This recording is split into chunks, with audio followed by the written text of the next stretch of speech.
个球，正了，你走。正了，好正。帮你拆了，我被吹了。3分了，怎么3分了？3分了，3分了。好正。什么逼东西啊？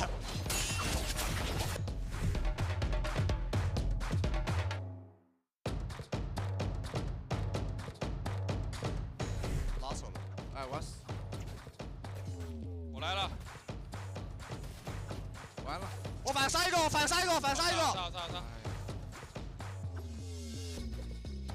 好正。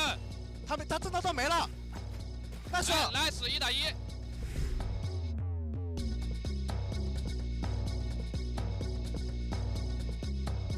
Oh, and here we have it.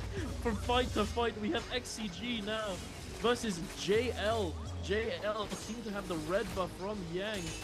XCG looking to take them down regardless. Gets a huge parry onto AS.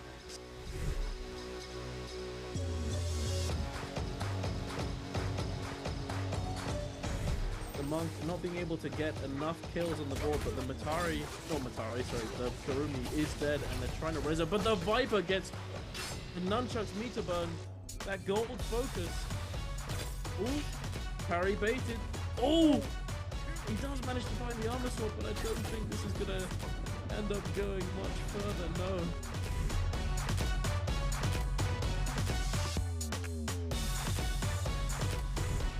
Don't seem to care though. Oh my god. XCG is Takeda taking a huge amount of damage, no ultimate to speak of, and just getting taken down. This feels a bit ambitious. XCG, oh no, this is not what you want to be doing. Oh no, no ultimates.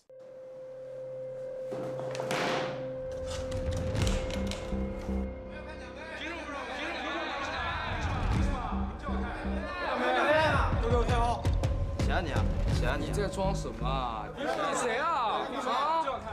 我楚大少修罗榜第1，没有资格看奖杯吗？我小星神联赛第1泰，凭什么不能看奖杯？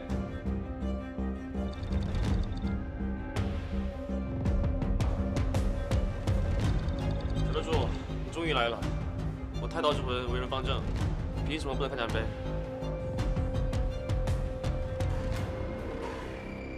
但是小德柱好啊，你们啊，看门都不会看。谢谢啊，小德柱。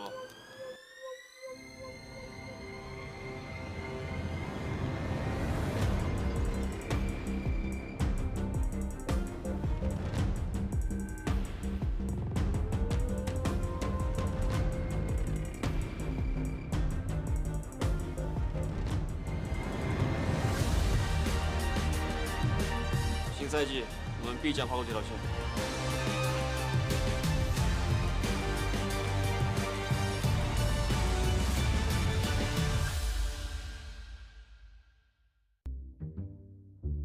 我勒个娘，也聊天，赶紧来试试。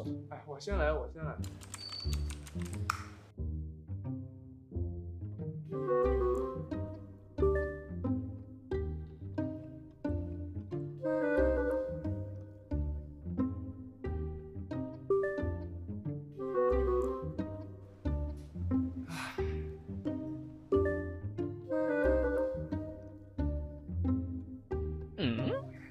没啥。哎，让我试试。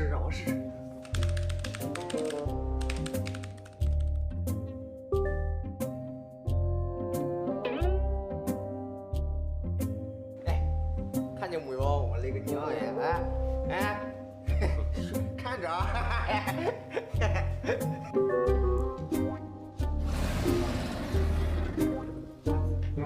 没事。哎，让我。哎，这种事情就不要问了，让我来问正事要紧。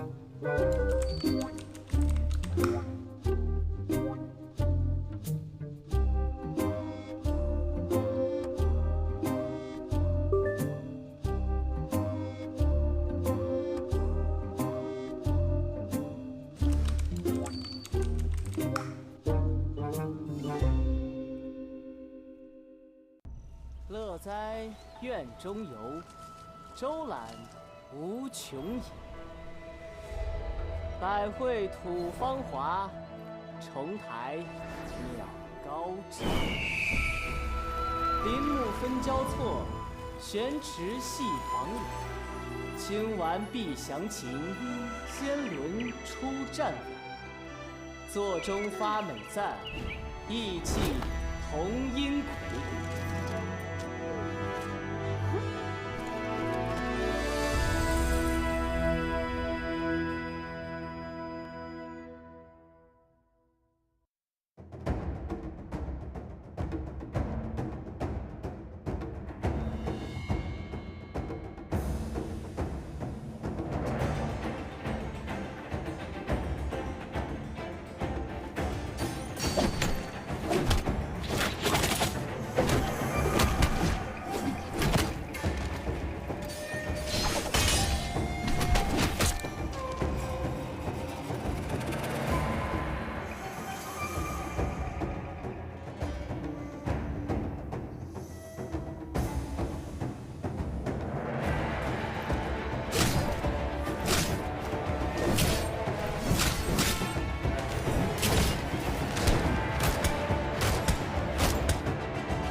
There is no point to this, Viper. You've spent too long fighting mortals and have forgotten much. But I am no mortal. Your antics will amuse me for a moment.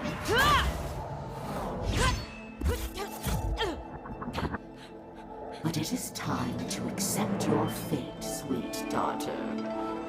You're not my mother. You're a monster! How ungrateful. To be my child is an honor, for I allow you to serve me in death as in life. Now kneel. Viper? And who is this pest? Justina Gu, Winter's Grace.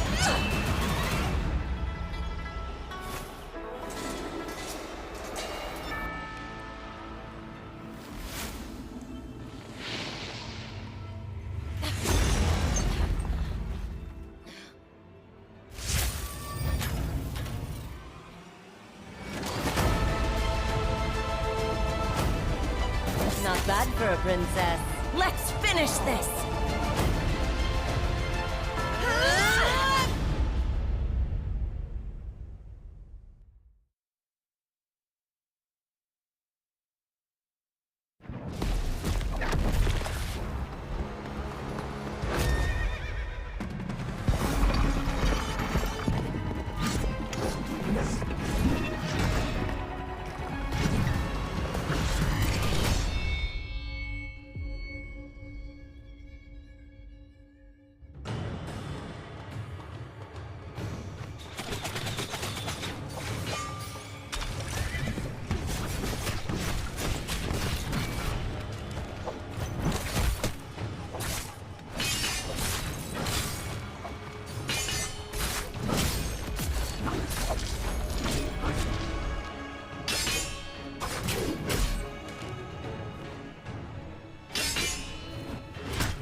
球，正了，你走。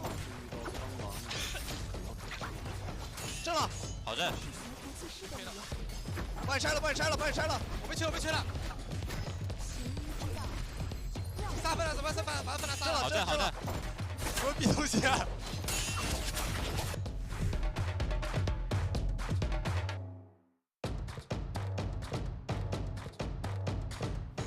拉手了，哎，我死。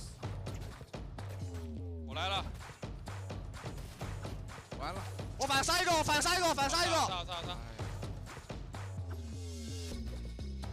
好阵。他这刀没了。但是来死1打1。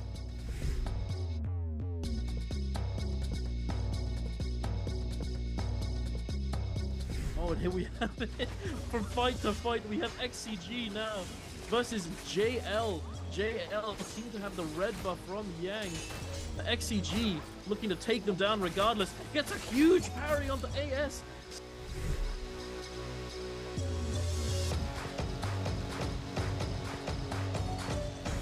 The Monk not being able to get enough kills on the board, but the the Kurumi is dead and they're trying to raise her. But the Viper gets the Nunchuck's meter burn.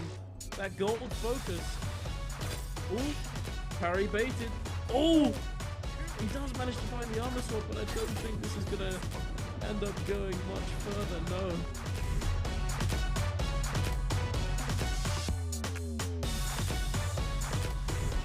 Don't seem to care though. Oh my god. XCG is Takeda taking a huge amount of damage, no ultimate to speak of, just getting taken down. This feels a bit ambitious. XCG, oh no, this is not what you want to be doing. Oh no, no ultimates.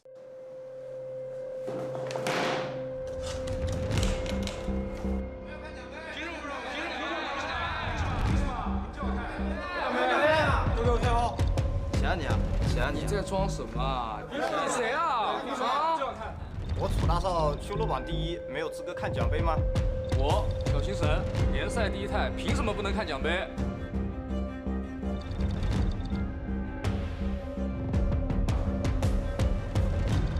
小得主，你终于来了！我太刀之魂为人方正，凭什么不能看奖杯？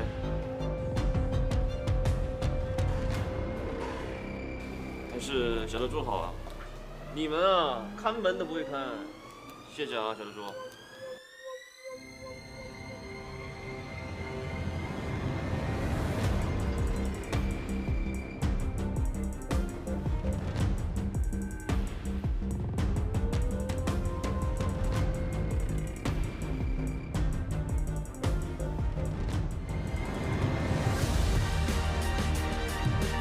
新赛季，我们必将跨过这条线。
Hello, everybody, and welcome to the NBPL. My name is Hitbrain, and I am joined by Creatives as we're getting ready to go into today's solo game. This is actually my first solos of this season, so I'm very excited to see what these guys have got. But Creatives, before we get started, first of all, hello, how are you doing? You all right?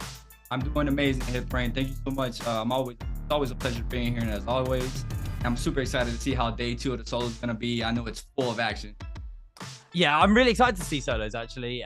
We had the return of Mike, obviously, this season. Obviously, he took all of last season off due to competitive stuff, bans, mostly. But he is back, and he did win the solos first bi-weekly as well, beating out Spider, who honestly choked, and Spider's been the guy to talk about. I mean, he is currently the world champion. He won the season 2 of the NBPL during Mike's absence. So Mike coming back and winning it, really, really big. You know, a massive return for Mike. And, you know, he's obviously going to be looking to pick up where he left off as the top player in solos. Today, we don't actually have Mike playing, which is a bit of a shame. I was really excited to see him go toe-to-toe with Spider. We do have Spider playing because we are covering both Group B and C in today's action. I'm very excited to see, honestly, how the solo players handle the new format change as well.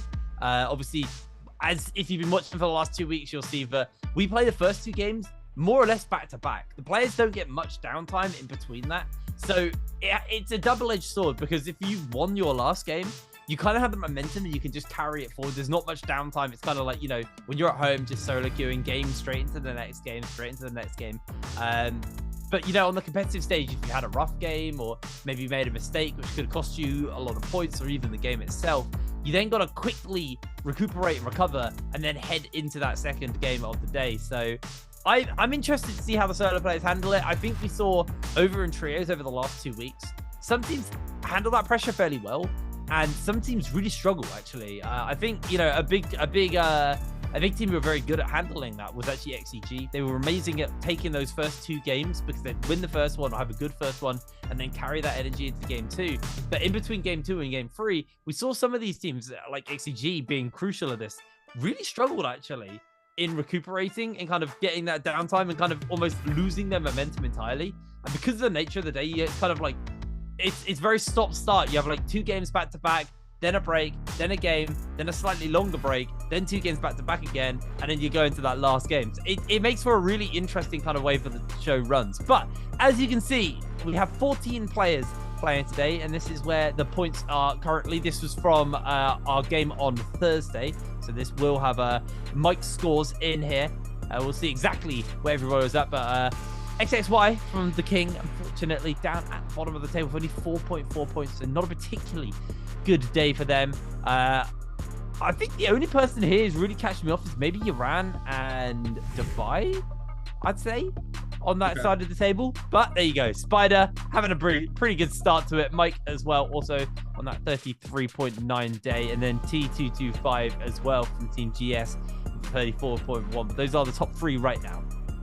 Yeah, I mean, if we're looking at the points right now, the top 4 are not that far apart.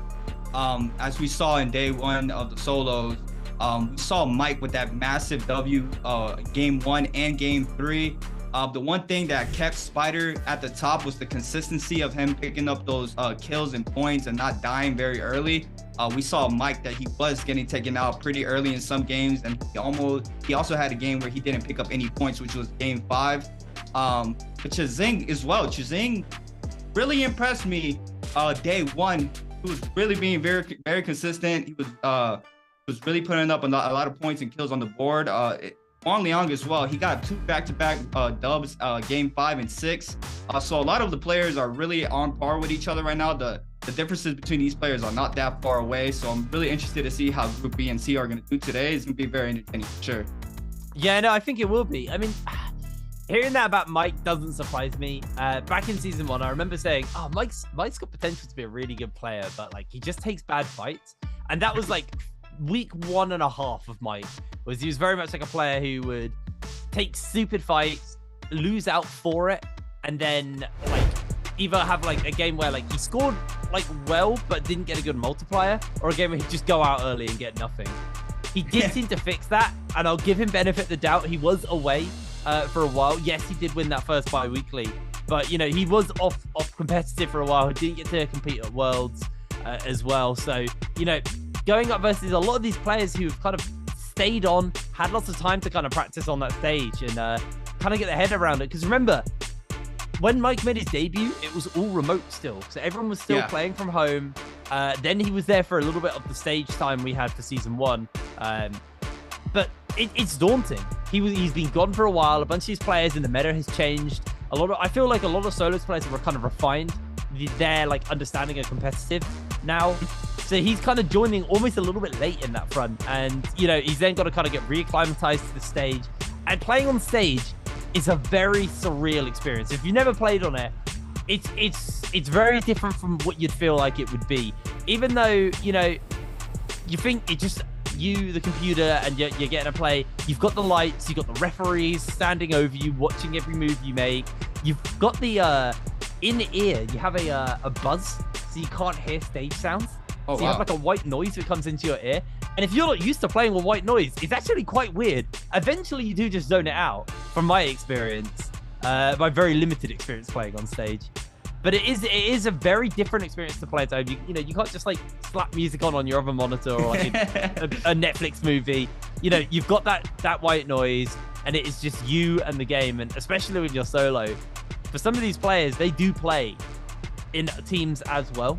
So it must be a bit surreal, like when you're used to having comms and people to chat to, and almost people to keep your nerves down in the pre-game, where you can kind of chat to your teammates and kind of just joke around and feel nice and comfortable and not unsettled. But when you're on your own, it's just you and your thoughts until the game starts. So it's a very different experience. It's a very, very different experience. But we are quickly having a look through some of our players. I'm curious actually, because I haven't really been able to keep up with solos. What are we looking at on the meta? Because I know we're still keeping the 5 hero rule. So you have to play 5 unique heroes a day. But have we seen like a particular meta start to evolve? Yeah, so we definitely have Matari back in the meta. A lot of these players are bringing out that Matari, and I'm pretty sure you're not surprised Zaping still being in the meta as well. Zaping is a strong pick for all these players right now, as well as Feria. Feria has entered the meta as well. She is just super good in the realm of Yang, and the potential of that F1 and just winning the games in the end circle with the mech is just too good not to play. One hero I did miss being in the meta is Tomo.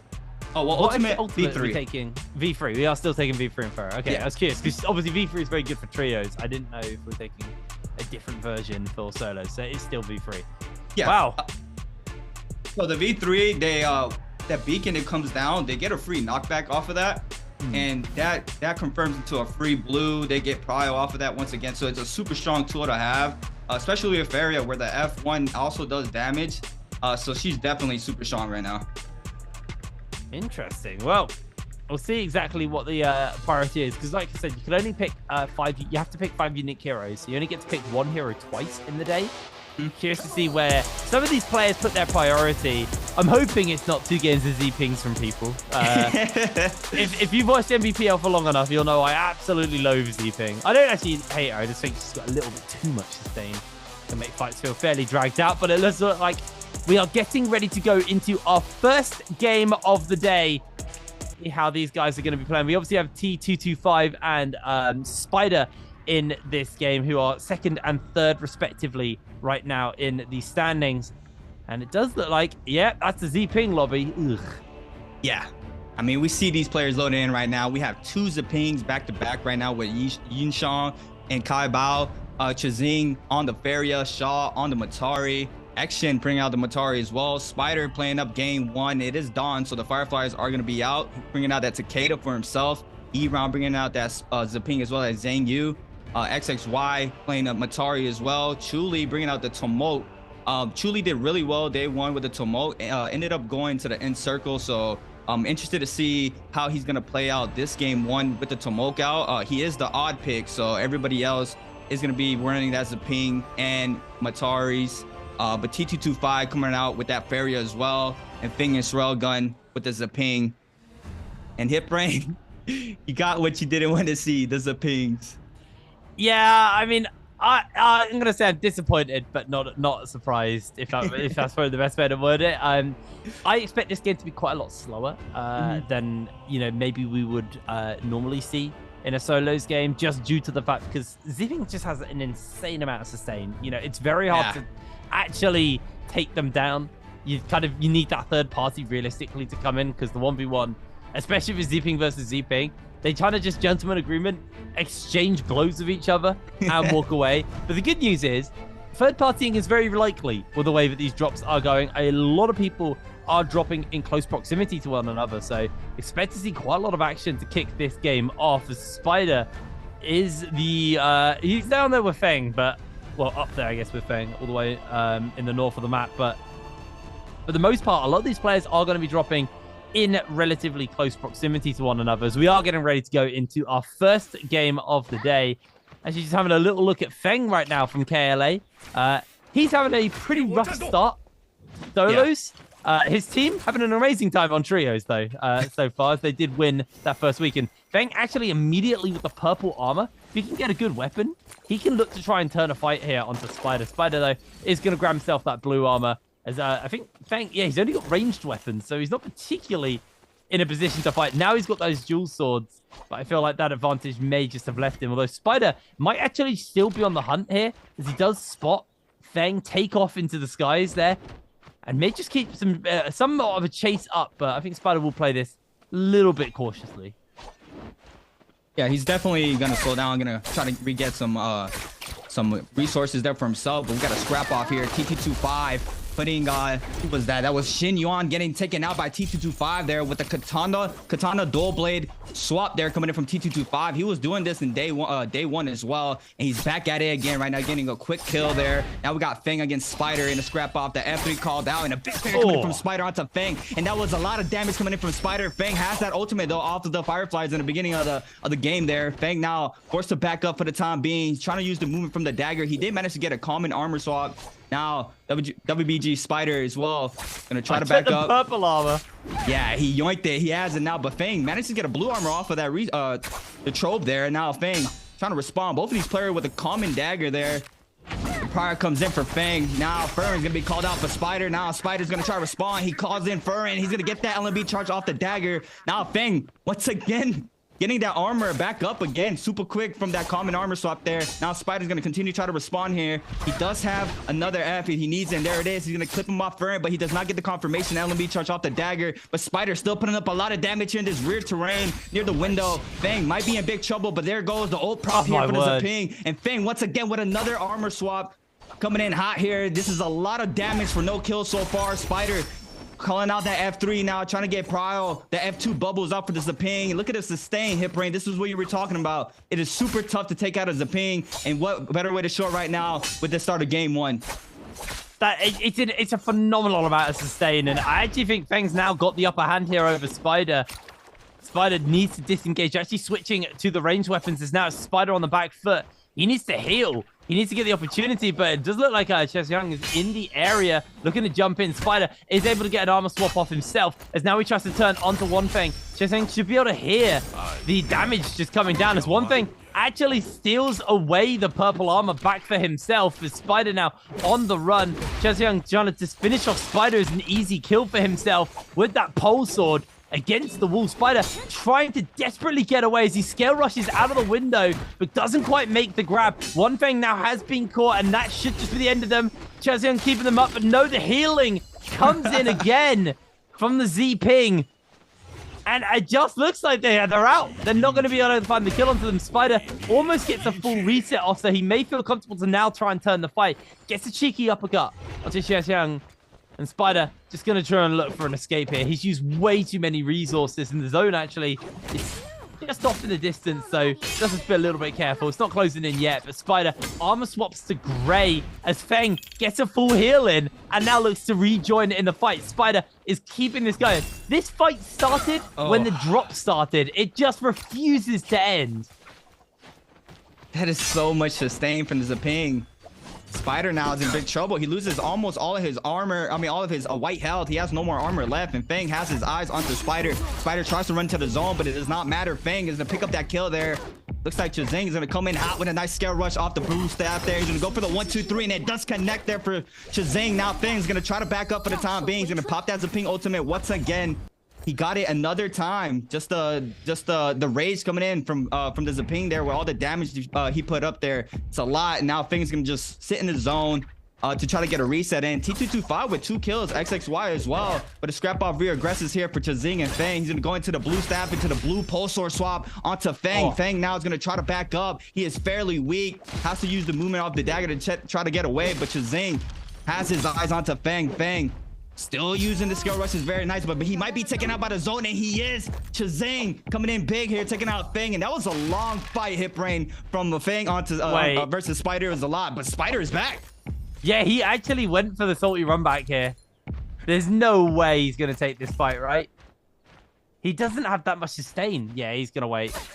I think we're seeing the Z-Ping problem here. That fight was it was personified. Like any other champ hero, and the Spider would have won that fight ages ago. But there's just so much sustain. I have to be fair, give it to them on like really good armor swap and kind of management of where the armor was. They were constantly keeping their armor up, so the healing was going to be as effective as possible.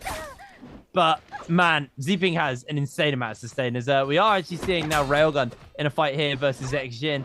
As Xjin get the pressure up, tries to get the uppercut. He's almost got his weapon's durability fully down though, so not going to be doing quite as much here. As Railgun does get a nice little bit of a turnaround. It's going to pop the healing as Zin gets himself blinked out and away from that zone, catches an uppercut onto Railgun, tries to knock him into the zone for a bit of bonus damage, unable to fully connect it, but that should just be the finisher. As no, the healing on Z-Ping is super unhealthy, and Railgun's able to find the kill. The Zaping proc there barely saves Railgun. It was not enough for the Matari. That is just super unfortunate right now. The Zapings are running the lobby in game 1 here for the bi-weekly spring split.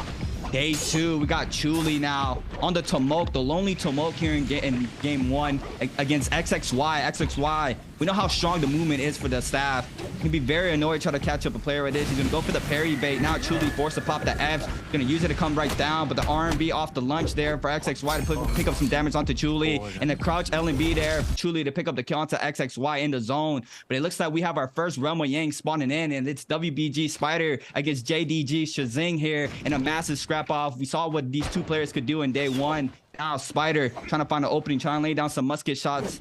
Just waiting for Chazing here to drop down off the barrier. Both players are scale rushing. The patience on Chazing right now is incredible. Just waiting right now, trying to find an opening for himself. Spider as well. Both of these players are very scary in the Realm of Yang. He baits out that F. Nicely done from Chazing, but now both ultimates are going to be called out. As you get the prior off that V3 beacon, and Spider now trying to respond. He loses all his armor, but Chazing has the confirmation hits there. Now Spider's going to force out that F, and now the Faria ultimate is out for Chazing. He needs to buy some time here. He needs to try to find a place to pop a powder. He's going to weave that first missile, and Chazing now is going to wait and be patient here, trying to find an opening. He's gonna try to hit the second, does not connect there for himself, and Spider nearly back to full health. Chazing still laying down some missile shots, does not connect with any so far, but Spider now is just gonna wait.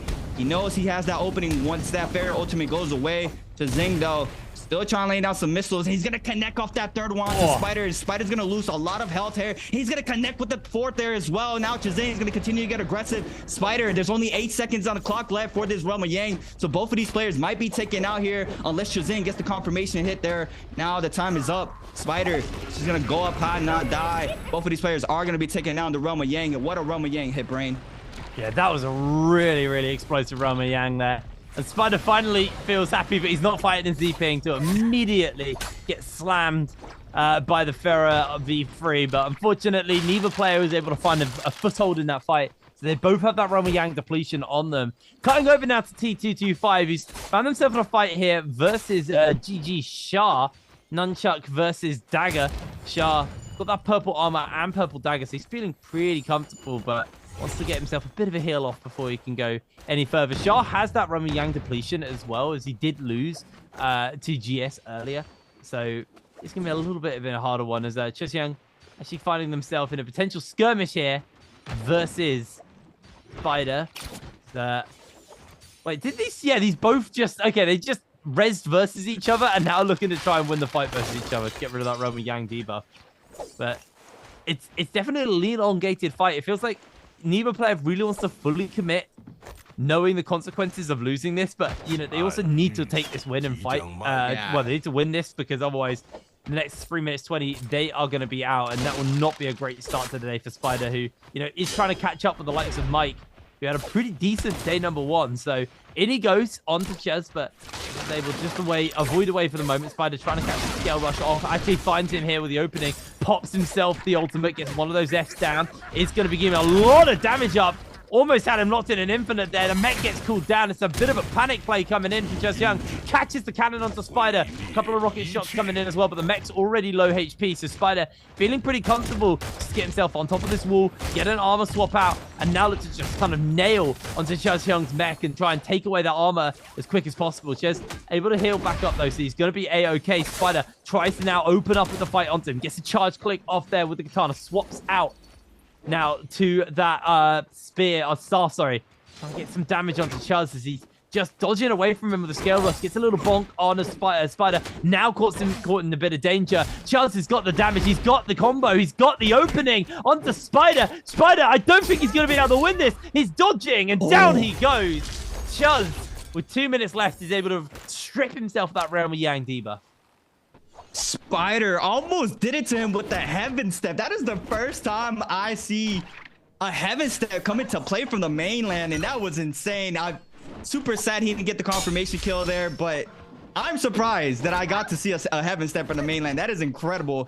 Super unfortunate for Spider. He is going to be taken out. Chazing with a nice kill onto the Spider there to get that soul bloom that he needed for him to stay up in game 1. But we got another scrap off. Yiron.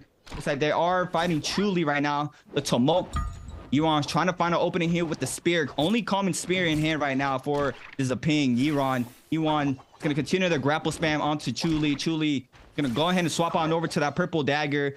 Trying to use the movement to stay back up, trying to find a place for himself to take a reset. But now he's going to spin back the R&B charge, tries to go for the full combo, but the F2 bubble is out for the ping to cancel any damage from coming in. Now Yiron's going to go ahead and swap on over to that purple pole sword to get some damage in from the scale, from the grapple spam there. Yiron now just going to go ahead and back up for the time being, running that common spear pole sword combo. They are going to look to try to get Prio off of that LMB from the spear into the pole sword swap there for a lot of damage. But T225 here in Temple against Sorelgun with the F2 bubble up here for the Zaping. T225 looking to get very aggressive here with that purple dagger. He's going to come in with that jump LMBs, are going to get confirmation hits. The beacon hits on top of the stairway there, does not get any knockback there for T225. T225 though is going to continue to get aggressive, tries to parry that, has to call out the F as to come right down with the LMB charge into the Assassin's Lunge, but it does not connect. There's a ping, gets that ultimate proc early on. T225 now it's going to continue to get aggressive, does not connect off the second Assassin's Lunge as well. Now T225 just has to wait, try to get a reset for himself as well. And look at the Realm of Yang spawning once again, Hipbrain. They are going to come back up and we're going to get another one back. Yeah, we're going to get another one. I'm curious to see who's actually going to get their hands on that Realm of Yang. As see the sandstorm coming out here. Iran playing around the center of that arena for the moment. It looks like Louis able to get away to safety as the Realm of Yang does spawn up, and we'll see who's actually able to get in it and who's going to take that fight. At the moment, I can't see exactly who's in there. We'll go over in a second though, so we will see. Chazing, somebody else. Yeah, okay, well, hopefully we'll zip into that one and we can see the fight that will be breaking out inside that Realm of Yang. Because our last one, unfortunately, was a bit of just avoid each other for the 2.5 minutes and see. But actually, it looks like it's an empty Realm of Yang. Might be free, yeah. Oh, I didn't see that it was empty. That might just be a freebie.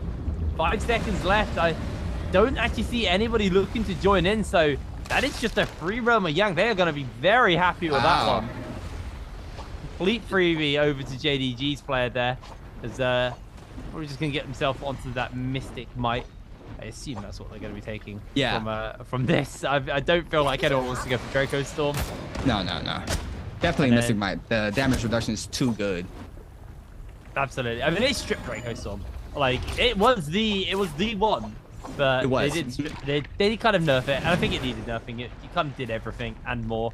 But now, though, we've got 3 players on our screen, all of which are just kind of avoiding each other, just waiting it out. We've got 12 minutes left until final circle's done. It's already quite a small final circle, and 7 players left. I said this was going to be a bit of a slower paced game, but I'm pleasantly surprised that we've already lost 50% of our players from this lobby. So it does feel like the pressure is still there, and the players are still looking to fight. I don't know if he expected to jump onto Yuran here, but Young, with that golden katana and the mystic might, oh, he definitely knew he was there. Okay, don't worry, he could see him.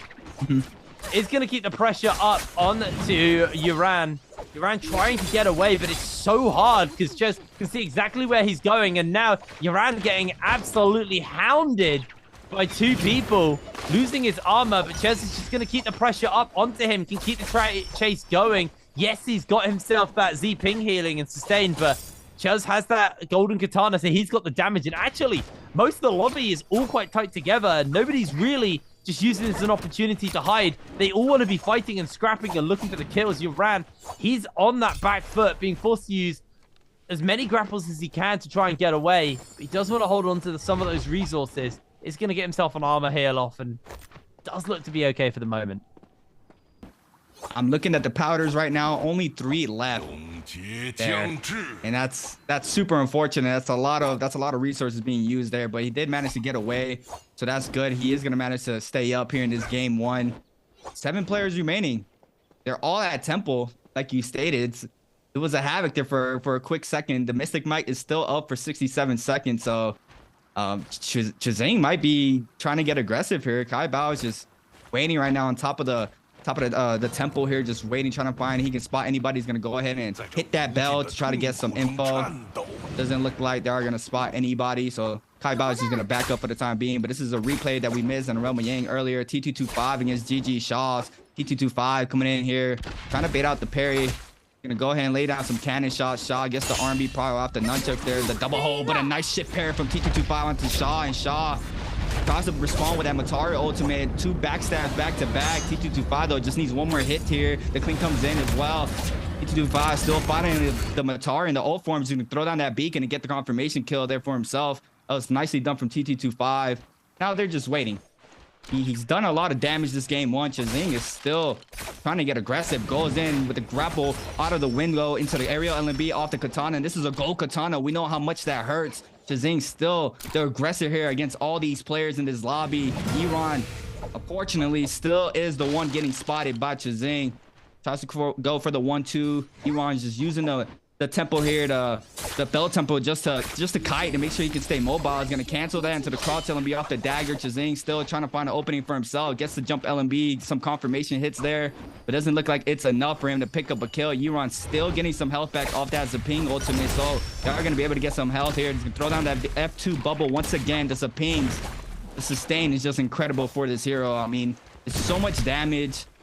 It's super tough to try to get a kill onto Zaping. Like you stated, Hitbrain, the third parties are really what confirms kills on Zapings, and right now it looks like nobody else is getting really aggressive. I mean, it's Kai Bao now. He did get some poke shots there, but Yuron is still fairly healthy. He's gonna find a reset as well for himself, and that's gonna be it. I mean, the Zaping is still up here, Hitbrain. It's actually insane. Like, it's too much, man.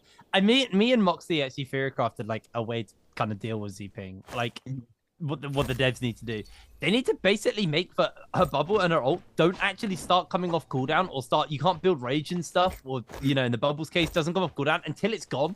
It's the fact that like you can be bubbled and the cooldown still ticks away. Yeah, and you don't have that much downtime that way. I can't remember the math because it's a while since I've actually played Zaping, but you don't have it. It's a very notable lack of downtime on the bubble when you're playing Zaping. I mean, we were looking there as like 21 seconds, but it's not really 21 seconds. That would normally be a fairly lengthy cooldown, but because for a chunk of that 21 seconds, you're bubbled. It's pretty rough. Yeah, it's pretty rough. Anyway, it does look like, as much as my complaining about Zaping is going to go on, a fair few of our Zapings have been knocked out of this lobby, mostly just kind of through the numbers, as the Mora's Blessing is going to come up, and see, he's going to be able to get their hands onto this. I feel the Zephyr's coming down. Kai Bao is immediately cooked. Has to pop the healing. Zephyr just doing so much work. There was golden armor in there and a golden katana. And Kai Bao, his greed was his bane. The one Tammy in the lobby catching him with a beautiful Zephyr.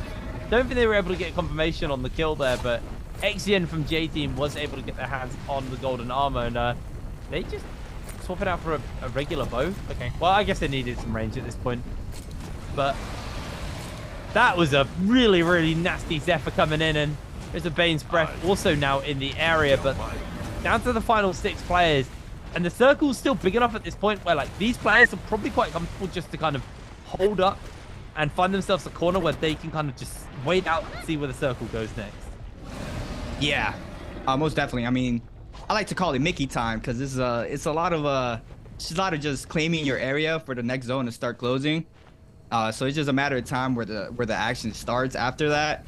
But yeah, what a whisk coming in there from the smoke. They're just catching, and we saw this multiple times day one, where the blessing really catches people off guard, and they try to sneak in, try to get some resources, and they highly regret it really quickly for them getting caught out by any bow shots or cannon shots coming in from the whole lobby. But Chuli now in a scrap off against Yiran.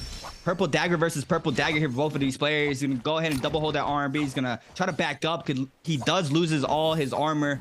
But now Yiran's gonna continue to get aggressive here. Looks like they are gonna pop a powder real quick. A nice bow shot coming in from Yiran in the back in there against Chuli. Chuli now forced to back up here for the tumult, using the movement of the dagger there very nicely there with the LMB charge there to get some height. And the scale rushes are so quick on this weapon, and it is the weapon of choice if you want to stay mobile in these games. It is the quickest weapon with the scale rush, so it is very nice to have, especially in a situation like this. He is gonna call out that F to make sure he does not get hit by any range shots. So that's a nice protection there for the tumult. But Yiran looks like they are going to give up for the time being. Action moving on in as well with that gold armor. T225 now showing up to the party. Looks like they do have the gold dual blades in hand for himself. He's going to come right down with the Cavalry Bloom LMB charge. Chuli's forced to pop that ultimate as well. Try to back up. And now he's going to just sit behind this rock, get a reset in. That could have been really bad for him. The Matari is still very close, but Chuli's going to go ahead and throw down that whiz. Does not connect onto anybody. Action now moving on in. The Matari here from earlier, trying to find an opening against Chuli. It looks like Chuli does have 2 players onto him right now, so he needs to be real careful. Yiran as well, continue his aggression here, has the opening onto the tumult, but Chuli once again doing a really good job staying mobile here with the dagger, and it's gonna be really hard to catch him here. It's like T225 barely stacked right now. Gold dual blades, purple longsword, purple nunchucks, and a purple musket in the back pocket if he needs it. Looking like he does have some standard J's as well. I saw the Cavalry Bloom come in earlier, so we know how strong that is, especially paired up with a gold dual blade. Now it's just a matter of time. Players are moving up from the temple side, looking like they are going to be moving down to where the bell is located. Action now catches Chuli. The whisk is going to be called out. Tries to go for the parry off of that. That prize fall? Action, please. Hit him with the hidden lotus, please. I really want to see the hidden lotus finish kill here in game 1. That would be amazing. But yeah, looks like these 3 players here are going to get aggressive on. Chuli's still on the run, Hipbrain. I don't know if he has a vendetta or if these players have a vendetta against him. I don't know what's going on right now. He is just getting bullied by the lobby. I feel that they recognize as the circle gets smaller, if he's able to get a big ult off or, you know, throw these wisps out, he is a real threat to the entire lobby. So I feel like there's a bit of an agreement just to take him out.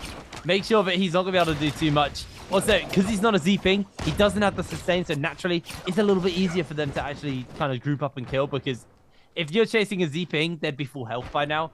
Yep. So it feels like this Tammy just too much of a threat right now, and once somebody gets low, it's blood in the water, and the sharks all come swimming. So Chuli, he's just using, like you said, that scale rush, that movement from the dagger, just to keep himself as mobile for as long as possible. But I feel this might just be the end of him, and it's a matter of who, not when, as Chuz is the one who's able to find the kill there. So down to those final 5 players, 4 of which are on our screens right now, all spreading out, and it's 2 Z-pings, 2 Pharaohs, and a Matari left in this lobby.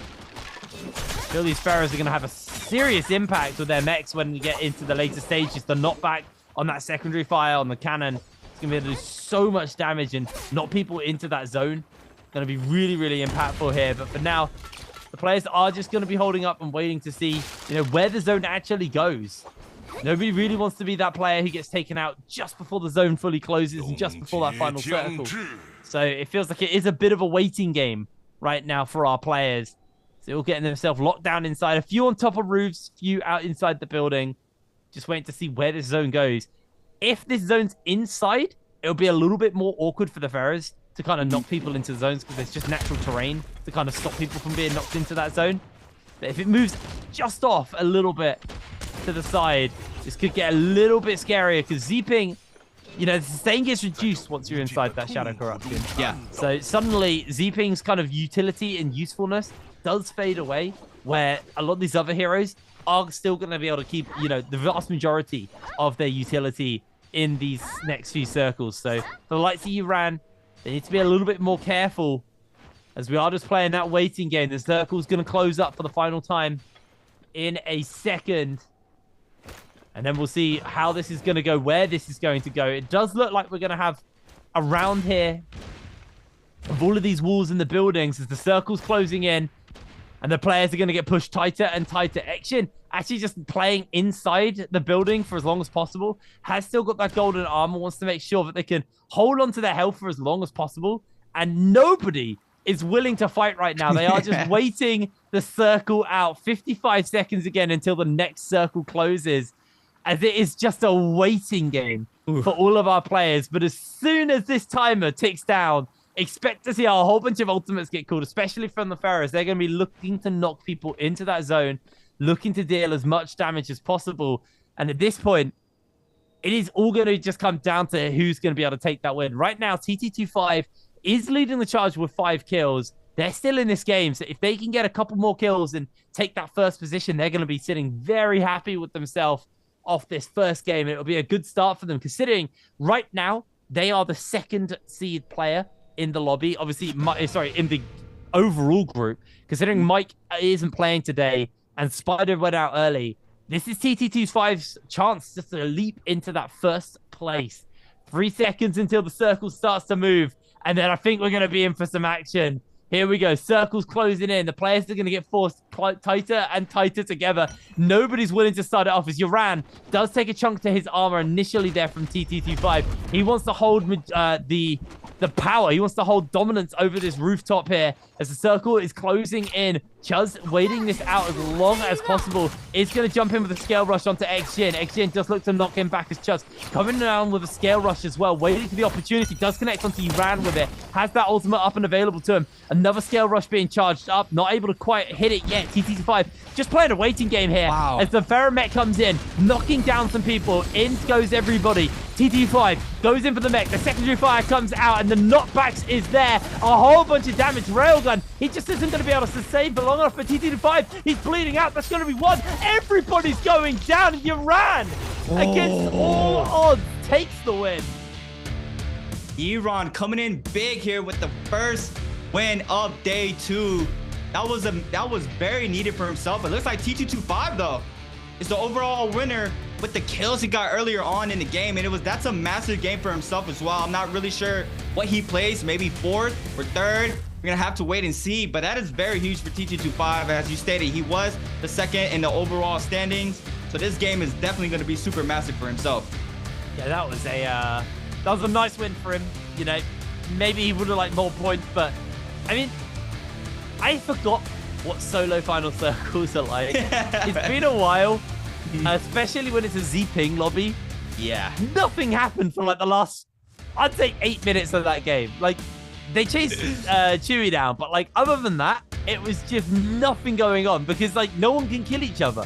Yeah. But the good news is, that is one of the most of the players playing Z-Ping done. They might play her a second time some point in the day, but realistically, from now on, we should actually have a really exciting solos because we've got most of our Z-Pings out the way now. So I think we're going to be in for a good one, unless Holoroth is everybody using up their second user Z-Ping. But that was very interesting solos. It was something we saw a little bit on the second week of trios as well, where people just actually opted out of taking the Roma Yang. Purely because, you know, the debuff can basically just guarantee you're knocked out of the game. So it was interesting to see some of the players in solos also go down that avenue and decide, actually, the Roma Yang kind of just not worth going for it. I mean, Spider had a rough game. He ran into, I believe it was Yoran actually, at the beginning of that game. Was chasing, oh no, it was KS's player, right? The KLA's player, sorry. Thing. Yeah, but he was chasing around for ages. Gets third-partied after I think it was 7 minutes of fighting. Yeah. And then gets taken out. And then respawns, runs into the realm of Yang. Neither of the players win that realm of Yang. He gets the depletion, then runs into the player he was fighting in the realm of Yang, and then gets taken out again. Like, Spider had such a rough game, so he's definitely going to be looking to recover. But remember, like I was saying, you have less downtime now. So coming into the second game, like, he's got to mentally recover from that game one pretty quickly. I mean, it is super unfortunate how his game one went. But you know what? The type of player Spider is, he's always ready to bounce back. I mean, it was just super unfortunate, like you stated. I mean, the sustain on the ping there from that fight when he was fighting Fang, he put up a lot of damage. And the armor swaps just being right there for Fang, for him to be able to get more armor over and over again. I believe that was like 3 or 4 armor swaps just back to back. It's just super unfortunate for him. He couldn't pick up that kill. And the third party ran in from Chazing there. He was just there at the perfect time there, knowing that the lone Takeda was already fairly weak. So that's super unfortunate for Spider. But TT25 having a really good game one. I mean, he, like I said, he really needed that. It was super important for him to come out hot here in day 2, and he clearly did that. Yeah, I mean, currently the second seed player in the trios, in the solos. A win for him here obviously technically puts him above Mike. Mike has only had 1 day under his belt. So TT25, this is his final game before bi-weekly finals, providing he makes it. But getting an 11-pointer here on the first game. If he has a good day today, first of all, he could just guarantee himself first place. So remember, a percentage of your points translate through into that bi-weekly finals. So every point you earn here does potentially help you win that bi-weekly final next Saturday. So it's really important for him to find that win here. And he was able to do that. He's going to be sitting very happy with himself. Cheng actually coming in second with 9.5 points. And then Yaran, who did win the lobby overall, didn't really have too many kills. Mostly because he spent most of the game running from like multiple people. Does end the game with 8.8 points there. So pretty good start for some of these players, actually kicking off with some really good points.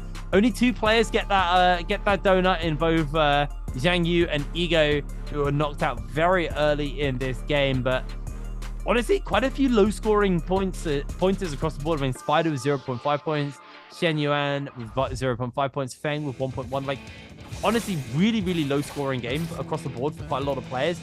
I'm not overly surprised by that, if I'm going to be completely honest with you, just because of the lobby. When you have Z-Ping, you're actually going to get so many people using up those revives. In fact, most of the players are probably going to hang on to those revives and actually just never get to use it, because you're fighting Z-Pings. It's so hard to actually force them to go down and kind of get that. So I'm hoping game 2, you know, we get some more interesting picks and some, a bit of a change, because, you know, we get these Yoto lobbies, depending, especially on, like, I believe they're quite Firefly heavy lobbies. You see, like, Yotos and things like that show up. So I'm interested to see what we're going to get on Holoroth. If it's going to be another Z-Ping lobby, which Holoroth used to be the Z-Ping lobby. So we'll see.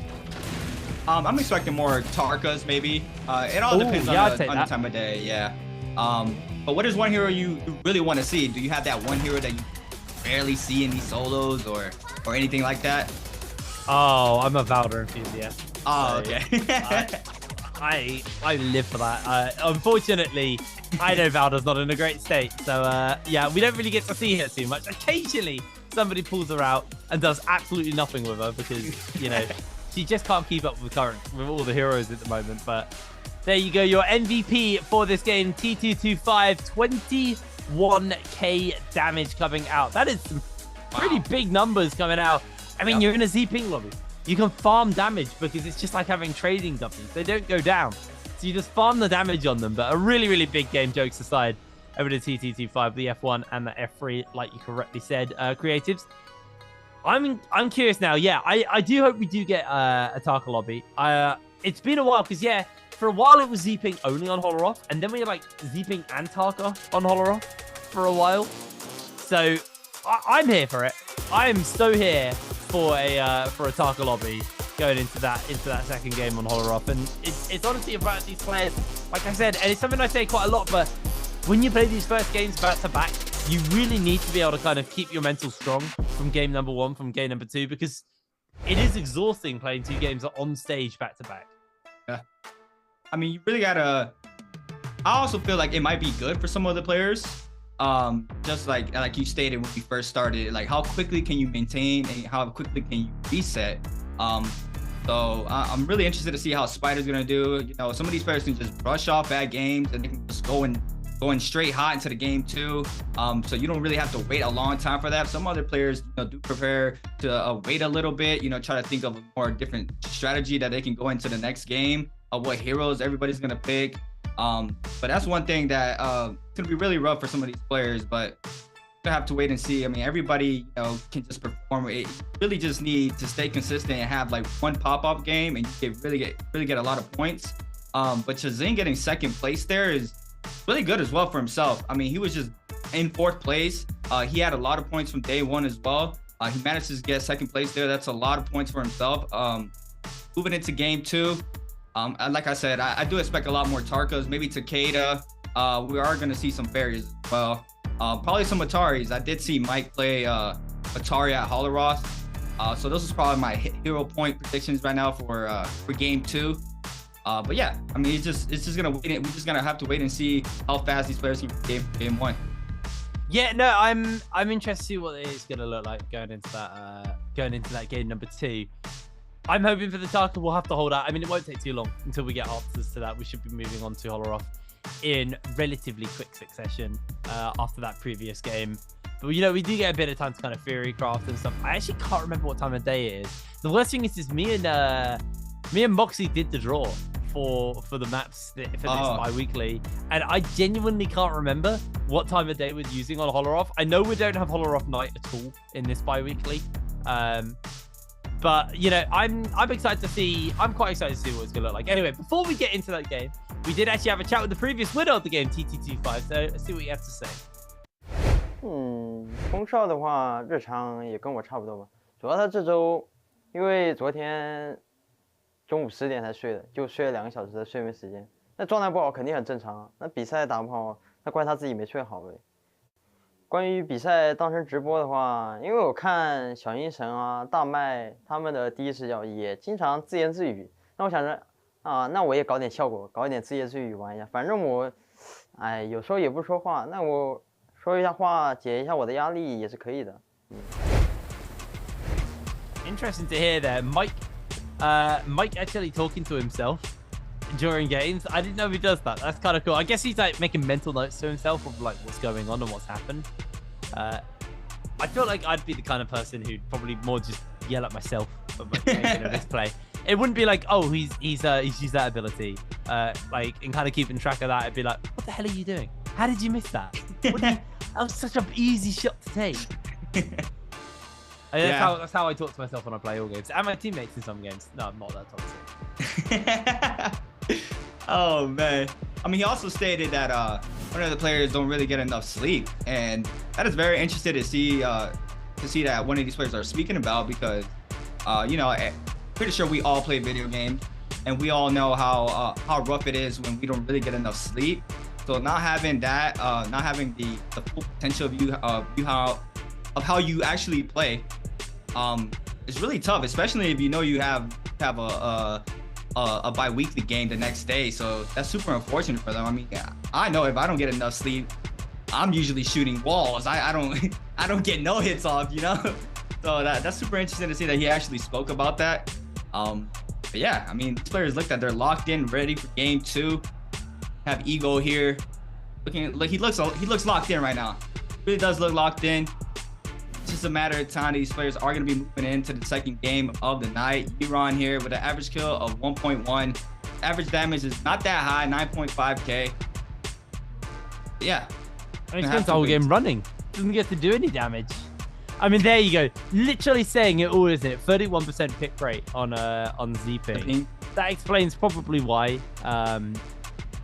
his damage isn't so high. I mean, some zipping players can do, you know, a lot of damage. Because they're constantly scrapping. Some zipping players are kind of just victims and just being chased around by the whole lobby. Yoran typically seems to be that player. Shenyuan, 16% pick rate on the Valda. I am here for it. I am so here for it. We never get enough out of, man. We never get enough out of. I love it. I absolutely love it. Another hero who I theory crafted ideas on how they could change her to make her a little bit more viable. Let me hear it. I definitely got to hear that. So I've had a few options like for different versions of her ult. One is so like one of the versions could be it's got like a lot of range and it like slowly picks up speed. And this I feel would like if you were to use it, it'd be like your trios option because if you run in it as you and your teammates get like a movement speed buff as if you're riding the wave. So it'd be like a really good chaser, and then you can catch them with the wave and take them up. The other one is it just like fires out, you know, shorter but faster, so it's easier to hit, or wider, or initially faster and then slows down.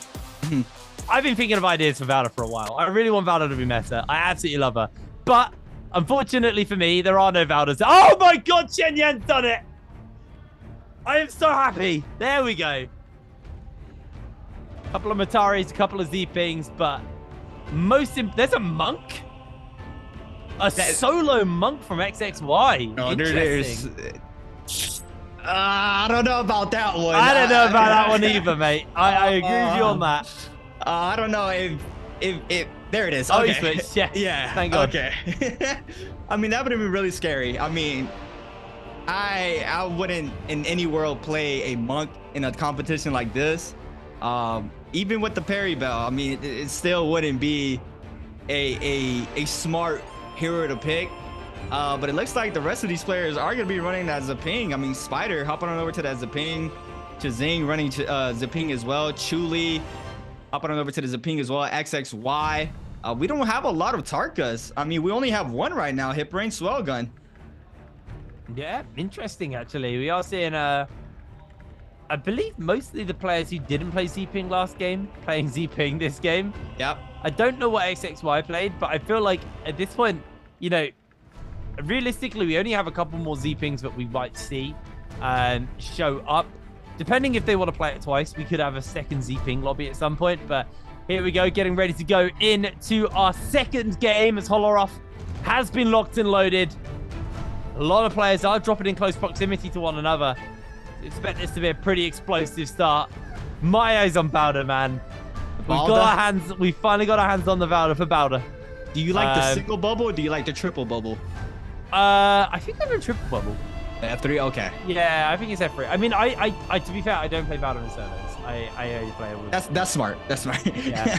it's me, Moxie, and Rune have like a Tarka, Valda, and I can't remember the third hero.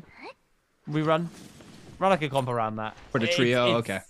It's a fun comp. It's really fun. I just on Valda duty to hit tidal waves, so them carrying me while I miss tidal waves, basically. Pretty much what we can expect. Anyway, Yuran found himself in a fight with Yui. In comes SS Railgun actually immediately in, gets a big chunk out onto them. They are just looking to turn this fight onto Railgun instead, realizing there's no point chasing onto the Z-Ping, so let's try and finish up Railgun as Yuran with the nunchucks. Got a counter off against the wall and secures himself his first kill of the game. Oh, Shin Yuan's got a kill already. Balda. Looks like Yiron's not going to slow down. Let's spot Chuli here on Zaping once again. Well, for the first time here in this night, but Yiron looks like they are going to stop right now, try to take a reset, try to get back to full armor to continue the hunt. Chuli is going to back up as well. We have Ego in the back end. 2 nunchucks for them in the back end right there. Chuli now spotting Yiron. Yiron went in hot here with an R&B, gets the prior off that R&B charge off the nunchucks, and another one. He's going to go ahead and call in Furin. Going to try to get the prior off that Furin to LMB charge, but there's another player moving in. That's Ego. JL's Ego now moving in onto Chuli. Chuli now forced to back up with that Zaping. Ego probably got their ankle broken. Does not spot where Chuli went there, but Yiron has not lost sight of Chuli. Chuli still on the run. Yiron trying to get close to Chuli, but Chuli looks like did lose him there. Nicely done. We have Spider now against Shin Yuan here. The Valda. This is Hip Rain's pick here. The Valda going in for with a nice LMB charge off that dagger. Spider forced to pop that Zaping ultimate. Does manage to get that crouch LMB prob, but Spider's gonna respond with that nunchuck combo and the reset there once again. And Spider doing a really good job. Does not manage to catch the third. Now we got him! Is gonna be called, and there it is. The V1 is out for the Valda. They are gonna manage to get the pistol shot as well after the knockback, and the F1 bubble coming in hot here. Does manage to get Spider, and Spider now loses all his armor. Needs to be real careful against the Valda. Jin Yuan trying to respond here with the common dagger in hand. Nice grapple pistol shot coming in from Spider, and the F1 bubble once again. And now the LB charges out to the soul break off the dagger now. Shin Yuan coming in big and does take out Spider. Spider is gonna be taken out. He is not happy about that. He looks so upset with that one. Shen Yuan on the Valda. Actually looking super crisp with it as well. Landing that ultimate, landing 2 bubbles. And actually beating a Z-Ping in a 1v1. I am a happy boy. I am finally a happy boy. As Kai Bao, not so happy as TT25 is going to finish him up. Trying to get a nice kill onto him. And obviously, we are still early enough in the game that everybody still has their revives. I mean, not those who were taken out, but most people are going to be going down and going to be having their revives. So they're going to be feeling quite comfortable. As Yuran, 2 kills in, finding himself in a potential fight here. Not able to fully connect on to Chewy. They are keeping the damage up onto him for the moment. Haven't got any armor, but catch him with the F there. Lovely damage coming out. Yuran actually doing some serious work. And these Z-Pings, they look way less strong right now. I say that as Yuran almost turning the fight. He's getting himself knocked up. He's finished. Chewy able to just about turn that fight with a sliver of health. Truly doing a really good job running that staff weapon swap with that pole sword. You can also do it with a great sword. Truly put up a lot of damage. You really don't need any high rarity on the staff or spear. You really just get it for prio, and after that you just go into the shift weapon swap into the pole sword or great sword, and it just does a lot of damage. And we clearly see there how much damage it pulls up for Truly to pick up a elim for themselves. We got Feng here with a gold staff in hand. We are currently 2254. Looks like the Roma Yang is going to be spawning in around a minute. So we're going to get our first Roma Yang of game 2 pretty soon. KLA's Feng just on the top of the rocks in Plume Castle. WBG Spider. It's like they were in a scrap off. They were fairly weak. Still common armor for Spider. That Z-Ping ultimate is ready for himself. He does get caught out by anybody. It looks like there's nobody around looking at the mini map. We got Chuli now. Spots XXY. XXY with that blue dagger in hand. Chuli once again with that weapon swap combo in his hand. Chuli, both players pair here. XXY is going to throw down that bubble. That LB release off the stab there. He's going to put up a lot of damage. We got GG shots in the back end laying down some cannon shots as well. And he does manage to get the prio, and there it is. He's going to spin back that 1-2 from the pole sword to pick up some damage onto the second player as well after the elim. And now GG Shaw now gonna be caught up here by the staff here. The staff putting up a lot of damage. Tries to go for the pair. The F2 bubble and a big pair coming in from Chuli onto Shaw. And Shaw now forced to pop that F. Once again, they're gonna clink off of this blue charges here. The 1.0 release off the katana. Chuli now is gonna throw down that V3 ultimate. Oh, lovely. Chuli now putting up a lot of damage. Shaw has that triple bow set up there. Chuli's gonna back up as well. Kai Bao picking up a kill and a kill feed against T225. That was our game 1 winner there. T225, I believe, still has a second life. So they are going to still be in this game. GG Shaw looking to get aggressive here onto Chuli. Chuli still maintaining the neutral game strong for himself. Both players clinking here back to back. The 1.0 release here off the staff. Putting up some damage. He's going to parry bait him here. He has forced to pop that F to not get hit by that combo off the weapon swaps. GG Shaw trying to find an opening. Does go for the crouch LMB. Parries a little bit too early. He's going to be clip off of that LMB charge into the soul break. Now Chuli might be taken out. Oh, the lovely. D3 beacon is here. Does not get the confirmation hit. Goes for the triple dodges. Does get caught out. He's going to try to spin back that LMB charge off the staff there. Now he's going to back up. He does have it. Oh, no. He's going to come right back into the lunge there. But GG Shaw's going to clip him off that LMB charge. And there's another player showing up, and it's Yiran. Yiran stole the it. kill. He comes in hot here, but now GG Shaw is not happy about that. He still has the beacon if he needs it. Yiran getting clip off these dagger hits. They're doing up a lot of damage. Yiran nearly has any more armor left. He's going to come back down until the LMB charge off the dagger, and GG Shaw still on the hunt. He is not happy about getting his kill stolen. He did all the work, and Yiran just like a thief, just running back. Make sure he can stay healthy here in this fight. Oh, Yuran, that was so scummy. All of that work set up by Shah to nod with a quick steal away. We are seeing the Roma Yang spawning up in the meanwhile as Shah keeping the pressure up. Like you said, still has that pillar. He just needs to land that knockback onto Yuran as he's going to lose a whole bunch of HP. Knockback from the F there, doing a lot of damage. Switch out to the cannon. Actually seeing another player coming in, potentially onto Shah in the distance as Yuran. Those bouncing shells will be chasing him from Shah, but Shah is just going to be able to heal himself back up. And this fight is still going on. holding fast as we're going to cut over to Spider and Ches Young, who find themselves inside that realm of Yang. Ches actually opens up on the Spider here. Spider, he's got the sustain. He's got the parry down. Ches, very low HP. Both of them are going to be healing each other, healing themselves up, though, on their Z-pings. But Spider still, with the advantage, is going to lose that, though, as his armor is stripped away from him. Pops himself the F there, just to try and get a bit of healing up at the moment onto Chuz. It's just low HP now, just playing the avoiding game, but the cannon shot around the pillar, beautifully placed there by Spider, able to secure himself the victory. And he's going to grab himself that Vermilion Bird's Might and Golden Dagger as his prize for that fight. You know how aggressive Spider can be with that gold dagger. I mean, that weapon does a lot of damage. He is looking to rebounce back from game 1, so that's definitely a good pickup for himself. But we got Kai Bao against XXY. Purple nunchucks here for Kai Bao, blue nunchucks for XXY. Furman's gonna be called out for Kai Bao. Kai Bao's gonna play out Furman to the LB, charge off the nunchucks, put up a lot of damage onto the Zaping. And the nunchuck meter burn's gonna come in hot for XXY, but he procs that ultimate there. He gets a final hit, and XXY needs to be real careful. He's gonna spin back the R&B, charge off the nunchucks, and pick up some more damage onto Kai Bao, but it's not enough. Kai Bao coming out big here, picking up another elim for himself. That was lovely massive. little solo kill there. Lovely little solo kill there. As we are going to see Spider now, obviously with that Vermilion's Bird's Might and Gold Dagger, taking himself a fight versus Shen Yuan on the Valda once again. Did he win his? No, he didn't win his one. Someone else. Okay, but he's just got a golden stuff. Spider's getting kind of slammed here. Honestly, again. I say that, and then Shen Yuan actually ends up losing quite a lot of HP. Don't know if he has that tidal wave. He catches him with the bubble again. Spider taking so much damage. Look at this damage coming in from Shen Yuan. Absolutely schooling Spider, getting the blind off as well. The bubble connects again. This is 4 for 4 by Shen Yuan as bubbles coming in. Tidal wave chasing on. Just about able to avoid away on that one. Shen Yuan keeping the pressure on the Spider, chasing forward and catches him with a pistol switch. Absolutely flawless Valda player, and he is winning the lobby right now with it. I am getting everything I wanted from this one guy. That was beautiful. They were near the flowers that blind you, so he knew he had to be careful not to release anything because he did parry the first time once he was blind. So he used that opportunity to throw that on the F1 bubble, and it was just too clean for him. It was just beautifully done there by the Valda, picking up another Elam. Looks like Yiron as well is going to pick up a kill onto JL's Ego. The kill feed with a dagger, but Chazing now in the scrap off against Railgun. The lone Tarka here in game 2.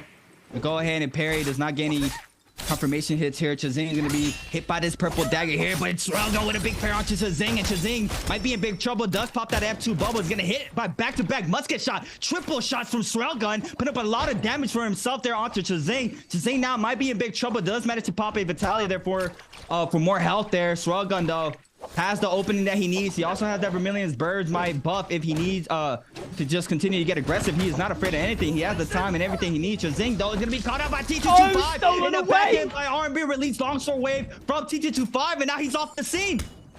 He is gone. He did everything he needed. He picked up the elim, and now he can just go back to the poking game with the range shots, and that's massive for T225 there. Pulling up 2 elims on the board, but Shen Yuan with 5 kills right now. The Valda, the off-pick Valda just coming in big with 5 kills, playing really good with the F1 bubble. They pick up 2 kills onto Spider. Railgun, looks like he was out of there as well, getting a reset. T225 now on the scrap off against Action. Action has the advantage right now. Does manage to get that Zapine to pop that ultimate early on. T225 now is going to continue to get aggressed on by Action. Action putting up a lot of damage with that purple dagger. So Action now forced to pop that Furman ultimate. He does manage to clip him off of this. Goes for the crouch LB R&B there. Furman does not connect after that second time around. And T225 now is on the run. Action is not going to let him go for that far. T225 just trying to stay up here. There's a player in the Ballista as well. You got to be real careful. Not sure if that's Shaw. I believe that's Shaw in the Ballista. Spider's in the bottom end as well. T225 trying to run up, but the Ballista shots are going to come into play. Shaw still laying up some damage on top of the Ballista tower here.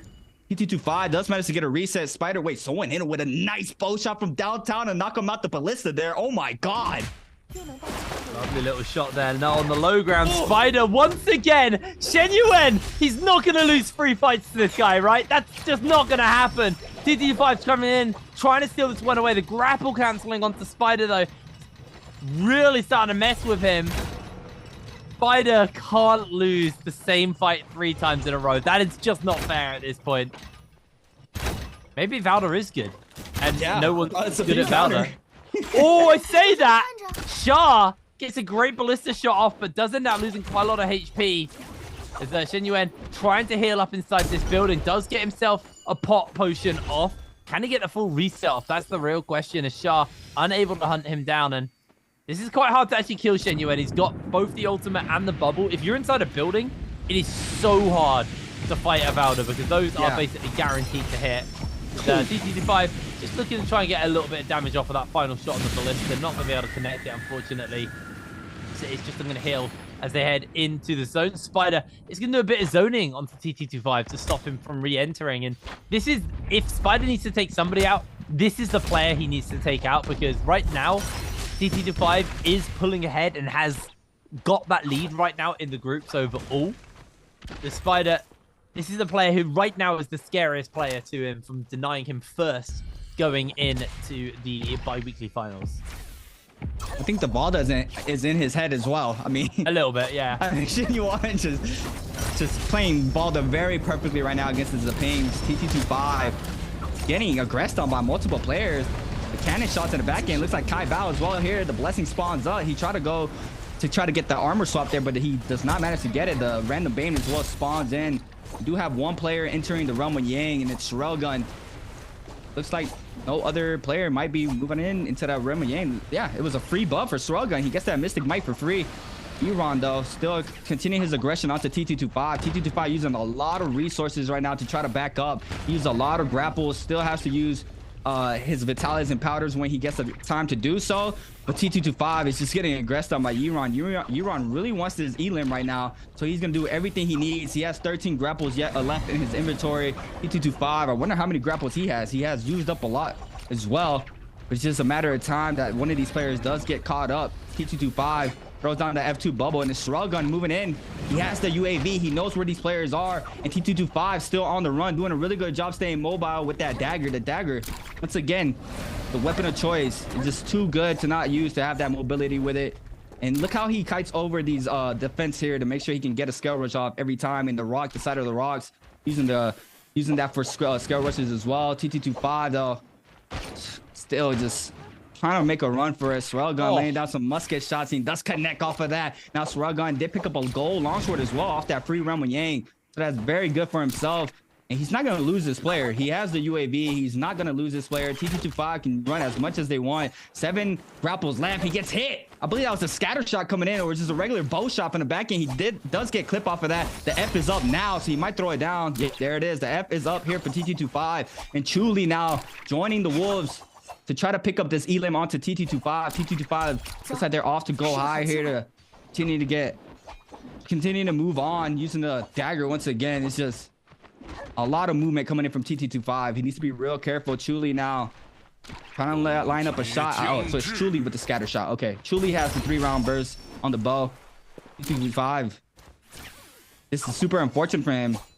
Just trying to stay up. I mean, he manages to get out now, I believe. So he is going to have a place to pop a powder and Vitalia for himself. So there it is. Players do lose them. Chuli moving on in. Not sure if they are going to check the bottom of this hut here.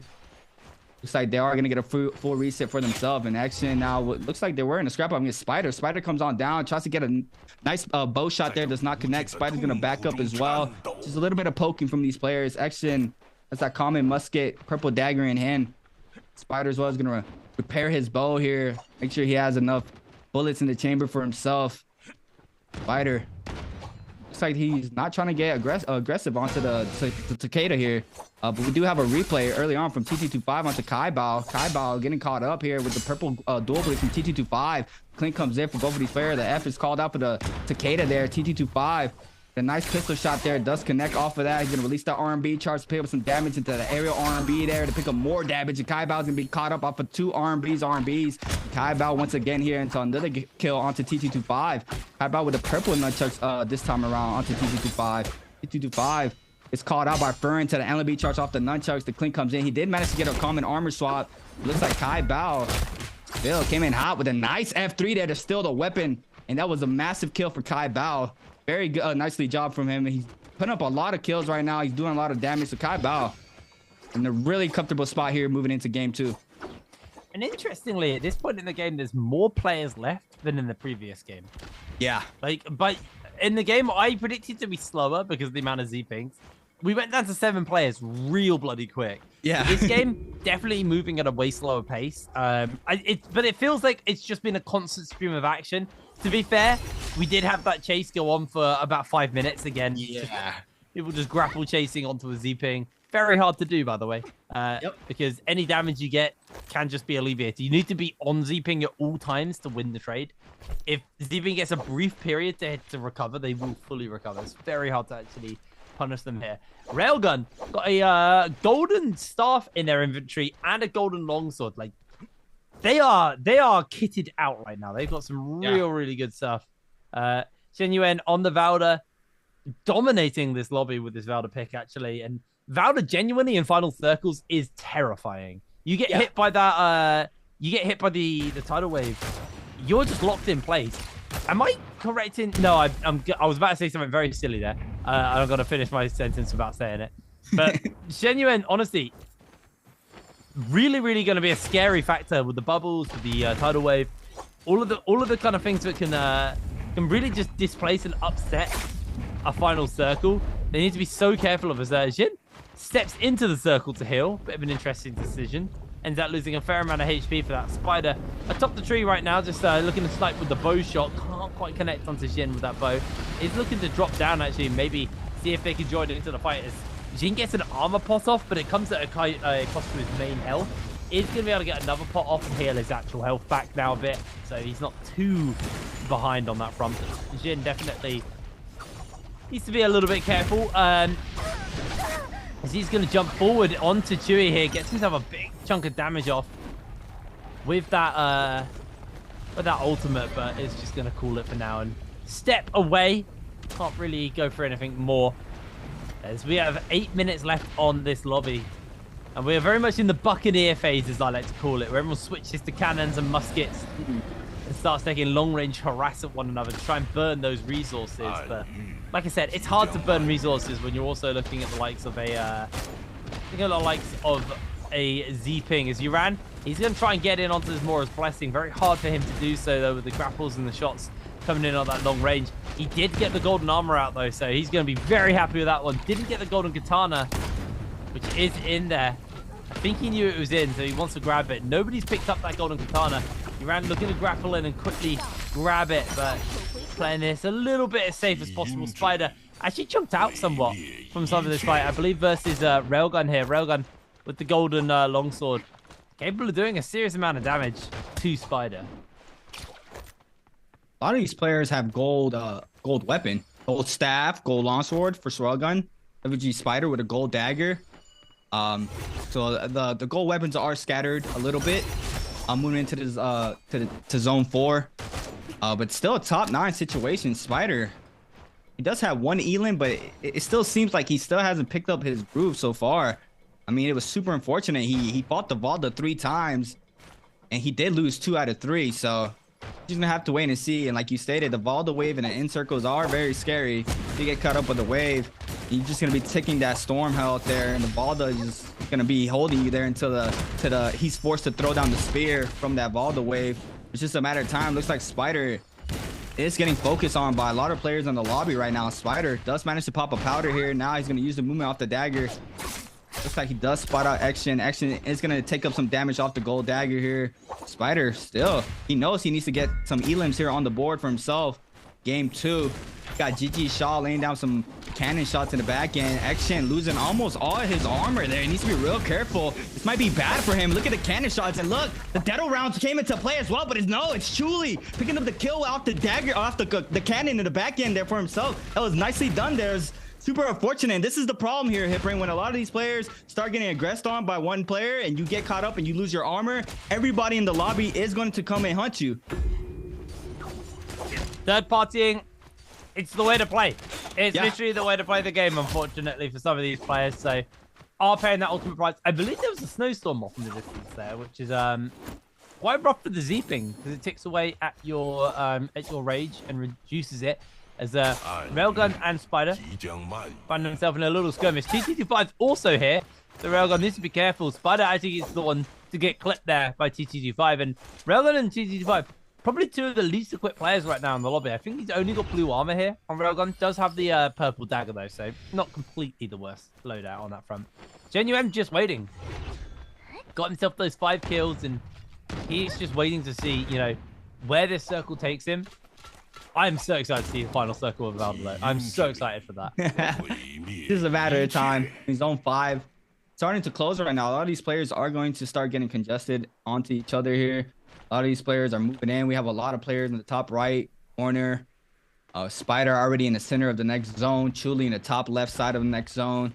Xinyuan just waiting. The Valda trying to find an opening. He does spot TT25 laying down some R&B longsword waves right next to him. I feel like Xinyuan's actually playing this smart because, like in the previous game, you can recognize like a good solo final circle character. Like as much as Valda, I think, has her issues as a hero, I feel like as a final circle character, she's super impactful because, like we said, the title with the bubble can really basically just displace and interrupt everybody on what they want to be doing.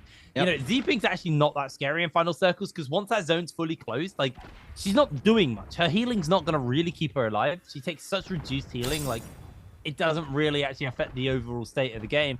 But things like the Tumultuous, the Valdas, the Yotos, like, they have super powerful final circles. Yeah. So they're the kind of heroes that if there's only one of them in the lobby, actually Takeda as well, but if they're in the lobby, they do just get focused.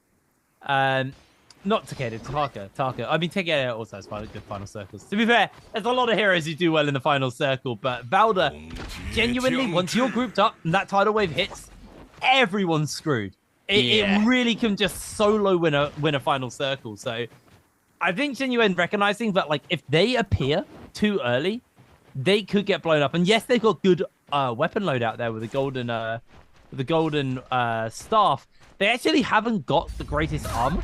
So if they're jumped onto, like this with Spider, it could be a little bit dangerous. Genuine now being spotted out, wants to heal up the Spider, just being a real nuisance. Genuine is able to get the pot off and recover their armor to themselves, but they're actually going to take another chunk of damage there, and immediately they're in some serious dangers. They're trying to join up into the circle, are able to do so, but it comes at a pretty heavy price. Throwing forward the tidal wave out of basically frustration at Spider, and that's now down nice and early, and they're out.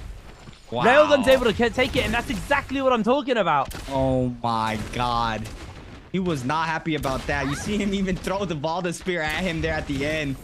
And he did take up a lot of damage off of Spider there, even though Spider didn't pick up the elim.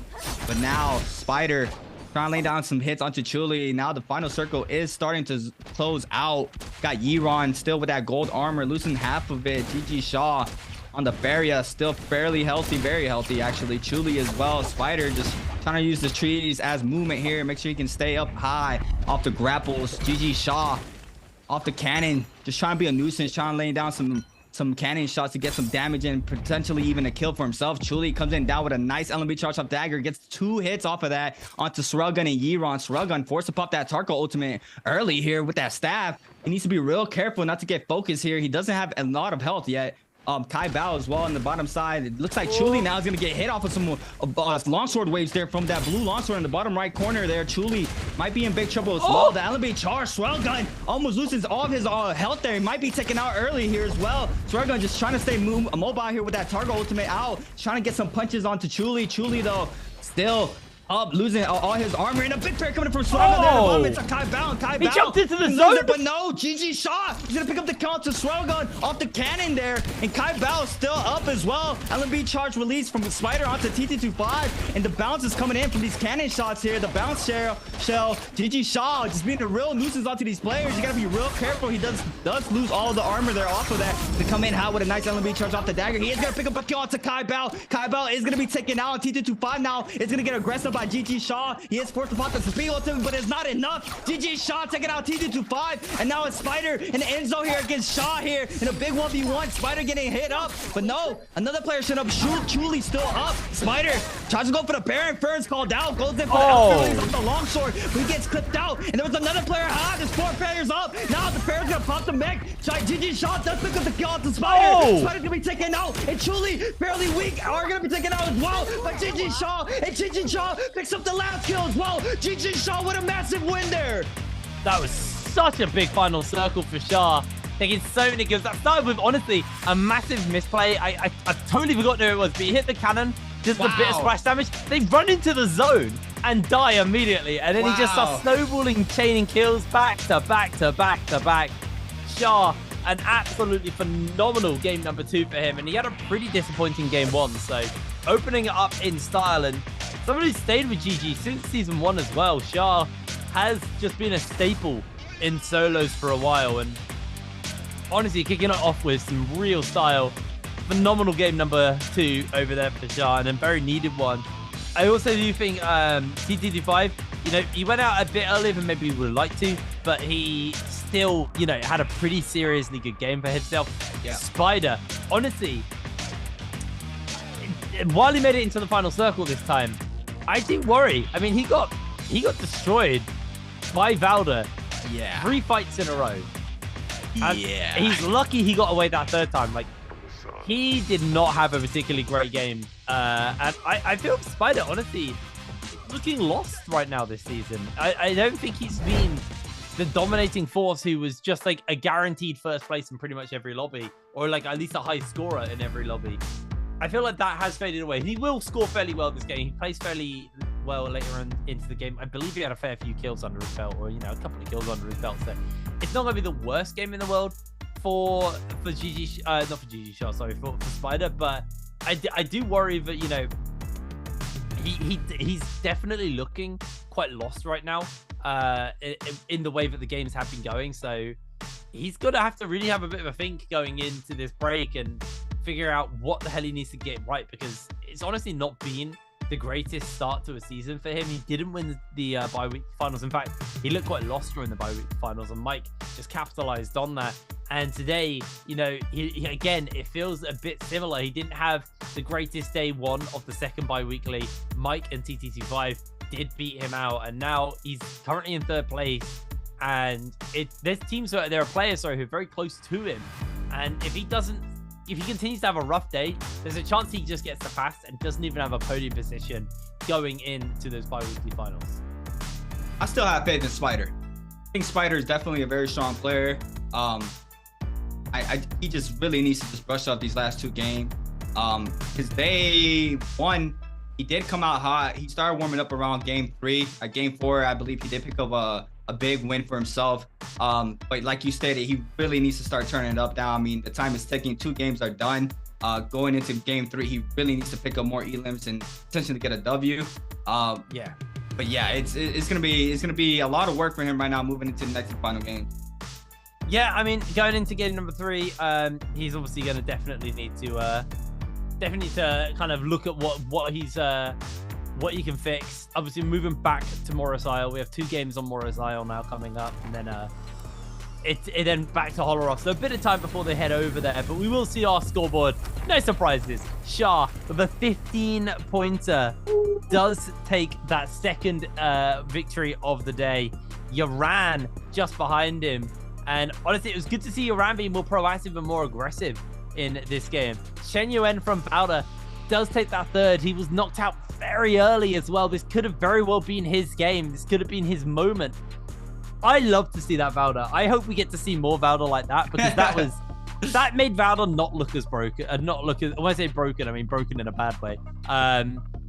Not look as kind of weak as a lot of people will say, because, you know, you even asked me like, oh, what heroes are you looking forward to? I was like, Valda. And you kind of went, oh well, unlucky, mate. Like, that was pretty much your response to that. And Shen Yuen went, yeah, bet. And like literally just whipped out the most cracked Valda game I've seen in competitive. I think we've had like 1 Valda win in all of the Nbpl. Like, it's been really, it's been a really, really underutilized pick for obvious reasons. But Shen Yuan looking super good on it. And this was that first 1v1 versus Spider. I think it was 2 bubbles. I think he hit 5 bubbles back to back on Spider. Like Spider just was unable to dodge so much of that. But Yoran, a lot more aggressive this game. He looked infinitely better. So it was nice to see, you know, Yoran. And this was such a close fight. It was honestly a battle of inches in that one. Wow. This was the F1 bubble off of the bind there onto Spider. Throws down the ball the way he doesn't catch him. He doesn't catch the damage off that spear as well, but a nice pistol shot for himself here to pick up the limb. Was just disgusting. Shen Yuan there. Very nicely done. Sorrel gun laying out some nice musket shots there. And Shaw here with the cannon, just being the nuisance there with the cannon. Picking up a lot of kills here with the dagger for a nice finisher. This is where he calls in the Barrier Ultimate and laying out some big missile shots here with the stomp there. Picks up the kill onto Spider, and then he lays down another shot onto Yiran, and then went to Chuli. And he manages to get the kill there off the Storm there onto Chuli. That was just beautifully done from GG Shaw. And obviously he is our MVP here in game 2 with the Faria mech coming out, laying out some missile shots there on the screen. 25k damage coming in from GG Shaw here. 7 kills on the board. Wow. That is a phenomenal amount of damage. 10k of that coming in there from that dagger. 7k from the cannon. Obviously that balanced shell. He was using that very effectively during that final circle, getting those kind of like angles working for himself, you know, just getting as much damage off as possible. Really, really big game coming in from GG Shaw there and taking that second victory of the day. But obviously we'll be moving back to Morris Isle. I said it last game, but we've now used a lot of Z-Pings. Yeah. I'm curious whether or not they prioritize the Z-Ping as their second hero, because obviously you can pick one hero twice. Every other hero you have to play once you're allowed. You have to play 5 heroes a day in solos. So I'm curious what heroes people choose as their like repeatable hero, the hero they want to run more than once. Again, annoyingly I can't remember the time of day we're on for the games today. Certain maps seem to, you know, depending especially on Morris Isle, depending what time of day when you get those fireflies, it really can affect what heroes do get picked up. We saw, I think there was a rotation back in season 2 where we would have all the fireflies. So everyone ran oh god, Yoto. It was 16 Yotos. Obviously we moved down to 14, but it was full Yoto lobbies, and they are very, very fun. Anyway, we are going to throw it to a quick break, and then we'll be back with our 3rd game of the day, so we will see you in a moment.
Hello, everybody, and welcome back to the Nbpl. We're getting ready to go into our third game of the day, which is going to be on to Morris Isle. Creatives, we've had some honestly, some fairly interesting games. I didn't expect to see a Valda pop off in that previous game. We got that. No surprise, we've had a lot of Z-ping. I think everybody who watches this show will probably know my thoughts on Z-ping at the moment. And, well, since launch, you know, fun hero, lots of healing. Yep, amazing. But I do feel we're now at the point where I think we'll start to see a bit of a cool off on the Z-pings, at least for a bit. You know, we may have the odd player pick it up because remember the players can play one hero twice. And I feel just due to like the strength of their hero and almost, I don't want to say guaranteed make it to final circle or late game. She definitely is one of the best heroes to run to kind of secure that position. I do think, but you know, we will probably see the odd Z-ping show up. But for the most part, I think this is where we can see some exciting stuff, some changes in the lineup. But we do have a little bit of a prize for you guys. So we have our answer for treasures. Okay, so here's the question. Which hero did Valda Shenyuan use to kill Spider twice in game number 2?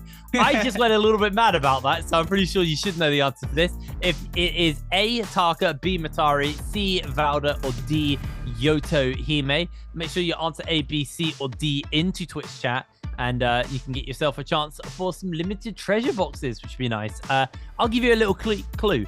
There were no Yotos in the previous game. That's your clue.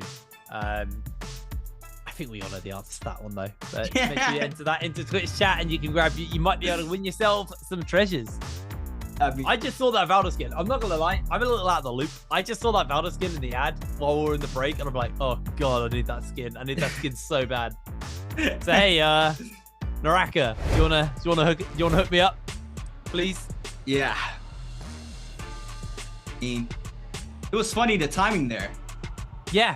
You kind of said it right before the question got pulled up. So we're gonna have to wait and see who's the lucky winner. Big shout out to everybody in the chat that's always watching the show.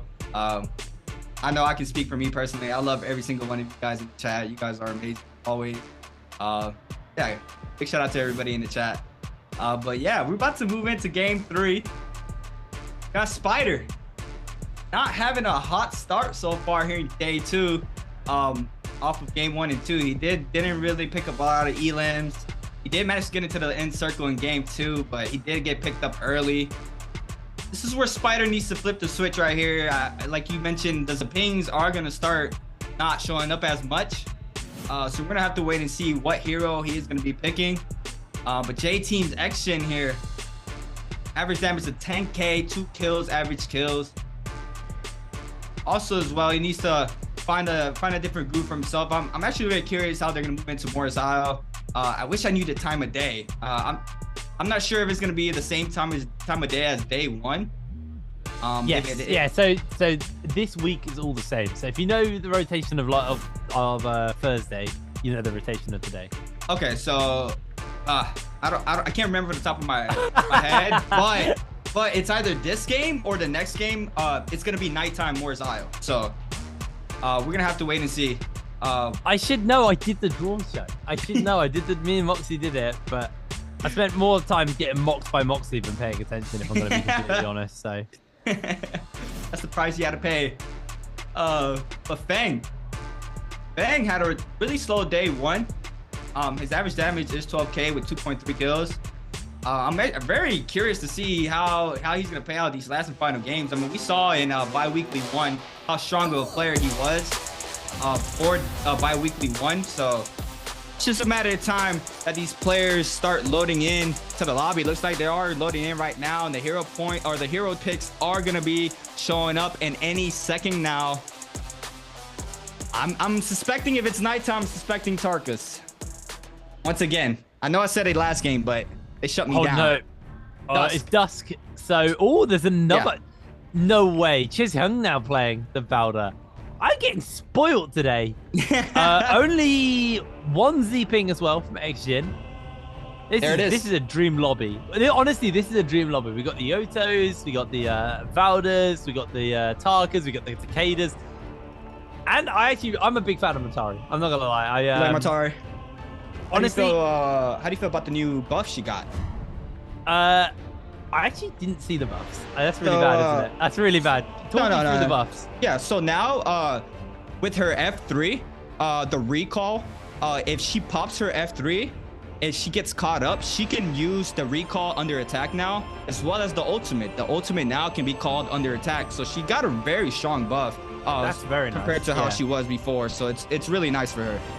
And it's interesting because Matari is already technically quite playable. At least you saw her quite a lot in trios. I'm currently running in the Z-ping Takeda comp with Matari in there.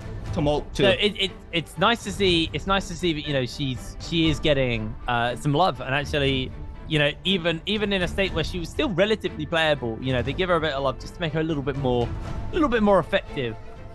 Which I do think we did. I think some heroes do need bringing up a little bit. So nice to see. But here we go, getting ready to go into game number 3. We can see the drop spots where everybody is dropping. I'm not gonna lie. Looking at the comps and what's been locked in and where everybody's dropping, I'm gonna call it. This could be a quick game. This genuinely could be a very, very quick and explosive game, but we will have to see as we're loaded in to game number 3. Having a look over at Feng to kick us off. Again, this is exactly where Feng dropped in the first game. Correct. And spent 7 minutes getting chased by Spider. This time, it's TT25. This time, he's not on the Z-ping, so TT25 might actually be able to get the advantage off. Nice little uppercut, though. Feng actually buys himself some space. Bunch of damage coming in from those dual swords. He blinks forward onto Feng. Gets a whole chunk of damage off onto him. And now Feng's on the back foot, trying to find the charge click off. Can't quite connect it on. TT5 keeping the pressure up on to Feng. Feng gets himself the armor swap off. Something he was so effective at as TT5 blinks forward into him. Charges through. Slams down. TT5 blinks out to safety, scale rushes in, gets the clang down blow as Feng losing so much health, charges in, a sliver of health. Feng finds the win. What a fight. That was super close. It looks like Spider did not want to fight for the Fireflies in that cave this time around. He did not spawn there, but TT25 and Feng were in a very close fight. But we got Kai Bao putting Spider into a standard combo there off the katana. Now Spider barely weak in the Matari. He gets clipped off that LB, charged off that dagger by Sang-Yu. Sang-Yu is going to pick up the kill onto Spider. And Kai Bao with the 1-2-3 off the katana onto Sang-Yu now. Trying to find an opening. He does manage to get the R&B, jump LB prior. The F3 is forced out of the Yodo here. Sang-Yu going to go ahead and pop a reset for himself. Kai Bao as well. Kai Bao is ready. Goes in for the R&B charge. Does not connect off of that. Goes for the jump R&B, LB there. Or the R&B jump LB. But no, Sang-Yu still responding with the dagger there. GG Shaw showing up. The Tarka pig just camping there. The call back there. The arm bear release for Kai Bao onto GG Shaw. He does manage to get some damage in, but it's Sang-Yu picking up the kill onto Kai Bao. And now GG Shaw onto Sang-Yu now. Trying to regress here with his aggression onto Sang-Yu. Sang-Yu just eating up a lot of damage, but it's just a common dagger. Now he's forced to pop that ultimate. He's go ahead and swap on over to that purple spear. Does not get the prior off of this. Does not get the punch as well. GG Shaw is gonna get tagged by Sang-Yu, but the Tarka ultimate is out, but he calls up with a nice tech chase off that LB off the staff there to make sure he continues his aggression there. He does pick up a lot of damage, but no, JL Ego now showing up. Gets the people's elbow there and picks up some damage. The Takeda forced to pop the ultimate now. Needs to be real careful, but a jump LB off the spear or the staff there to pick up the kill there for Sang-Yu onto GG Shaw. He's not going to go for a 4th kill. Zhang Yu is just chain killing the lobby right now. He's 3 kills deep. Gets eaten up there by Ego's F. Puts down the F ability himself to keep himself sustained and alive for the moment. Quick clang coming in. Zhang Yu's going to throw down the ultimate. Actually cancels that out early. Decides just forcing Ego away was enough, but Ego now keeps the pressure up with that spear onto Zhang Yu. Zhang Yu now very low. This could finally be the moment where he goes down. Can he turn this fight versus Ego? This is going to be one hell of a fight from Zhang Yu, and it's not going to happen. Ego is finally able to stop this madman's blood spree as he gets himself 3 kills chained back to back. first one of which was here onto Spider. As actually cutting over now to Chazheng, who is on the Valda. See if he can maybe have quite the same success we saw from Shen Yuan in that previous game. Gets a counter off onto Chewy. Chewy picks the bubble up. He does have himself the F up. It's the triple bubble. Is able to connect one on. Throws down the ultimate. Doesn't quite connect it. Looking for the spear. Don't think he's going to be able to find that one, unfortunately. Maybe onto Feng. Does spot him out, but is going to miss that spear. And unfortunately for Chezyang, not able to quite get the damage off. Interesting that he went for the triple bubble instead of the single bubble like we saw on our previous game there from Chezyang. But now, with those bubbles on cooldown, is actually on the run. Is going to get himself caught out again, though, by Feng. As bubbles are back up and available to Chezyang. See if he actually does look to try and go for it. As Feng keeping the pressure up here. Is down in gear, but Ches needs to try and get his opportunity to recover that armor before he wants to go for anything else. Is going to get one grapple away to safety. It looks like he should be out, but Feng is keeping the pressure up here right now on to Ches. Yeah, Feng still from BIWEEKly 1 just running dagger. Not sure what else he has in his inventory, but he's still just running the common dagger. I mean, have you met Jin before? Jin literally will always take dagger over everything. We've seen him drop a legendary longsword to pick up a gray dagger. Like, genuinely, this guy only plays dagger. I mean, that's what I was talking about the other day. Very, very interesting because, you know, you see a lot of these players play every weapon just because of the rarity. I mean, they try to master every weapon. So really just off and staying with one weapon in particular it's very interesting to me because I always see everybody play every weapon, especially in different regions. When I do cast NA, EU, or C, like everybody is trying to master every weapon. So having someone in the league who is just trying to be a dagger god is very interesting to me. Honestly, some of these players, like Jin is a perfect example. Like consistently one of the good players in solos. And whenever they have a dagger, they just it's something, they're like a completely different beast. It doesn't matter on the rarity of the dagger. They will put the work in and make it look like they don't have a gray dagger and look like they're rocking like a purple or an epic dagger. They look super good with it.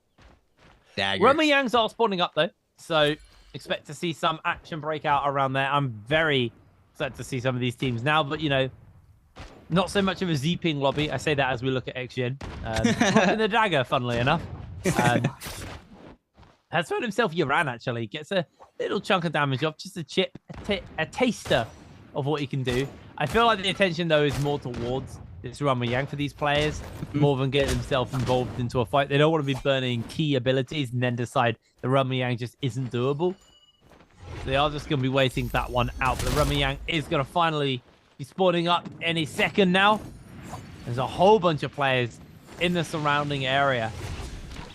So this is obviously one that people really want to be taking. I feel with the fact it's not a Z thing, you're less likely to basically get stalled out and just not find anything. As they're all jumping in. That's actually going to be the F ability thrown down by Zhang Yu. He didn't get in, so nobody. That is super unlucky. Everybody missed the gate on that front, but we do still have the Yangs actually breaking out on the other side. So we'll cut over to that in a second and see J-Team's XGen versus GG Shah. GG Shah only rocking the gray dagger as the XGen is just going to be playing the kind of avoidance game for the moment here from Shah. Has got obviously the Z-ping, so the healing is up and available to him. GG Shah actually just struggling to even connect any damage onto XGen. XGen just kind of scale rushing, using these pillars to avoid away. Basically waiting out the Tarka ultimate, but finally Shah does catch him with a grapple and gets a whole chunk of damage onto Jin. Jin actually losing a lot of HP here. Shah keeping the staggering up, and there's healing coming in to keep him alive for the moment, but Jin very low HP, and all Shah needs is just a tickle more of damage. Finds himself actually getting turned onto, and Jin finds the opening to turn this fight around and gets the range shot up and winning it. Meanwhile, Spider having to blink away on the Matari from that fight. Wow. He turned that fight around fairly quickly there. It could have been really bad for him, but that's the ping ultimate came in hot for him. But it looks like Spider gonna pick up a kill onto Zhang Yu there off of that LMB charge from that dagger. Spider now doing a really good job here. Make sure you get some E-limbs. We got Feng The scrap off. Trying to back up once again here with the dagger. Got TT25 moving in. Chazing in the bottom end as well. We got 2 players onto Feng here. Feng needs to be real careful. On to Takeda. TT25 with a little bit of a movement error there, but it's not a problem for him. He is going to continue to try to get aggressive onto Feng. Looks like he does spot Chazing there. Chazing needs to be real careful. It looks like X-Shin against Spider. LNB charged for Spider there off the blue dagger. X-Shin trying to respond here with that gold katana. You got to be real careful with the gold katana. We know how much damage it can do. The clinks are coming in hot. Here goes for the R&B LNB, but the prior comes in here for the dagger for Spider. The clink comes in off the blue charges there. Goes into the mid dodge there. Into the nice grapple standard combo coming in from Action. Tries to go for the pistol shot, but no. Spider's going to blink out for the time being. He needs to be real careful. He's 1 pistol shot away to be taking out that with does not connect. Spider on the run now. Needs to be really careful here. Needs to try to pop a powder. Yeah, there it is. He's going to get that off. Action as well in the back end. He's going to get a nice reset for himself. We do have some codes. Once again, guys, you guys need to be fast for these game codes. Got to have the Steam client open if you guys do not own a copy of the game. If you guys do want a chance to win these, make sure you guys are quick as possible. Enter those codes into the Steam client to be able to get the game for free. But now we have another scrap off. Kai Bao against Ego. Matar v Takeda. Big parry coming in from Ego. Now Kai Bao's going to eat up all that damage. Even though he popped that ultimate, he's going to go for the backstab. Ego, though, is going to respond with the F. He's going to go ahead and pop Furman. He's going to use the call back there off that F there for Kai Bao. He's going to call in Furman to get the R&B prior off of that release there in the staff. Coming in big here from Ego. Picking that Elin for himself here in game 3. That was massive for him. Absolutely phenomenal win there for Ego. Really, really big fight. The Spider been jumped onto. Is going to blink out to safety. Does not want to be dealing with that fight. As Axian already has won this fight against him previously. Golden Katana. Very, very scary. Spider actually training out quite effectively here versus Axian. Kling's coming in. Spider loses a lot of HP though. Charge click doesn't quite hit it there from Jin. Low HP on both of these players. In comes the healing on X-Jin. He's now going to try and just turn this fight as Spider goes invisible with that ultimate for the moment as J-Team's X-Jin trying to sustain up. Should be able to do so. He is a Z-Ping after all, as let's say Chilui here. See if they can find a couple of bow shots off. Spider will reveal himself. And, oh, that was a lot of damage from the bow there from Chewy. Gonna get another shot off here. And Spider now low HP. Could just be finished up by the bow. Not gonna hit that shot. As they are chasing onto the kill. Spider just permanently low in this game. Oh my god. Really, really rough. Oh my god, Spider. Please. Back up. Safety. Needs to be real careful. He got caught up on another player. It's XXY. He was just waiting there and his Spider just moving in. He was fairly weak. It was like a present on Christmas for XXY there. He does manage to kick that kill onto Spider. And that's Spider's game 3. With only 1 Elin, 1.1 game score there for himself. He's having 3 bad games back to back to back. That is super unfortunate for WBG Spider. Wow, JL Eagle with 3 kills. JL Eagle has been putting up a lot of kills currently here in game 3, as well as AU with 3 kills early on in game 3. Got XXY getting caught up by a bow shot there by Chuli. Chuli's gonna try to back up, but XXY say, you shot me, now you are not gonna get away for the time being. Chuli trying to create some space here, but XXY catches the prio there. He nice F coming in from XXY, and now he's gonna go in for the uppercut, but Chuli with a nice counter punch there coming in from Chuli. XXY now forced to pop that Tarka ultimate. He's gonna try to get inside that rock there to get some movement here for himself. XXY is gonna go ahead and swap on over to that Kami Katana, gets the punch in to get some burn damage in, but no, looks like that was a pulse or a great sword coming in for Chuli. We have a fireball Tarka as well for Chuli coming in. XXY running that F1. Gonna go ahead and pop a Vitaly here to make sure he stays healthy, make sure he does not get third party and just called out. But Chuli is just gonna go ahead and rotate into the next zone. Super unfortunate that he cannot pick up that kill for himself. Looks like we have another temple end circle this time around, Hitbrain. Again. Yeah, crazy actually how many temple circles we've had. We had quite a few in trios as well recently. Oh, I don't know. Maybe the algorithm's broken and we just keep randomly getting it. I think this might be my 4th one of the season so far, if I remember right.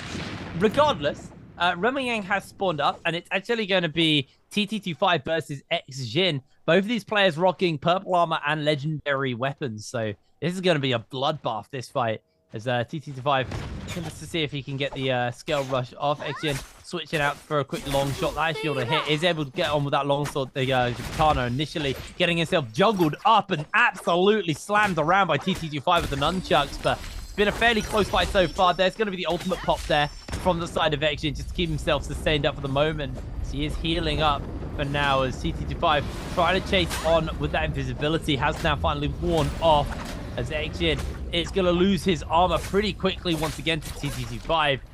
Keeping the pressure up. The F is there and available to TT25 if he needs it, and he's going to. So he just blinks out to try and get some bit of sustain in, but it's going to be hard. Exin now being juggled, knocked back and knocked in low. Exin with the charge click again, able to secure himself the win there. We'll see what he can get from that Mora's Blessing. Mystic Might's a given. That's a golden spear, I believe. Yeah, golden spear in there for him. Wow. That was massive. That could have been bad, but I mean, just the zipping. Zipping is so strong. That health that you get back from the ult is just way too good. In a situation like the Realm of Yang, it's just super tough to try to pick out a zipping. Even the Farias do really well in the Realm of Yang. I mean, if you have a Faria pop the ult around 30 seconds, 25 seconds, I mean, that ult's not going to run out before that timer ticks. So it's pretty much a draw there if you don't die against the mech. But look, XX Shin going in for the grapple spam. Both shots there. Gonna release that R&B charge. Tries to go to the grapple stun there, but Shin Yuan now trying to respond here with the blue staff.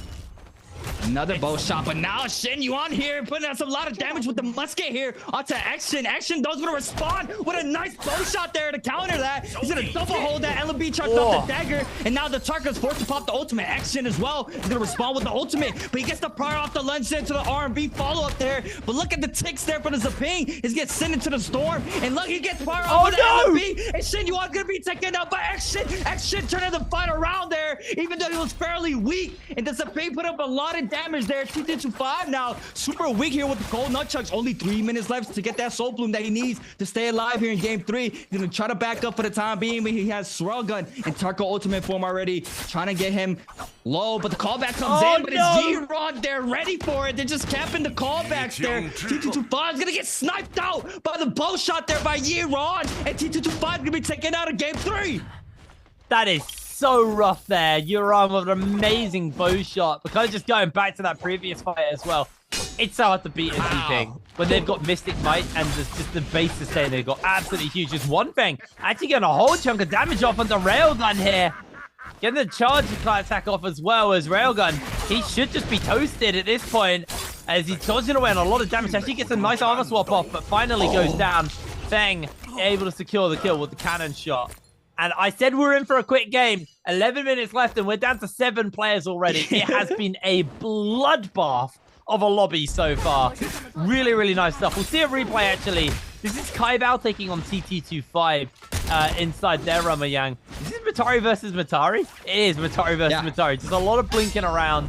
Is that a pole sword as well, I believe, as well? So it's a very back and forth fight between these two. They both got incredibly low as they got through that armor, but just using the mobility as it looks like TT25 able to finish up Kaibao. Just following him around every time he blinks out. It's hard to just blink. It's hard to blink out when the other person can blink after you as well. So really, really clutch fight coming in there from the side of TT25. And, you know, he's been having a good day. He's been having a very, very good day so far. Only 3 games in, but some really, really good performances coming in from him. Yeah, I mean, I'm not gonna lie. I was not happy about the Matari being in the meta for the mainland, and I mean now they're starting to see. I mean, these players are camping that callback, so I'm interested to see if something's gonna change, if they're gonna go back to the Yodos or something. I mean, this is on day 1. I also saw everybody. Spider was one of the main ones to camp that callback, even though the Mataris are getting chased. I mean, they know that if they get caught up, they're gonna go ahead and recall, and then they're just gonna take that damage there. So I mean, we saw that earlier on from the Natara there, just getting all their armor chucked off there off that callback, which was super unfortunate. But just in here, the lone Balda trying to see they can stay up here in this top 7. Got Chuli just poking some shots here. That blue bow.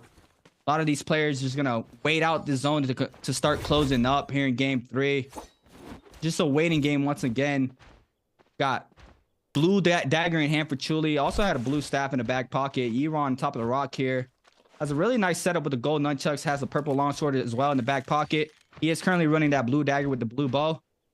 Looks like that is scatter shot for that bow as well. So that's gonna pick up a lot of damage there if he does connect onto someone. Fang, look at the loadout here for Fang. Wait, he's gonna get caught up by a nice bow shot and loses all his armor. He's forced to back up now.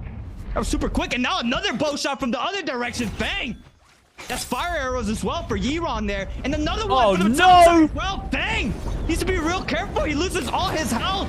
Now he's on the run. Yiron in the back end here tries to get the bow shot. And there's another bow shot connected. Fang needs to be real careful. The grapple comes in and Yiron gets the kill. He's not happy. He is not happy about that. He knows that is not the best way to get taken out. But Yiron, and it was another player, I believe it's Action, that was laying down some bow shots from the top of the mountain there. That was super unfortunate for him. And the blessing spawns in. It looks like Action just gets everything for free, gets a blue bow. Word. That's why. That's exactly why his armor was chunked out, because it was a gold bow. Action laying down a lot of damage. Or did he pick it up out that blessing? He could have picked it out that blessing. And no, he got it out of that blessing, yeah. Because he yeah. had the golden katana already, got golden armor, golden bow off that blessing. It's a purple bow. Action he is stacked. Wow. He is so stacked now. Look at this loadout. He's even got a golden spear in there, staff, that's the one, in there in case he needs it. Soul Jade's a little bit lacking, a couple of blues still in there, but has got a legendary Soul Jade and a couple of purples. He is set up right now for this final bit. We are actually seeing a replay of Spider, actually just from the beginning of the game, actually, versus Action. Honestly, Action has been having a phenomenal game so far, constantly finding really solid fights for himself, obviously beating out Spider here. And then he had a really good a couple of Realm of Yangs. He won 2 Realm of Yangs back to back, I believe. So just really phenomenal stuff coming in as replay. Just kind of seeing how Spider was just getting absolutely slammed. I believe the third party came in, from Taibao. And Action just able to sustain and survive through all of that. Actually, no, that might have been where he went down originally. Yeah, he went down originally and then came back. And honestly, his recovery into this game has been really impressive. But just under 7 minutes until the game does come to an end and the circle fully closes out. But we are down to 6 players. Now, what you have when you have a game like this is you have a very large final circle, considering the amount of players. Like, there's not that many players left. The circle's quite big. So everybody's going to be able to find themselves a lot of places where they're just going to be able to chill and wait out the circle until they know where everything exactly is going to close. And there's lots of terrain and there's caves and everything for them to kind of all just sit at and wait out. Yeah, I mean, I'm looking at the kill count right now, and it's our top 3. I mean, they're sitting at the same score right now with 3 different heroes. EWG's Yiron on the Tarka with 3 kills. J-Team's Action with 3 kills on Zaping. JL Ego on that Takeda with 3 kills as well. I mean, this is still anybody's game. I mean, it's not like only one player has been dominating this whole game 3. So it's going to be very interesting to see. I mean, we do have 3 Tarkas up still, and the Balda can just completely counter any of those Tarkas as soon as they pop that ultimate. So it's going to be a very scary sight for the Tarka there to try to pop that ult. But Action looks like they are going to continue to get aggressive. They want to pick up another Elim. Action, I'm so glad he's playing Gold Katana. I personally, the Katana for me is personally my favorite weapon. Just the variety of what you can do with the weapon. I mean, we saw Spider trying to go for the Heaven Step combo earlier in game 1. The Katana is the most versatile weapon. It's not the strongest. I mean, we know how strong Dagger is. So having someone play Katana, I mean, it is gold. So why wouldn't you play it? But just the fact that the Katana is out in play, which we rarely see in solos, is just very nice to see for me personally. But J-Team Action tries to catch Ego lacking here from rotation. JL's Ego is going to try to respond with some bow shots. None of these players are going to connect so far with a bow shot. Action as well, just going to go ahead and swap on over to that purple bow this time around. JL Ego as well, he's ready for whatever comes his way. Going to lay down some bow shots. JL Ego is ready for that as well, but Action just goes in for the full rotation here. He does move ahead into the next zone. Chazing just chilling in the bottom left right there. Looks like he's going to try to catch a player lacking. He can. JL Ego still left behind in the zone. He's going to be forced to start moving in right now. EWG's Yiron already posted up on the right side of the next zone. Chuli on the top left as well. Yeah, it's just a matter of time. I mean, I think we're we're pretty much in that Buccaneer phase, like you stated, Hit Brain. Yeah, but it's a very quiet Buccaneer phase. Nobody's actually shooting cannons. I don't know how many people even have cannons. I mean, you can see Chewie has one, but that's kind of it. So I think just due to the size of the circle, nobody's willing to fight.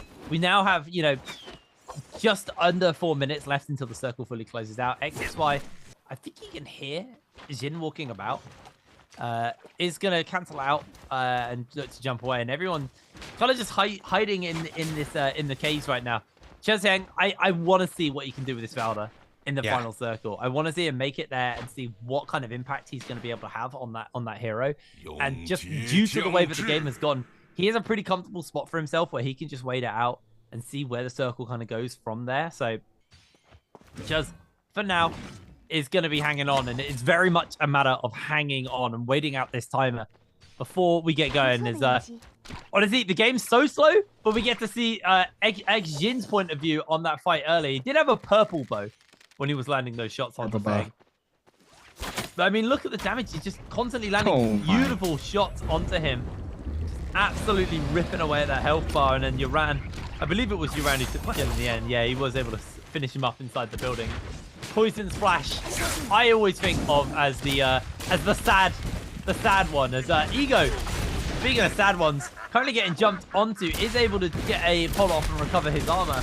The cannon shots now coming in. Is the zone is getting small enough, but now finally the players are starting to feel that itch to go aggressive. As Ego is actually looking to throw down that F ability. Doesn't quite connect it, unfortunately. His XXY getting a whole bunch of damage off onto him with a pole sword. And XXY is able to finish up Ego now. Xjin launching in onto XXY, chasing him down, but is going to pop that ultimate and have to just pot off as well. As, I believe he cancelled that ult out early there to make sure he goes on the cooldown as quick as possible. But it is that waiting game right now. Waiting to see where the final circle takes all of these players in.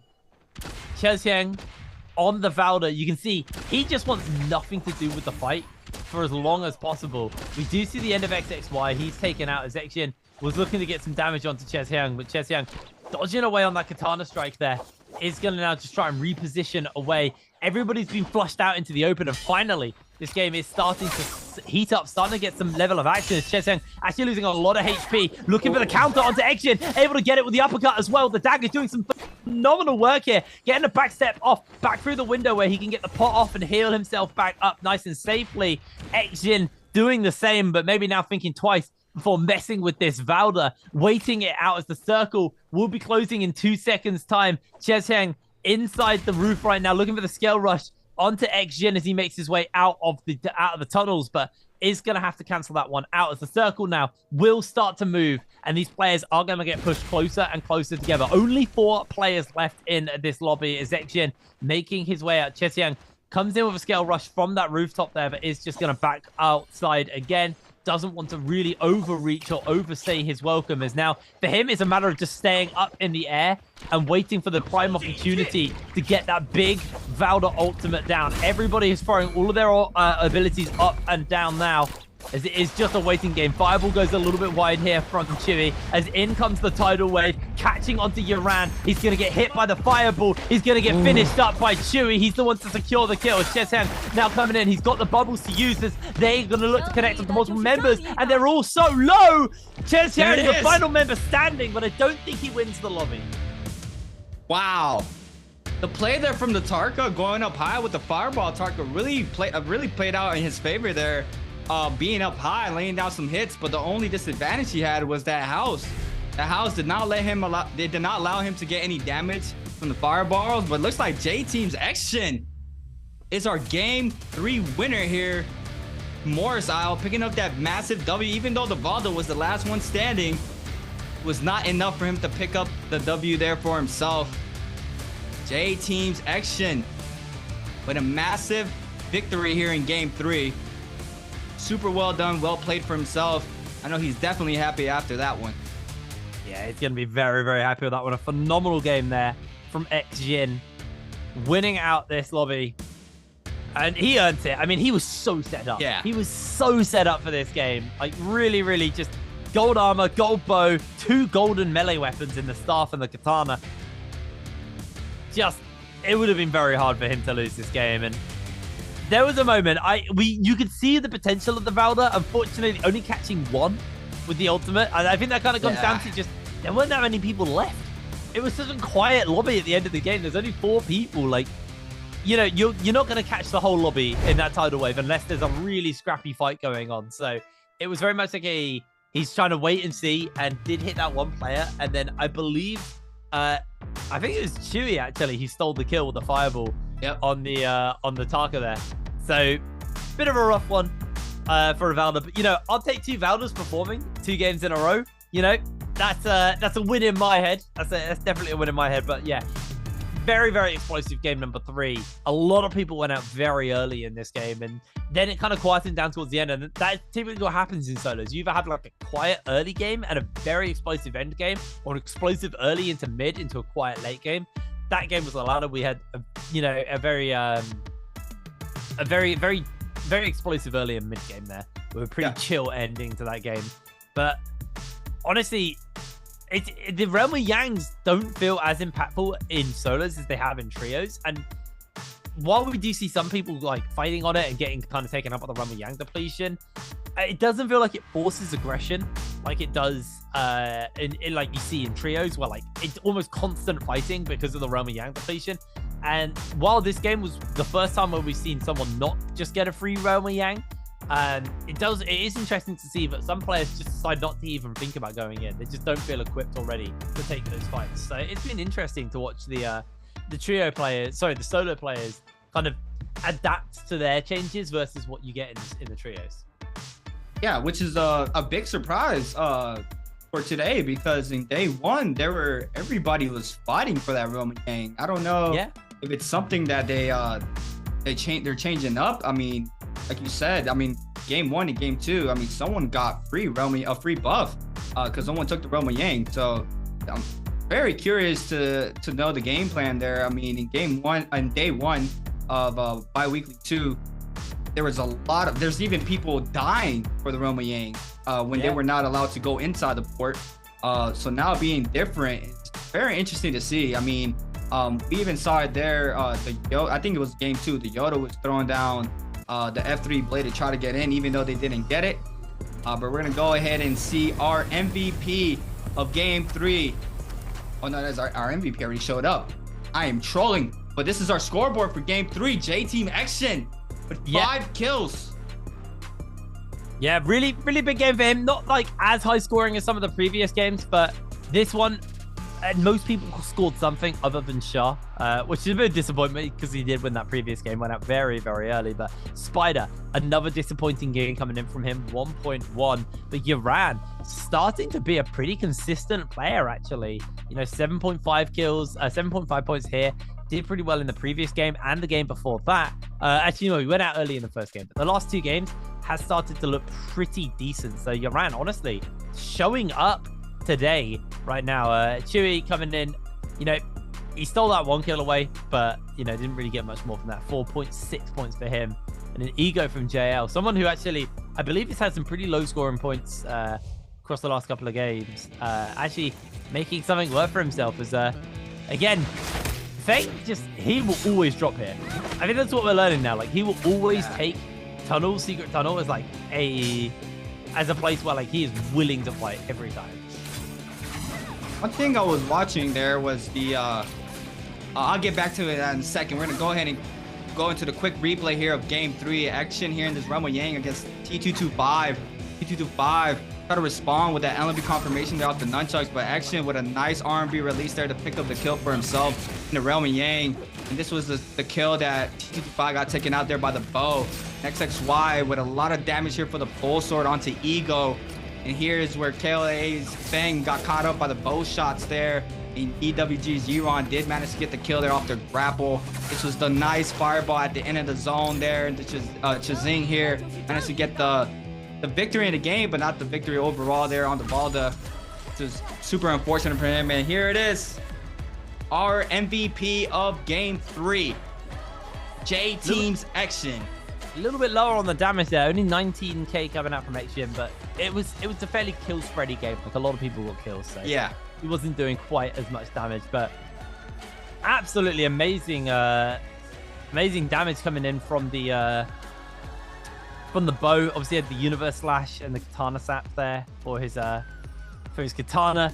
Really, really nice stuff coming in from Xjin. And honestly, I think in solos what we're seeing is what's nice is that it doesn't feel like one player is dominating every lobby. It feels like it's a fairly even spread. I think we're seeing a few consistent players. I feel like Yaran is probably an honorable mention on that front. While he hasn't won a game today, he has looked very, very consistent across the whole day. He's been able to kind of hold his own versus no matter what player he's no matter what player he's kind of going toe to toe with. So it has been an interesting day so far on that front, but we still have 3 more games to go. And the next 2 are that kind of big one where you get 2 games back to back. We get Morrisile straight into Oloroth.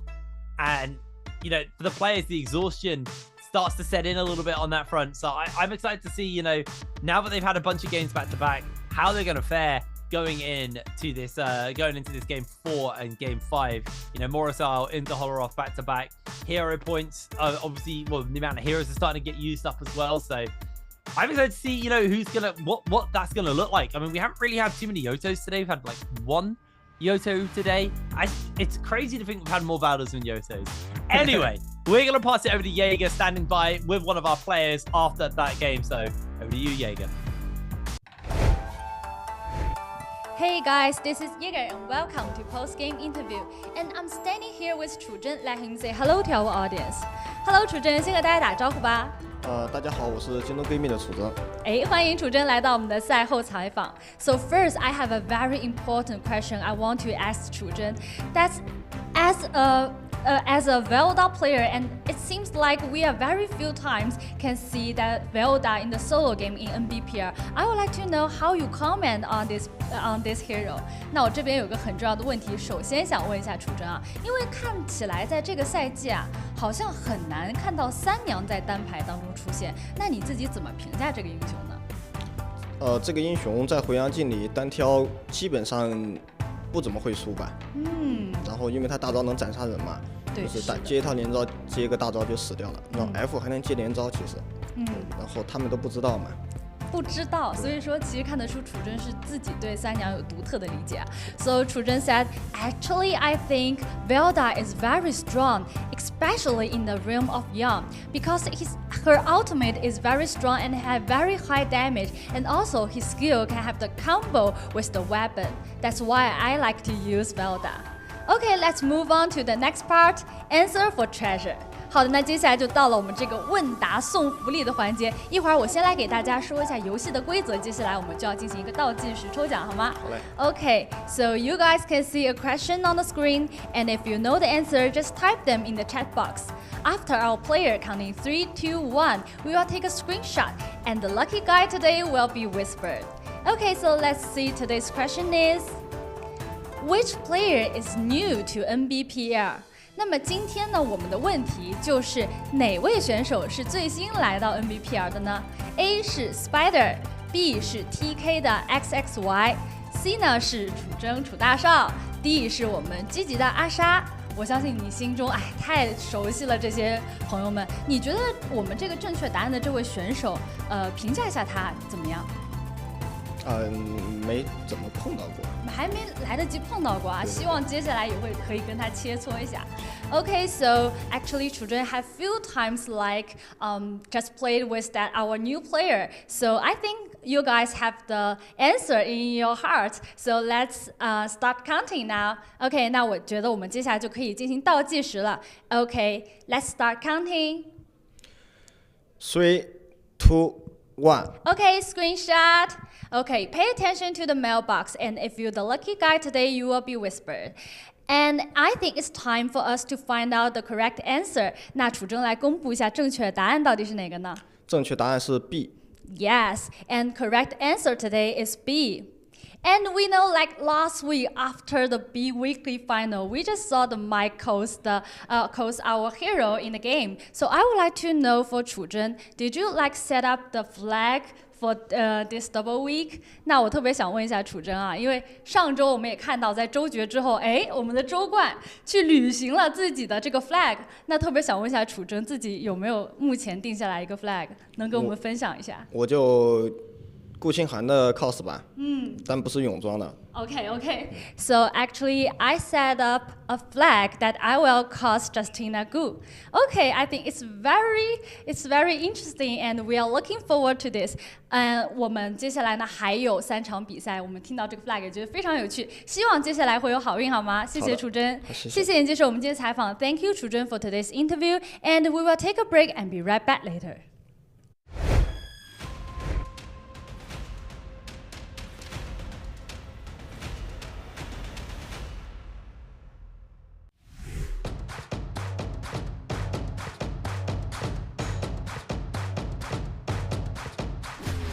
B95球，正了，你走。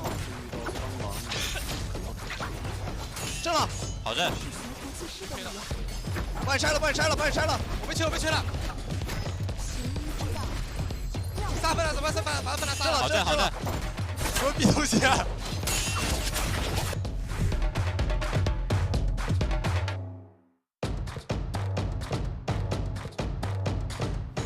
拉手了，哎，我来了。完了，我反杀一个。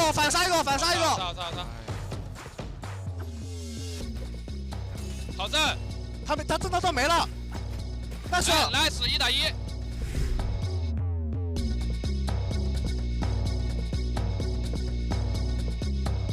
Oh, and here we have it. From fight to fight, we have XCG now versus JL. JL seem to have the red buff from Yang. The XCG looking to take them down regardless. Gets a huge parry on the AS.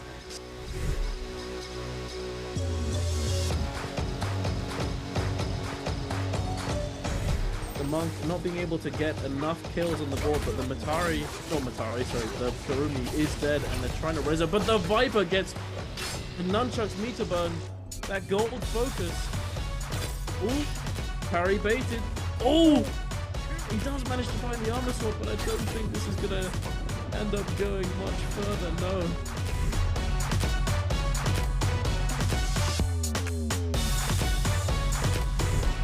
Don't seem to care though. Oh my god. XCG is Takeda taking a huge amount of damage, no ultimate to speak of, just getting taken down. This feels a bit ambitious. XCG, oh no, this is not what you want to be doing. Oh no, no ultimates.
Welcome back, everybody, to the 2023 NARAKA BLADEPOINT Spring Split Solos Day 2. We are back looking at the overall scores here for solos. Looking at TE Shruggun went into 15 plays with 9.7 points. Baldas Xinyuan with 8.7. He's been done dirty, man. He performed so well in that game number 2. Like, I want to see. I got my fingers crossed for this guy. He played super well in that second game. Did. I mean, it's his first day. Yeah, so, true. You know, he still has a lot more games to be played out.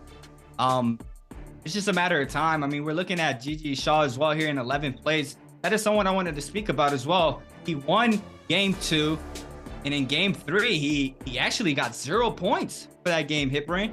I think game 1 he got 0 points, or at least got like half a point or 1 point. Like, he didn't do great in that first game either. So GG Shah, like, very inconsistent today, at least. Anyway, not had a particularly great day.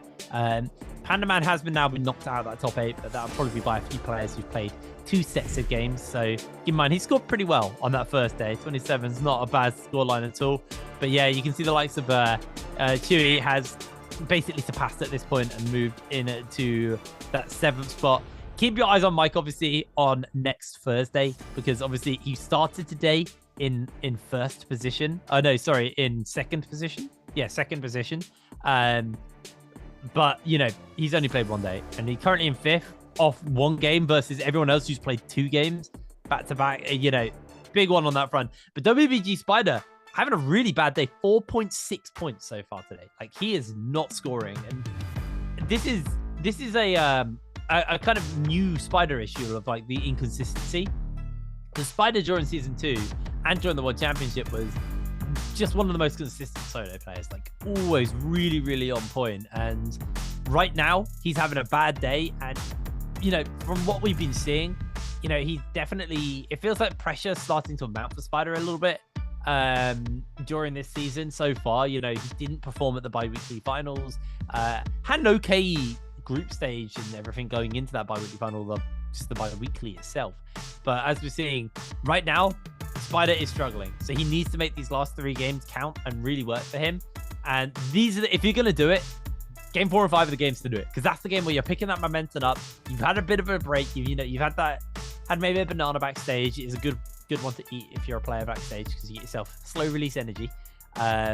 But then you get into this game, win this one, and then, or have a good game in this one, and then just carry that energy through, because you don't have a break really. You have very little downtime, so you basically go straight into that game number 5. So I want to see, you know, some of these players step up, because we definitely have had a few players underperforming coming into these games, and I'm curious to see what the hero select looks like, because we had a very, very interesting one in that previous game. So it'd be fun to see what the players are going to pick up going into our game 4 of the day, as we head back onto Morris Isle. I'm not entirely sure what time of day it is again, unfortunately, so I couldn't tell you the answer on that.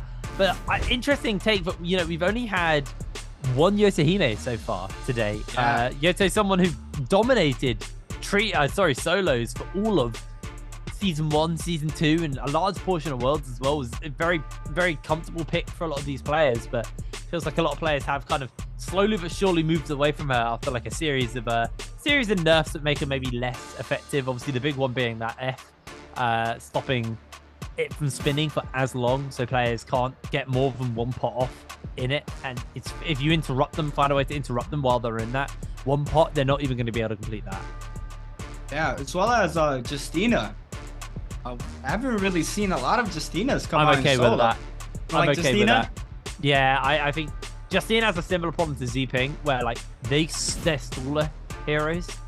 It's very hard to like punish a Justina, because they can freeze themselves up, recover armor, and if the fight's going really bad, they just ult and zip away. Like the ult is barely used aggressively, mostly defensively, or like to chase someone on the run. Yeah, that's correct. Who else was I thinking about?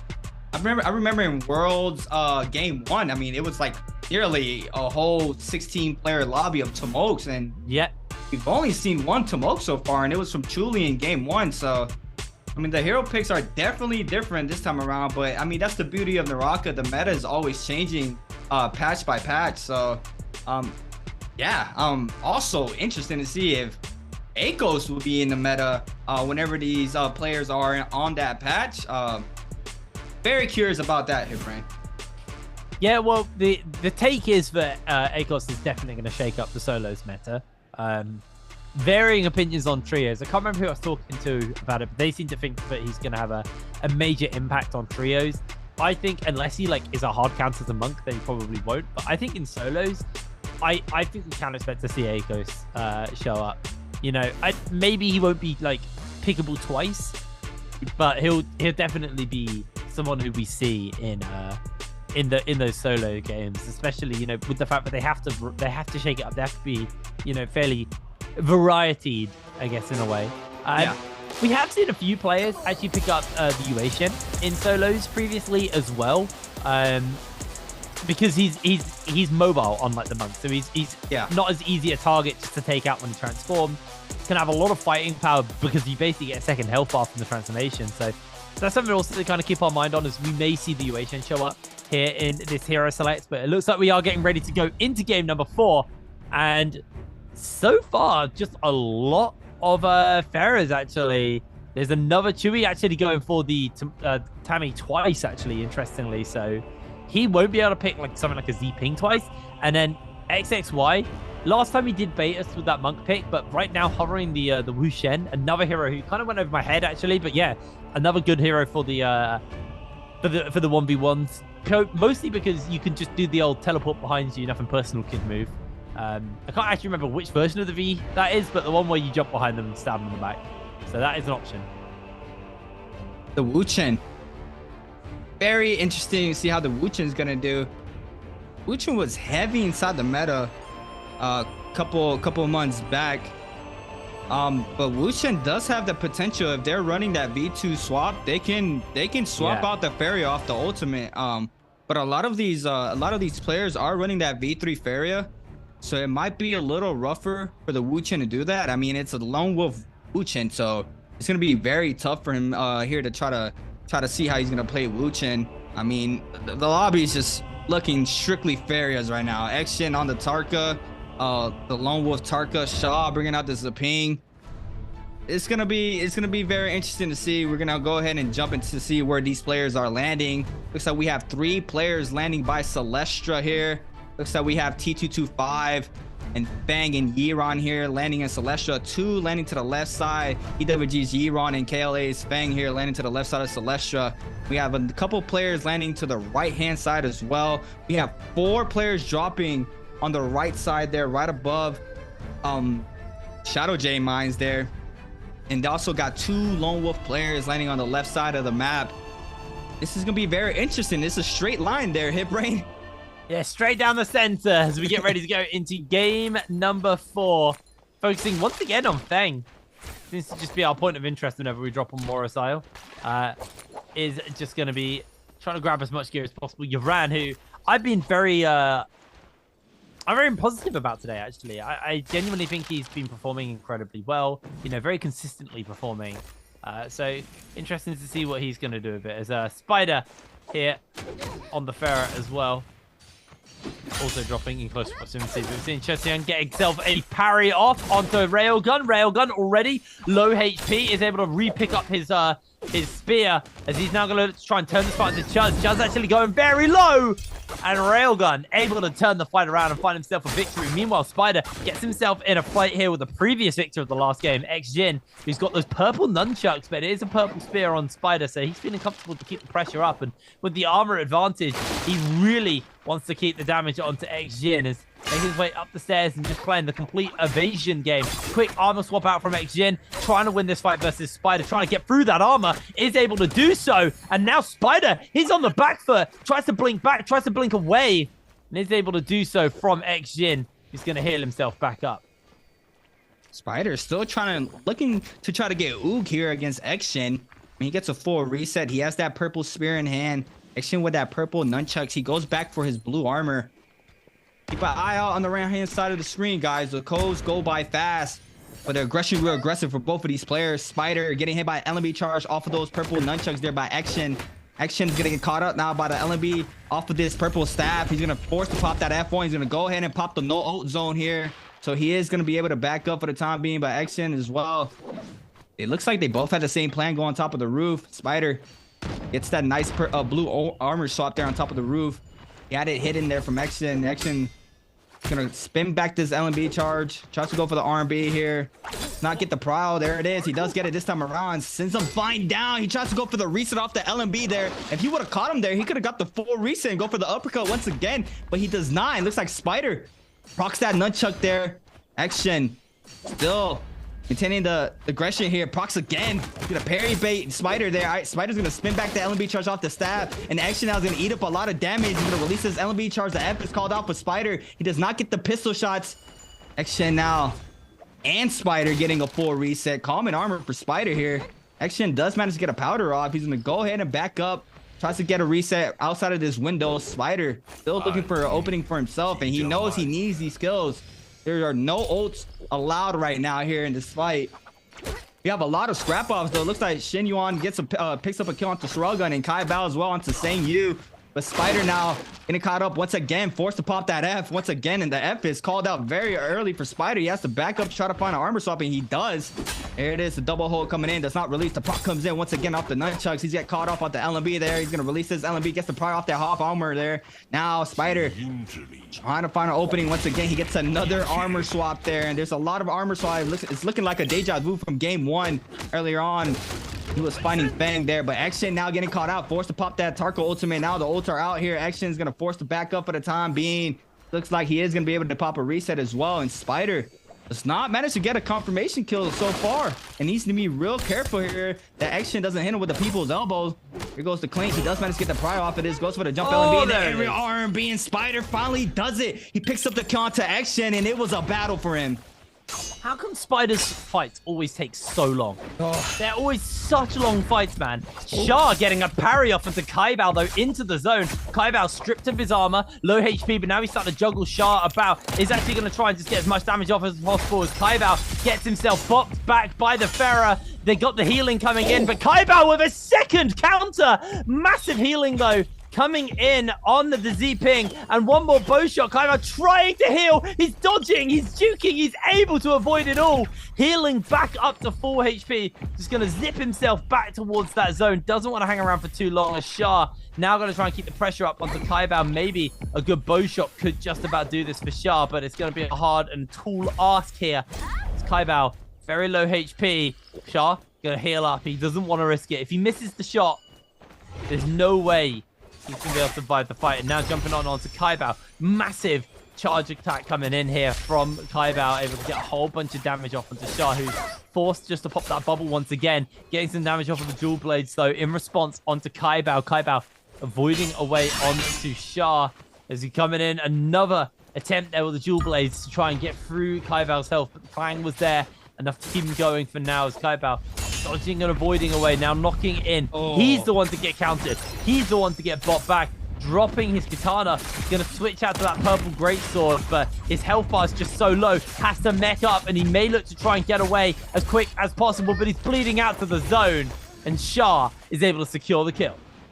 That was a massive kill from Shah. Super unfortunate. I like the play he was going there for. Super unfortunate that the damage still came in from Shah there. So he is going to be taken out, but Spider still in the mix now. This time around, Celestia looks like Fang. Super weak here. Trying to create some space here. And this is a very tough place to catch any player, especially in Celestia, especially with a dagger as well. I mean, the movement can just be absurd here from all these players because every player in this lobby has just amazing movement. And Fang showing it out right now with that common dagger once again. He is the dagger lover, so he is gonna keep running that weapon. He does manage to get away, crosses the hill there onto the other side of Celestia, moving on over to the temple side. But Chuli as well on the tumult tries to catch him with the whisk. Fang just moving right now. The movement from Fang coming in is very nice right now. He does manage to get inside the temple, and he can use this building just to kite here. It looks like he is gonna try to pop a powder. He does manage to get it. He gets 2 bars back off of that purple armor, and Chuli trying not to let him go as far as possible. He knows he is weak, so he's going to continue to get aggressive. Gets the R&B prowl there. from the nunchuck. Goes for the aerial R&B. Now the F is forced out of the area. The Clint comes in there from the aerial grapple there. He's going to go ahead and lock him in with a Tomoko ultimate. This might be bad for Feng here. He's going to go ahead and pop that F once again. The R&B confirmation is into the wisp, but it does not connect yet.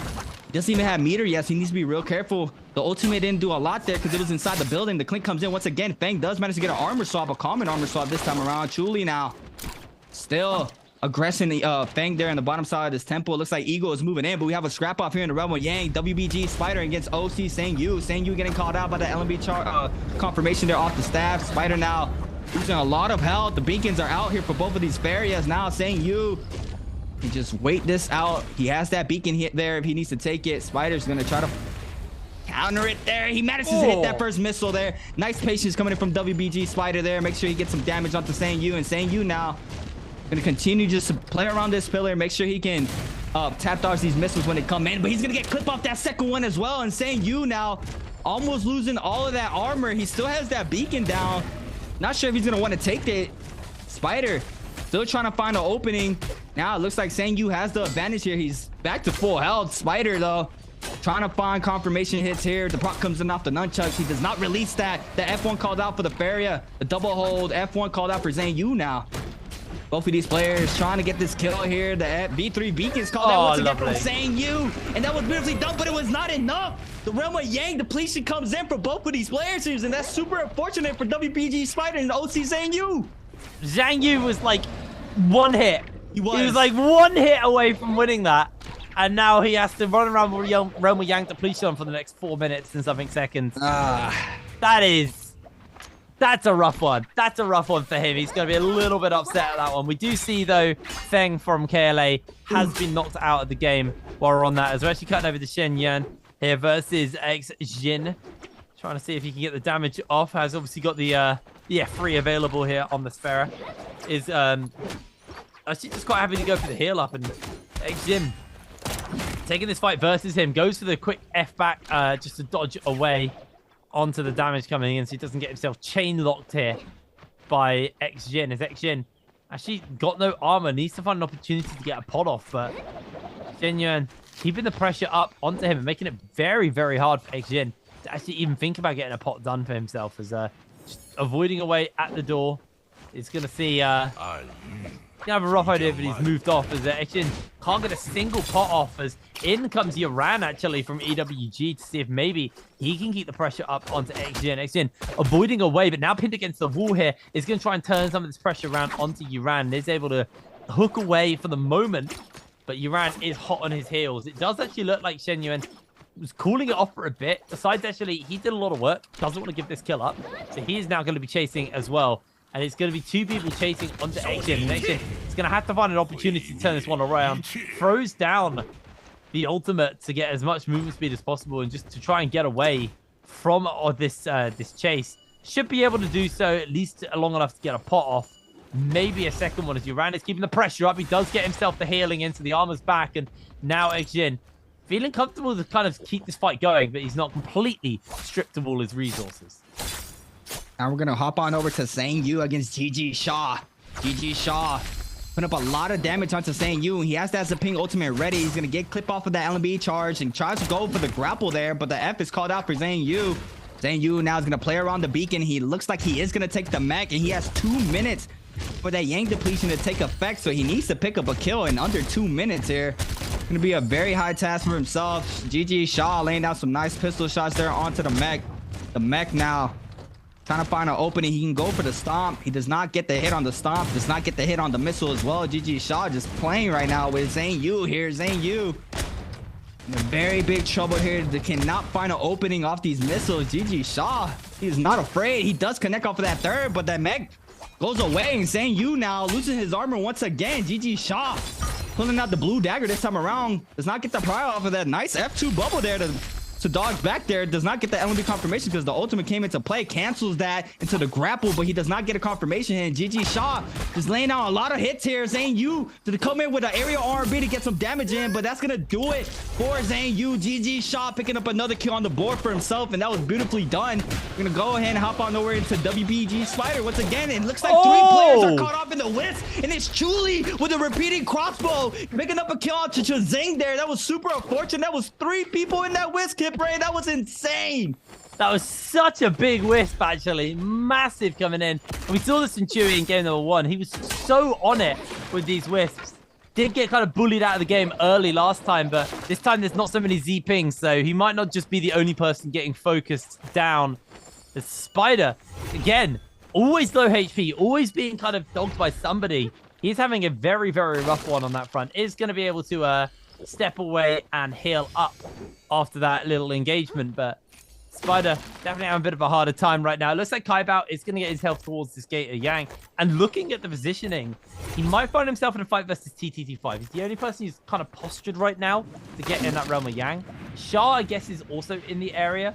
But these players maybe actually playing a little bit less towards the realm of Yang, and actually instead turning their attention towards this Mora's Blessing. As you can see, Wolves actually slipped off, so it's going to be TTT5 who makes his way through into the gate. Let's see if anybody else wants to contest him, because it looks like for now, he might just get a free Roma Yang for himself. Nobody really feeling comfortable fighting that. And to be fair, you are going into a purple armor, golden longsword Farah on TTT5, one of the top players in the lobby.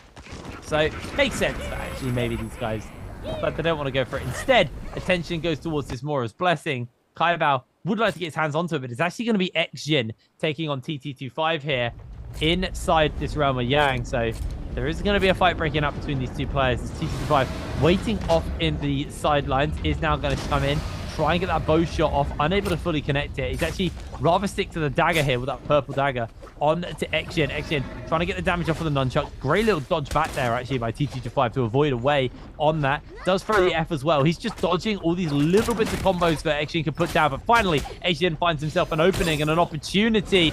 Does throw down the Farah pillar and isn't actually able to really get much of a knockback for it. So Xjin keeping the pressure up from now as he switches out to that longsword into the mech. TT5 goes. Doesn't want to hang around for too much longer, but look at the damage he's taking from Xjin. It's so hard for him to actually find a win here as he's slowly but surely stripping through that armor, trying to get the cannon fire off. Does connect onto Xjin with one.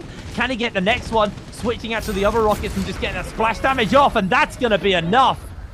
TT25 clutches the win. Wow, that was massive. That was very huge for me. He did manage to get longsword. Yeah, he got another longsword with the Mystic Might now. So now he's gonna be sitting with 2 gold longswords. And we know the potential of that weapon. If you can catch somebody into the carousel or the grapple infinite off of a longsword, we saw it in day 1. Spider was hitting people with the longsword infinite. So coming in with a gold longsword is gonna do a lot of damage. But talking about Spider, we're gonna go ahead and hop on over to him against EWG's Iran. Iran's gonna be called out here off the purple staff, eating up a lot of damage off of this. Iran's gonna be forced to back up. A nice pistol shot coming in from Spider. Spider now trying to pick up this kill. I mean, he barely only has 1 so far in game 4, so he needs this kill, but his last previous games not being as well as he needs them to be. Looks like JL's ego is showing up to the party as well. He has his eyes onto EWG's Yiron. EWG's Yiron is going to go ahead and swap on over to that blue staff. We know how good the movement is on that weapon when you're using it for the lunges there. It's super good to stay mobile there. It's super hard to catch anybody off of this. He's still staying mobile here. He needs to be real careful. He is on that Matari, so if he needs that ultimate, he can pop it whenever. Another pistol shot coming in from WBG Spider there. Iran, though, might be in quite a little bit of trouble here. Spider's going to go ahead into the grapple spam. The blink is to come in from the Matari. He's running that F3. He's going to go ahead and blink back as well. He's going to use the lunges once again off the stab, and Spider cannot manage to just get a confirmation hit here to get a full combo. And looks like there's other players moving in. It's Wolves Kaibao He has his eyes. He did manage to get some shots there. He did get the call how weak Yiron is, but Yiron's going to go ahead and move on over to Celestia where he can get the full mobility here. It looks like Action, though, going to catch out JL Ego on the outskirts of Celestia. And a big pair coming in from JL Egos onto J-Team's Action. Action now is going to go into the People's Elbow. He's going to catch him there off of that LB charge off the blue dagger there. The beacon's going to be called out for JL Egos, and JL Egos is going to take the Fair ultimate. He's going to hit Action here with a big missile. Action now just trying to play behind his wall, make sure he can get a full reset. And there is a no O circle, I believe, called out in the back end there. It's a little bit of blue. Got JL Ego, though. He is going to D-mech. I'm going to go ahead and continue to get aggressive onto Action. Action, that dagger, double holding, forces that F out of the Feria. JL Ego now is forced to move into Celestia. I mean, we know how strong it is to try to catch people in Celestia, and it's looking like a Celestia end circle here at Hipran. I mean, look how many players are here right now. I genuinely like Celestia end circles. I think like the parkour is super fun to watch. Like the movement is, you know, they make it look so easy. I just don't have. I've got boomer hands. I cannot do this. What they do when they get into this map, this part of the map, they are so good at dancing through the windows. It's almost as if they know exactly where every open window is. They just kind of got it mapped in their head, and they have like a complete map of the way around without even having to look. It's complete muscle memory. We did just see Shah get knocked out, so unfortunately for him, it's another game where, you know, he had that one win and then like a bunch of disappointing wins. Is Spider, I think he was looking elsewhere because he just got himself ambushed by Yaran. Armor gone, a little bit of that health as well. Is able to slip into the building and get a pot off to at least get some of that armor back. Yaran is going to hunt him down though. Spider doesn't get the full heal off. He does still lose a little bit of HP as his armor now getting stripped away as well. Spider is able to just about avoid away and jump to safety. But yeah, Spider definitely caught sleeping a little bit there. Having a bit of a harder time of it. But for now, our 8 players who remain are all just waiting for an opportunity to... wait for an opportunity to find somebody they can take out in a fight without getting third-partied. Might be a little hard at this point, though. Yeah, I mean, WBG Spider, Yiron has it as well. He was trying to go for the tuna. I don't know if, like you mentioned, he had his camera turned around. He got caught up, but he managed to turn that fight around when he got that massive parry there.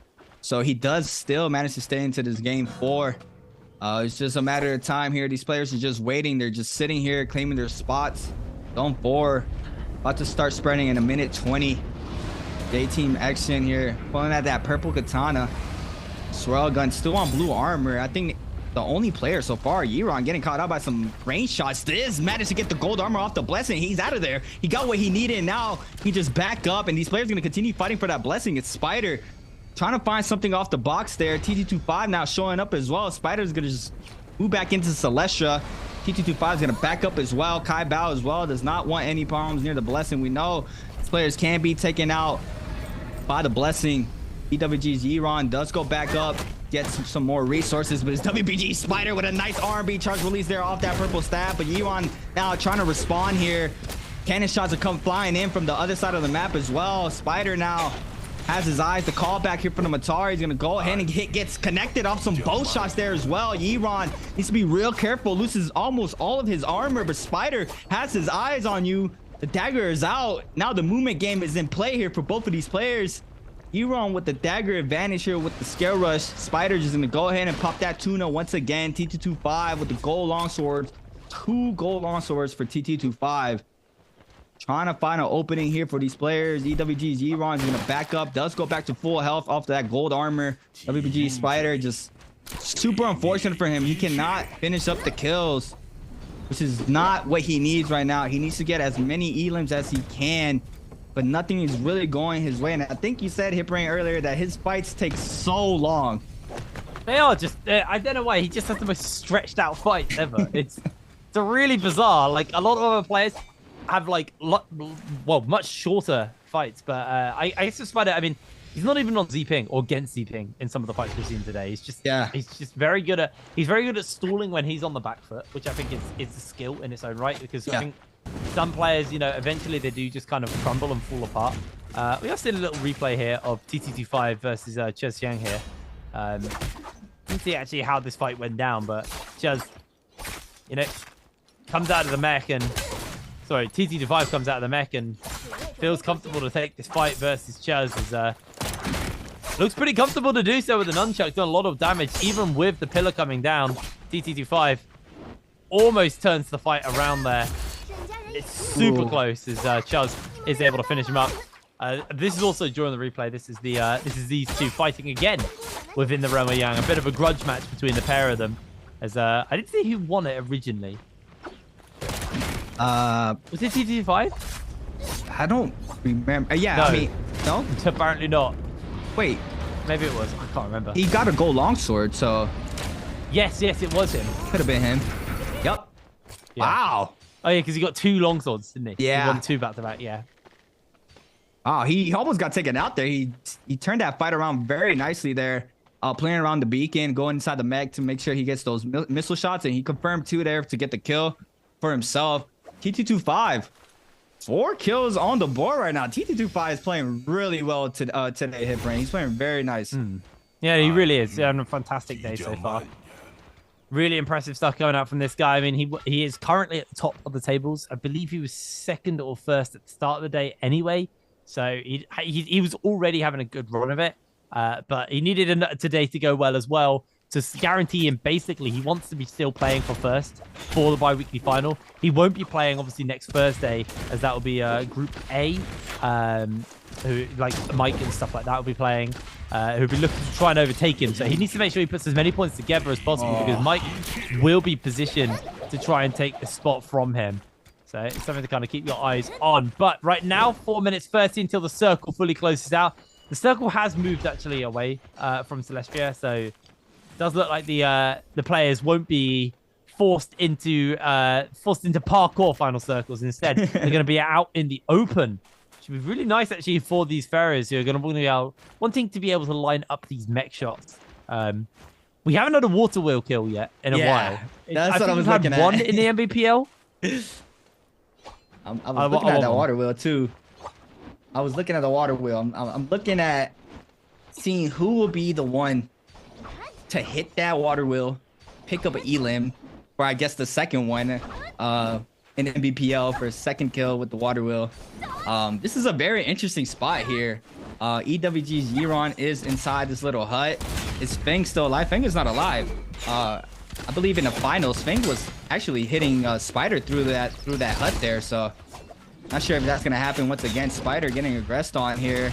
A lot of players now getting aggressive. Spider catching a lot of damage. Well, not that much. He did lose 2 bars of that purple armor. Does manage to pop a powder. He's back to full health. Gets the Nbpl, makes that barrier, pop that F. Now, players are still laying down some bow shots there. TT25 claiming his area here in the top side, making sure nobody aggresses him. And he has, oh no, he has Hepta. He has Hepta with the gold longsword. That is very scary. That's very, very scary, actually, for these players to be dealing with. I actually genuinely worry that this final circle goes into the canyon and someone who hits the water wheel might just end the lobby like that. That'd be the hypest ending to a game I've ever seen. I'll hold hope. I'll hold hope for that final circle. But for now, actually seeing Ego getting himself jumped onto by Railgun. Actually out of armor, so it does need to be careful. He's taking a couple of shots. He's going to just try and jump back up to the other side. But the problem is right now is because we're not in Celestia anymore, there's actually not that many places for the players to like hide and look to try and recover.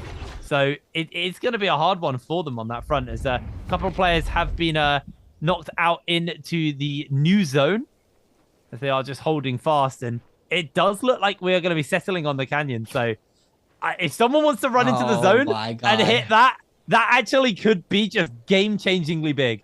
This could be super rough. Come on, someone do it. Someone be a mad lad. TT25 is going to summon the mech and immediately jump off onto the high ground after losing a fair amount of HP. Switches out to that cannon. Gets a whole bunch of damage off, but he is low HP. He could just cannon. He could just cannon the water wheel. Come on, man. Give it to me. I think they've just forgotten it's there. He's doing it. No. Oh, he looked at it. He aimed and he cancelled the cannon shot on it. I am holding this with bated breath. Another mech gets summoned. Look at this final circle. I'm just staring at the water wheel. Yeah, I say, come on, hit it. I don't think anybody's going for it, unfortunately. This is prime real estate, this water wheel. He goes too low. He has to demech. He's gonna lose everything if he stays for too much longer. He needs to heal up, but it's gonna be hard for him to do so. Somehow he's able to get a pot off and at least recover a little bit of HP, but Uran will spot him immediately and look to jump out onto him. Circle's moving away, so the water wheel probably unlikely at this point, as it is actually going to be moving onto the cliff edge. Spider summons the mech, actually knocking back a couple of players there, but is just going to wait down on the low ground before he looks to jump up. Has that cannon form available to him, as actually Railgun still very low HP, somehow able to get into his mech and survive for just a little bit longer. Going now for the cannon shots off. Spider also joining him up there. Could look to finish him up as everybody's been knocked into the zone. That's going to be just a shadow corruption kill there. But Spider raining the cannon fire down onto everybody. Jumps in. Well, Kaibao's going to mech up as well. In comes the second mech from TT25. Spider's going to go down in the meanwhile, as that is going to be a kill onto Exgen as TT25 down, just raining the cannon fire down onto everyone. But Kaibao is mopping up this lobby. I believe that might be a Kaibao win. Spider got 2 elims there. Kaibao. Not sure if he is the winner. Kaibao. TT25. TT25. I mean, he had 4 elims moving into that last and final circle. Not sure if he picked up an elim. I know Spider picked up 2 there. We just have to wait and see. Wow. Consistently good day from TT25. He took that first game as well on Moro style going back. Can he translate that into a win? Now we move back to Holoroth. We'll have to see. But yeah, really, really solid game coming in. A lot of mech ups there in that final fight. Yeah. I'm a little heartbroken we didn't get the water me wheel. too. I'm a little heartbroken we didn't get the water wheel at the end of that one there, mate. But, you know, at the end of the day, still a very solid game coming in from a bunch of those players. And interesting final circle. We thought we were going to go into Celestia, and it just, in the last moment, decided to nope out into the canyon just outside Celestia. That is where the game does end. I was staring at the water wheel. I was just staring at it there. I actually feel, I can't remember who it was in the high ground, but you can break the water wheel out with a mech with a secondary fire. Just get it off, and then just run over like 8 people. That would have been such a hype moment. That could have honestly been a game-winning play, but unfortunately, weren't able to make that work for them, and are not going to be able to find themselves killed there through that way. But TT25 does win our 5th lobby of the day. Sorry, our 4th lobby of the day. We're moving on to the 5th after this onto Holoroth. And they are putting some serious points together. They are making a run towards taking that top spot at the end of the bi-weekly, going into the bi-weekly finals with as many points as possible. Because remember, I say it time and time again, but to reiterate, what you earn here still carries through to those bi-weekly finals and could be the difference maker between you making it to those grand finals and actually winning the whole thing and getting as much prize money as possible. Yeah. I mean, T225 just playing really well today. Playing very well. He's staying consistent. Spider. Man, Spider, he's struggling a little bit. He can't. It seems he can't really finish up kills. I mean, you even said earlier, and I mentioned this, his fights are super long, and the amount of damage he's putting up, and he can't finish up a kill is really hurting him right now. I mean, he did pick up 2 elims there at the end of the final circle, which is good, but picking up those kills early game and even mid game, I mean, all that counts up. I mean, the multiplayer at the end really gives a lot of points, and super unfortunate for Spider. He can't find that tempo yet. I mean, we still have 2 more games to play it out. Yeah, but yeah, it's interesting with Spider, because I feel like the long fights are what's costing him so much, because he's a good player. But he's in fights where he's not able to, like you say, secure the kill. The kills take too long, the fights take too long. He's maybe a little passive in some areas, and unfortunately for him, what that means is he's not getting many kills early, or he's getting knocked out early by a third party because he fights for too long. So he's not putting many points on the board. This is his best performance of the day, 6.2 points. This one game scored higher than the rest of his games combined today. But TT25 does come out in first with 12.5 points, and Uran, again, consistently showing up, 8.8 points in second. But TT25, honestly looking very, very scary right now. He's put a lot of points together today, put a lot of points together on Thursday as well. So he is all but guaranteed, realistically, to make top 14 and probably still sit at the top of the tables going in to that bi-weekly final on Saturday next week. So attention towards him on that one. I do feel like unless Mike has a really, really good day, TT25 probably will just take first at the end of the bi-weekly finals, or the bi-weekly at least. Yeah, I mean, moving in, he was currently in second. Spider was in first. He's not having pretty much any really good luck today. Still had. I think Spider was in third actually. Spider was in first. So I think it was TT25, Mike, then Spider, if I believe right. Spider had 41.4. TT25 had 34.1, and Mike was third. Yeah, it was Spider then. Okay. Yeah, it's super unfortunate right now. But TT25, I mean, he is. There's not really much to say. I mean, we've seen it all. I mean, throughout the whole day, even day one. I mean, he's just playing very nice. I mean, we saw him in Worlds. He was the one giving his run to the money to Spider. And he's actually just playing very well, and he's showing up.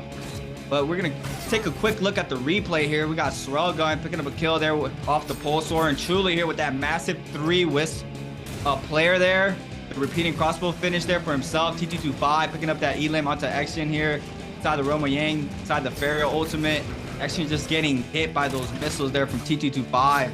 TT25 once again is here in the scrap out with Chazing. This was a very close fight. He almost nearly lost that. He hops into his mech here.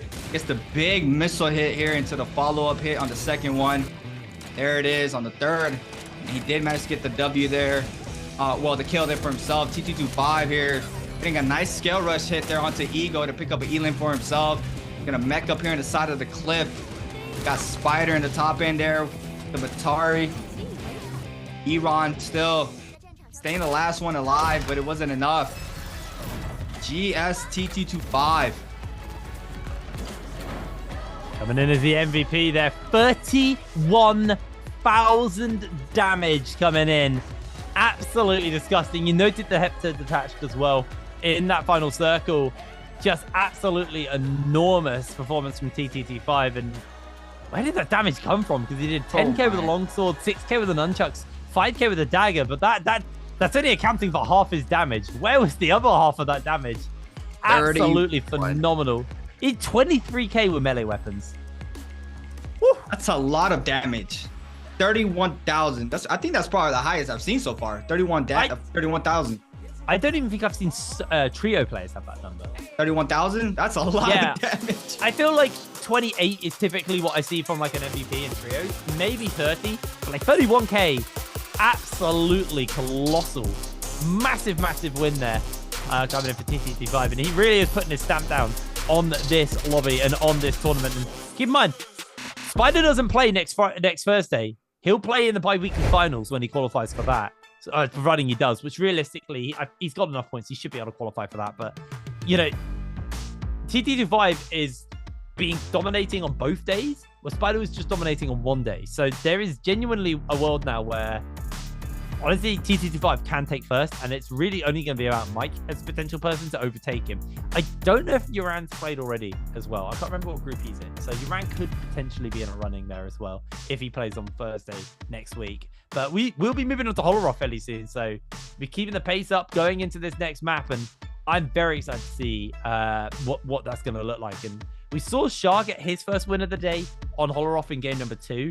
But he's been underwhelming ever since then, to be honest. He's not really had the greatest performance. So attention kind of going towards Shah to see maybe if he can somewhat show up as well. But it's been weird because today definitely has felt like the TTT5, the Uran day. They've kind of been the kind of key players today. While like Spider's kind of just been on the back foot all day long. Exin did have his moment in the sun. He did win game number 3 and did look very good on that one, to be fair. But I feel like normally it feels like in solos, it's a bit of a tug of war, a bit of a back and forth, and you see multiple players showing up. But today it feels like it's really just been about a few key players. I'm very, very very surprising to see Chazing not playing really well as well. Chazing had a really good day one. It's kind of falling in the same boat as Spider right now, where they're really not picking up a lot of elims, or we're getting to the final circle. So that's very interesting to see how they're gonna bounce back. I mean, we still have 2 more games to be played out. I'm going back to Holleroth. The Zapane games probably are over. We're pretty much always going to see a Zapane, even if a player hasn't picked her yet. I mean, she's always going to be called out, but in Holleroth, it's a very, very different type of game than in Morris Isle. Yeah, we just got to wait and see when these players start loading into game 5, our second to last game of the night. It'll be very interesting. Very interesting. I mean, TT25 is just playing very, very good right now. It's insane. Yeah, no, he's playing phenomenally well. I'm excited to see what this Holleroth is going to look like. Obviously, not too much downtime, but while we wait, we can have a little look at the scoreboard and see how everybody is doing. Xinyuan obviously had that very good Holleroth game on Valda, but other than that, it has been a little bit of a lackluster day from him so far. Remember, top 14 is all you need to make. He still will be playing on Thursday next week, so we can keep his eye on him there, see maybe if there's a room for him to climb. But top 14 is where the bi-weekly final limit is. Anyone below that in this stage of the bracket from 15th to 21st, unfortunately, will not be able to qualify for that bi-weekly final. We'll move up though and see some of the more exciting teams, because unfortunately this is mostly teams who haven't played today. We can see again a bunch of players who haven't actually played today, in the likes of Reki, Jin, and Pandaman. But then you got Shah with 19 points, mostly off that game number 2, because the rest of the day's been a little bit underwhelming. And Feng, he's 12th right now, but keep in mind there's a bunch of players who are not too far off him in points who haven't played. So he needs to step up for the final 2 games if he wants to stay in this kind of bottom part of the top 14 to make sure that he qualifies for that bi-weekly final. And Jin as well. One really, really good game. He won that game number 3, but he's only got 13 points. He has not put many points together today. A lot of the domination is just not on one player. I mean, they win one game and then they start slowing down the next games. There's a lot of inconsistency right now going on in lobbies. But TST225, 29.5 points currently here in day 2, with 2 more games to be played out, with 63.6 points on the board. A Spider still in second. I mean, there's a lot of players who still have another day to be played out. Currently only has 10.8 points for the day, 52.2 points on the board. Chazing with 17.3 for the day, 50.3 currently. Iran as well. EWG's Iran moving on up here on the board. He didn't have an amazing day 1. He only had 15.7 points that day, but right now he's ranking up a lot of points at Brent. Yeah, absolutely. But I feel like if I was Spider right now, I would be sweating. Like, yeah, he's making it to bi-weekly finals. Let's be real. Like, on next Thursday, it's going to have to be an absolutely bonkers day for him not to qualify. Like, a lot's going to have to go down. But realistically, he could drop a podium spot. He'd stay in the top 8, but like, I don't think he could stay 3rd. If Wang Liang has a good day, Mike, realistically, we expect him to have a good day. He is currently the defending champion of the bi-weeklies, did win that first one. So, you know, I expect to see Spider drop down because he just hasn't been consistent enough today. And a bunch of other players have just been so on it. So we'll have to keep our eyes peeled for these last 2 games to see, you know, how he performs. Because if Spider does put 2 wins back to back here and TT25 has 2 bad games, Spider can take first back. That is within the realm of possibility. But it's when you're just going off the performances we've seen today so far, Spider hasn't been that consistent. TT25 has been. TT25, you know, he's had like an odd off game, but like for the most part has at least been, you know, relatively competitive, scoring at least a decent amount. While Spider, you know, he's had some half-point games, some donuts, you know, no real outstanding games. And I think this goes back to what we were talking about with the extended fights and the kind of slow tempo that he's been playing, where his fights do take sometimes like 5 minutes, and it's just like you can't be doing that because someone will find you within that time. Someone will third party you, and all that time, resources, investment are either wasted as someone takes the kill or just gone as you get taken out and all of them are taken away from your Karen. But doesn't look like we are getting ready to go into Holoroth any moment now, as currently TT25 looking, very prepared, like very relaxed, not too kind of nervous face there, not too over eager to play. He's just chilling. He's waiting for the game. Thank you as well. Been left up a little bit in the back end. Knows he needs to start turning it up for himself. Trying to find an opening these games. Look at Spider. Even though he's had a rough day, still looking a little relaxed. He doesn't look really stressed out. 2.6 average kills, 14k damage for Spider. Currently number 2 in the overall standings for the BIWEEK2 spring split.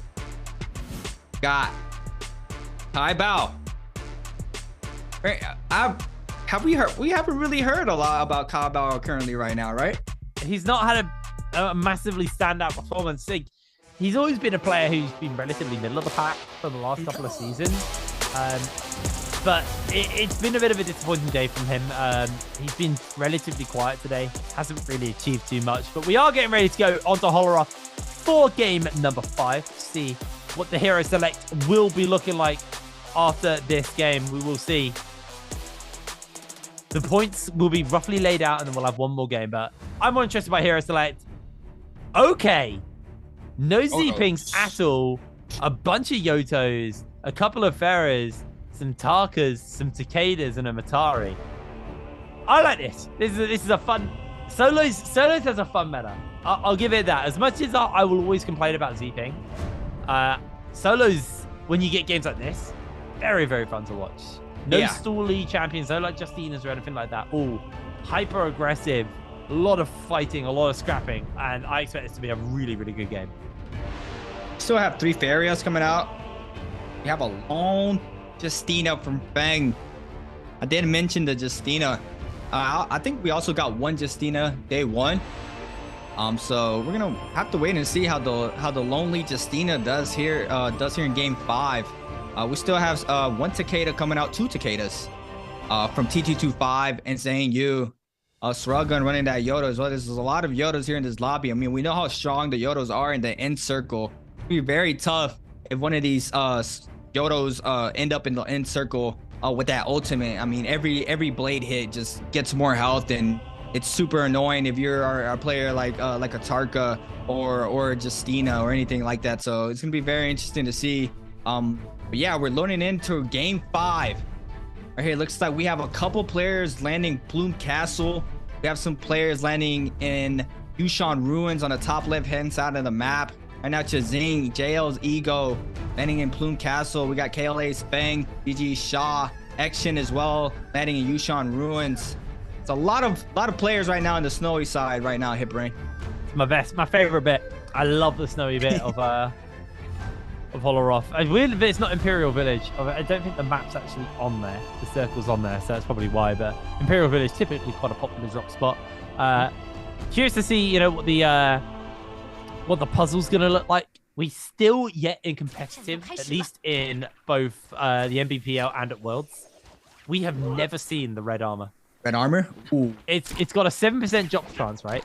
And it's still never shown up in any of the games. Wow. Which is really sad, actually, in a way, because I love the red armor, but unfortunately, I say I love it. I've only actually ever seen it in my games once. We got it, Rune picked it up, and then immediately died. Oh, no. I was very sad.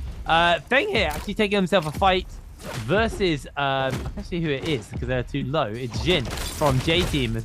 He's actually able to do a lot of damage to him. The freeze comes in from the Justina, but Feng is going to try and zip out with the portal. Is able to make a grand escape there, but Jin a little bit too slow on the follow. Not going to be able to catch up onto him, so lovely little escape there from Feng. Action. Looking to find some resources as well as Feng. It's just a matter of time that these players start going at it. TT25 spots saying you here. Takeda v Takeda.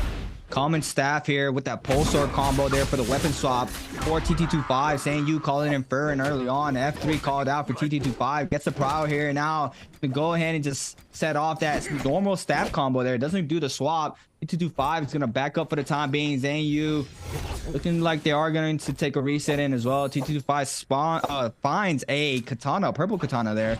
Zanyu is going to run down there to the no zone. But look at that freeze coming in from Feng there onto Action. And that's a massive kill there for Feng. He manages to take out Action. And now Shaw, GG Shaw moving on in. KLL's Feng gets another freeze now. The F call down here for the Feria. Goes for the R&B release there off the dagger. Does not get the prile. Now GG Shaw eating up more damage off this common dagger.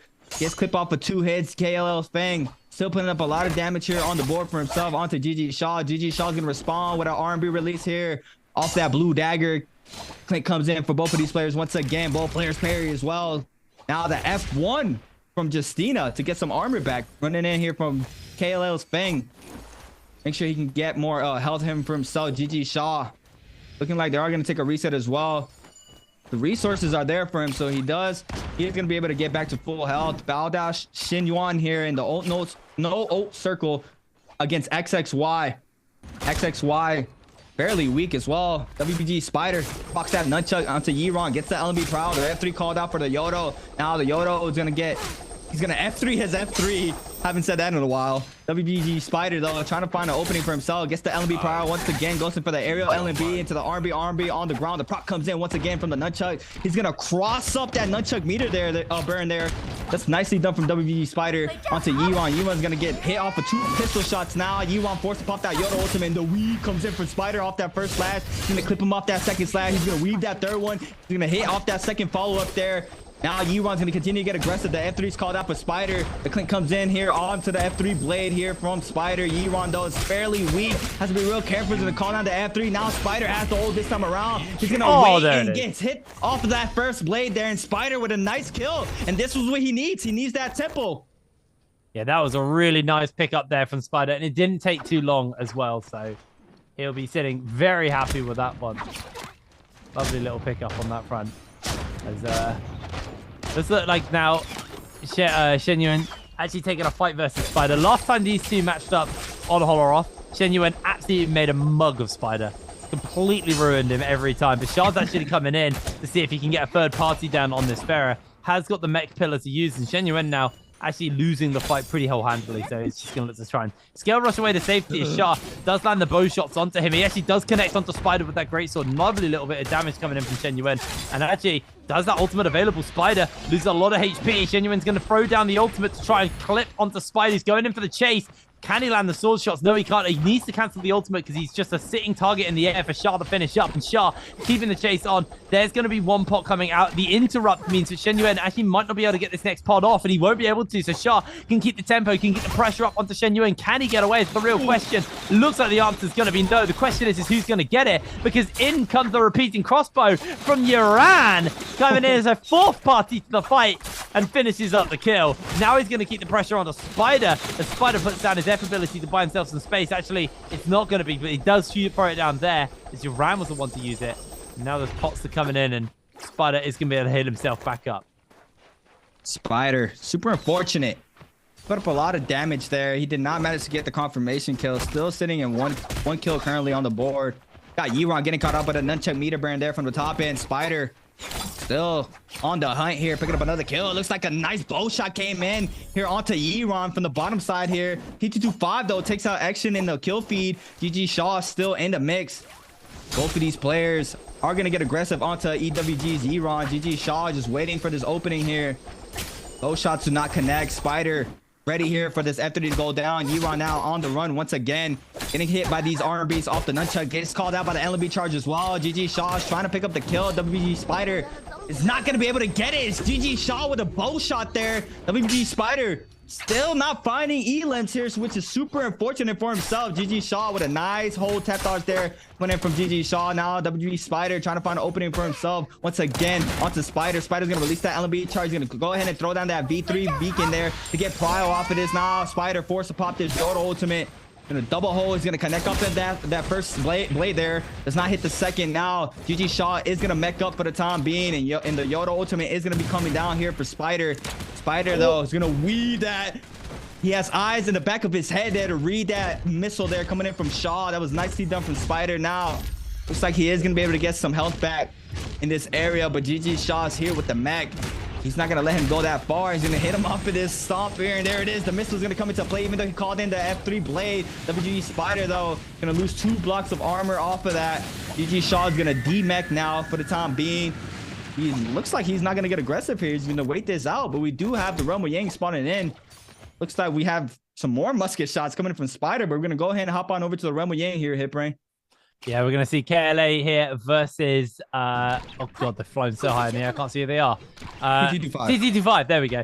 TT25 already with golden weapon, feeling very confident to take this fight versus Feng. Feng, he just can't play. He just doesn't get to move as he's knocked up in the air and then absolutely slammed. Is going to go for the freeze. Can he predict this with a scale rush? Yes, he can. Now the ultimate's been thrown out by Feng. He might look to try and get the freeze off onto TT25. Gets a good chunk of damage off there for the moment. Is knocked up, finished up.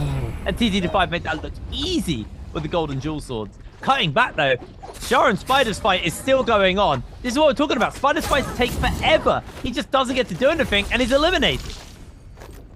That is super unfortunate for Spider. He did not manage to pick up any of those last 2 kills that he worked so hard on. But GG Shaw now coming alive in game 5, looking to try to pick up another W on the board for himself. Looks like Halo's Feng lost Realm of Yang. He has around 4 minutes to pick up a Soul Bloom. Got 2 players with Vermilion's Bird's Might buff right now. GG Shaw still being super aggressive this time around against Shin Yuan. Shin Yuan on the Yodo.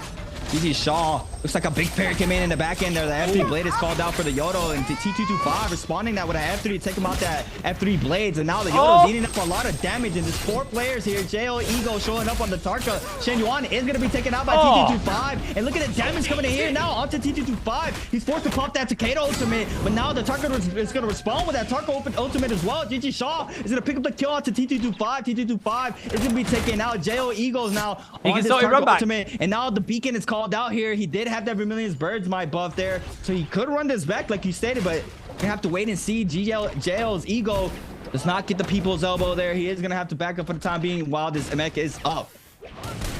Yeah, he's literally standing next to a place where he can resurrect as well, so there's a chance he actually comes back once all these ultimates are used. We'll have to see. Shah, honestly, this is his map. He's so on it whenever he's on Holoroth. He won the first one. Are we in the infinite? No, he cancelled it. He didn't quite get the infinite off. That was so sad. Almost finding the opportunity. His Ego got a bunch of damage off. It looks like Chewy's actually joining in as well now.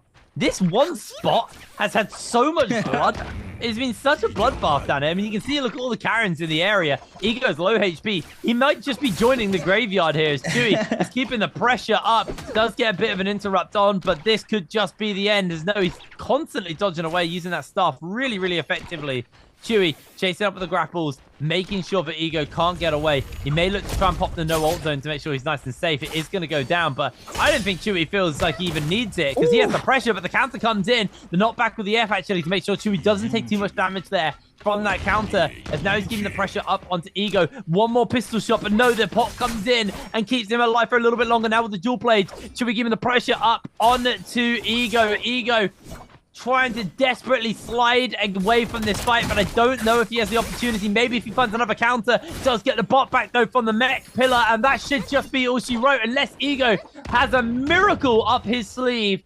I see him going down, trying to find an opportunity to get a pot off. Does get an armor swap out actually, so maybe that might have been his saving grace. Maybe that might have been his opening. Clan comes in, Chewy's got the pressure, and he's able to find the kill. Nicely job coming in from Chuli there. Chuli was the last one to show up.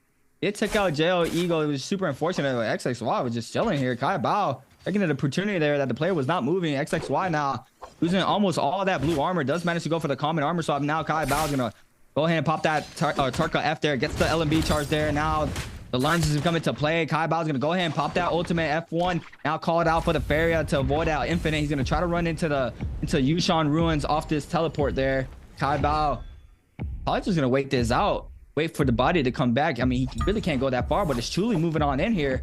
Kai Bao cancel that ultimate. Only 48% left. Chuli, he's back. Gonna wait. Absolutely. Oh, I thought he was gonna take that fight there. He did not. It's like they are gonna just scatter apart now. It's just a poking game right now. What are we right now? Top 8. Top 8 in zone 2 hit range. That's a lot of bodies dropping very quickly. Do you know why that is? Because in those goddamn Z pings. Whenever there's no Z pings, the lobbies move so explosive. It does mean we'll probably have a fairly quiet end zone. We haven't seen a game win before the circle closes. I don't think all season. We've had, actually no, I think we had one on day 1. I think actually, but they're quite rare. But this is a lobby that is moving fast enough to theoretically finish early. I'd be surprised if we see it because it has been a hot minute. But TT25 finds himself GG Shah there. Decides actually not to take that fight. Does have that golden dagger though, so he is sitting very comfortable if he wants to take a fight. I mean, we've seen TT25 has been very good with the dagger as well. But he's not willing to fully commit, and I think that's fair because he doesn't really know where the rest of the lobby is. I think there's a Boris Blessing and a Realm Yang spawning up soon, and honestly, with his loadout, if he gets his hands on one of those, he's going to be really, really scary. Yeah. I mean, it's looking like he wants to just play the top side of that Plume Castle. I mean, we know how Sean the movement is there, avoiding anything. It looks like GG Shaw is not going to take the Realm Yang. It looks like it's Wolves Kai Bao against TE Srelgun here. Gold nunchucks in hand for TE Srelgun. Wolf Kai Bao with the purple katana in hand right now on the Tarka. Tarka v Yodo here. R&B Pro here for the katana.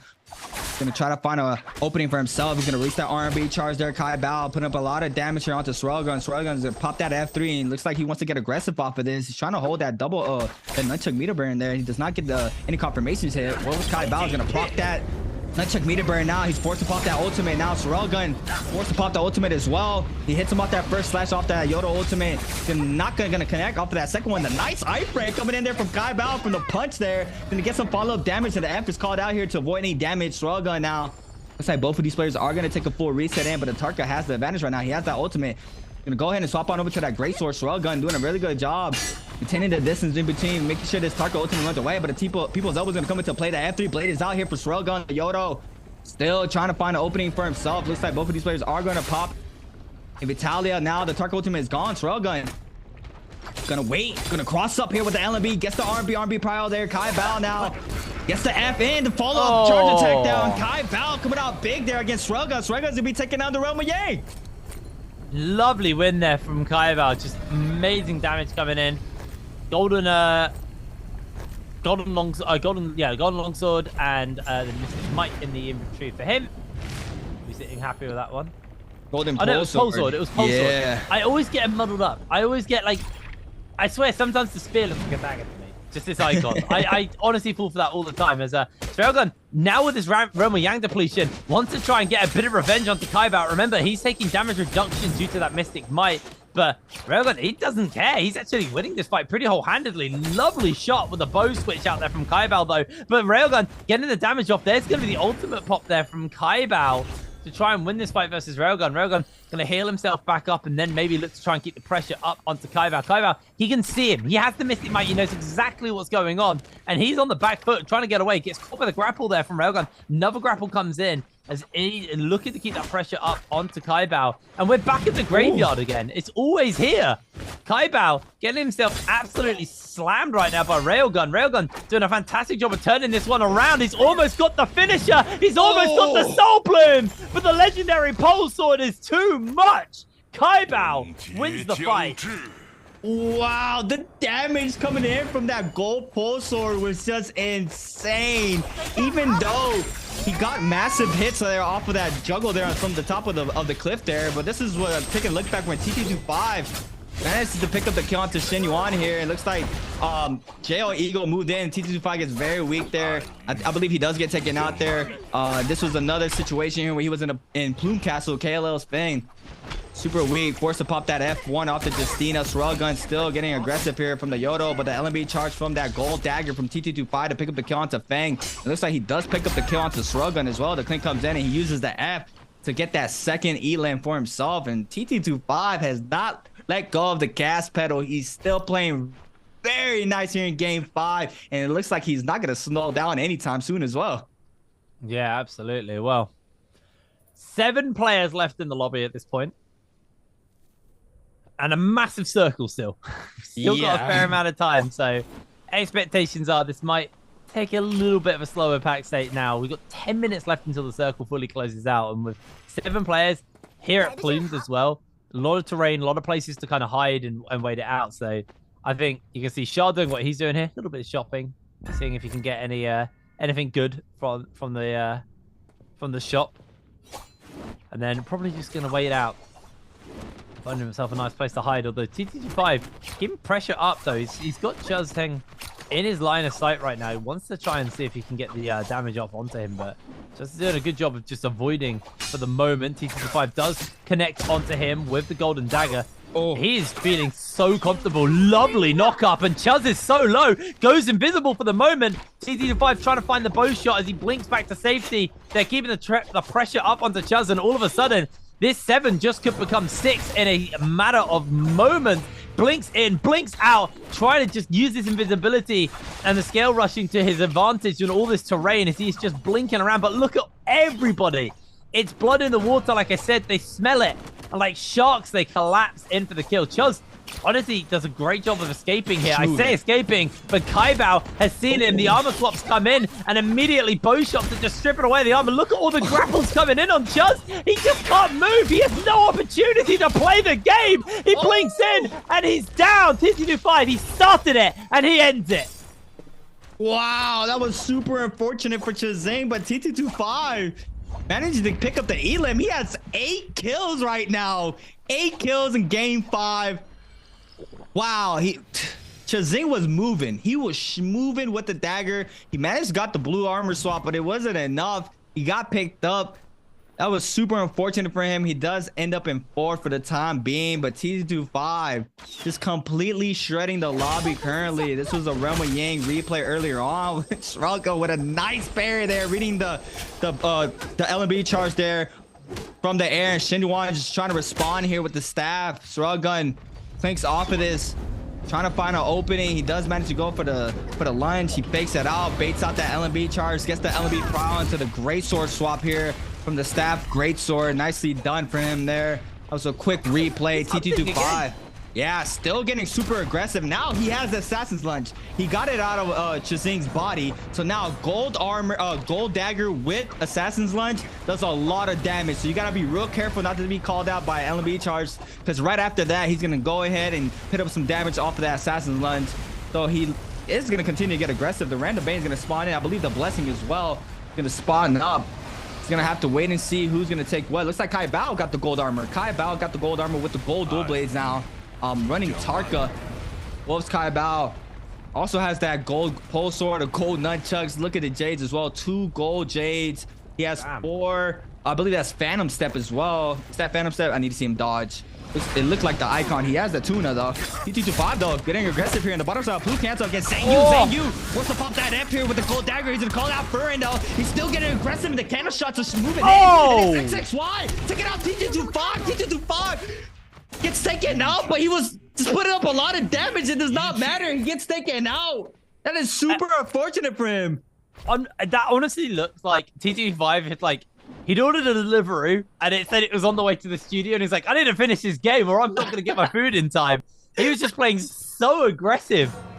Absolutely crazy. And he pays the price for his aggression. I think he felt comfortable with his loadout, but he's very good with the dagger. He had that dagger. Like you said, he had the assassin's lunge as well. So he just felt so set up to take these fights. And I think his confidence bit him at the end there. He really struggled from the back of that. And now, out of that game, 5 players left.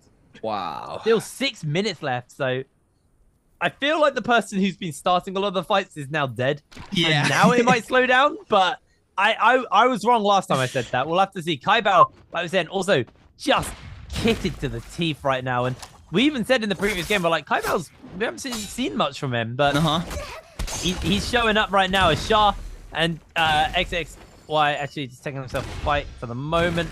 not going to overcommit to one another as the cannon from Chewie. A little bit scary for them. Don't really want to have a kill stolen or their health bar accidentally shredded by a cannon shot. Coming in randomly for them. And all these people now down at Plumed.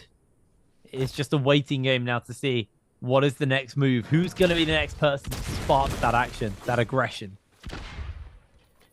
I'm thinking Kai Bao. He is the only person here with gold armor. He has the gold dual blades as well. Is on Tarka. Could get aggressive if he really wanted to. He only has 2 kills currently here in game 5.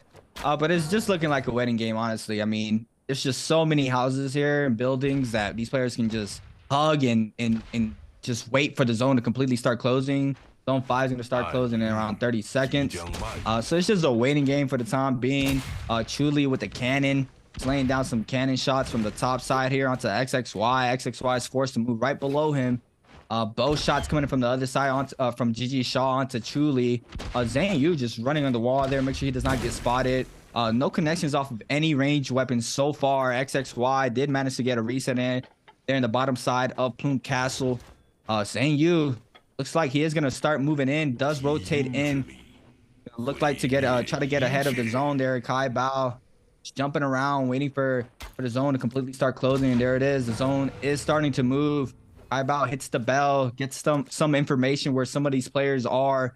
He has that repair roll as well. So he's going to manage to get some quick repairs on his weapons whenever he needs it with that bow. He is going to try to look to pick up a kill off of range. XXY and Chuli is just having a cannon off here. See who can pick some damage up here off the cannon. The common cannon for XXY here does go for the repair. No hits off yet for none of these players. Looks like they are going to cut. Nope, we're not going to cut each other off. But Chuli's going to go ahead and just move back. It's a waiting game right now. A lot of these players, I'm going to have to wait and see how many players are going to be able to keep up here in the last final circle. Top 5 situation is, it's very, like you said, it's a very, very slow circle right now.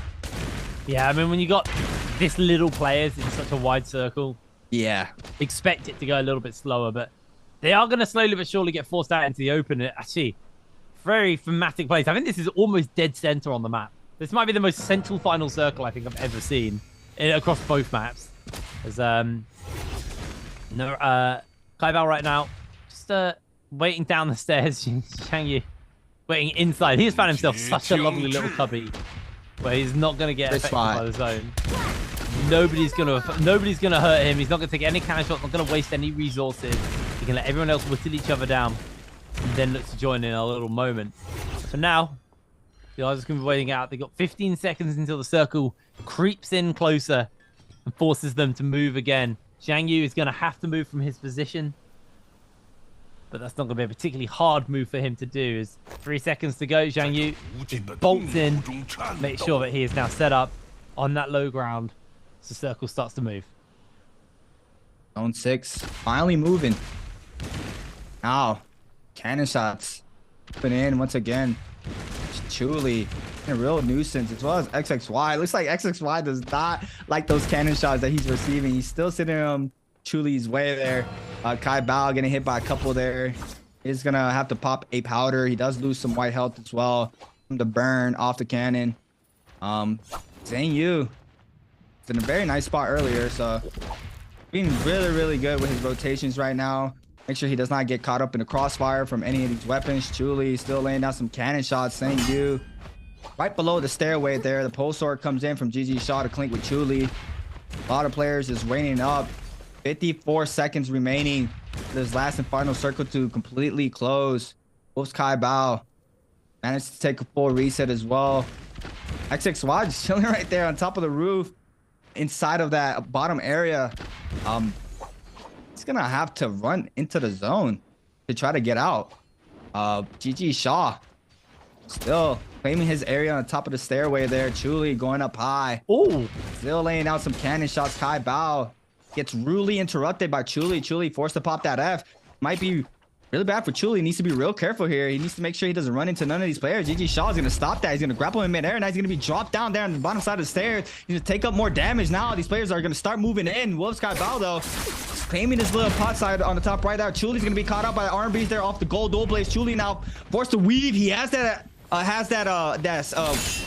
the nether step. Sorry, GG Shaw comes in. No, it's Chuli with a big pair onto GG Shaw. He reads the Blessing and Age there. That was nicely done from Chuli. He's still trying to find a reset for himself, but he can't find it. Kai Bao just charging up the scale rush. Chuli needs to be real careful. And Chuli has all the Jades right now. Nether step and Assassin's Lunge there for the dagger. Kai Bao still doing a good job cleaning that top right side of the zone there. GG Shaw as well. The bottom side, XXY. A lot of these players are going to start to go up high. Kai Bao does get the grapple spam there. Another player flying up. Kai Bao is going to reclaim his height there. GG Shaw with the blistering edge. Putting up a lot of damage here with a blue pull sword.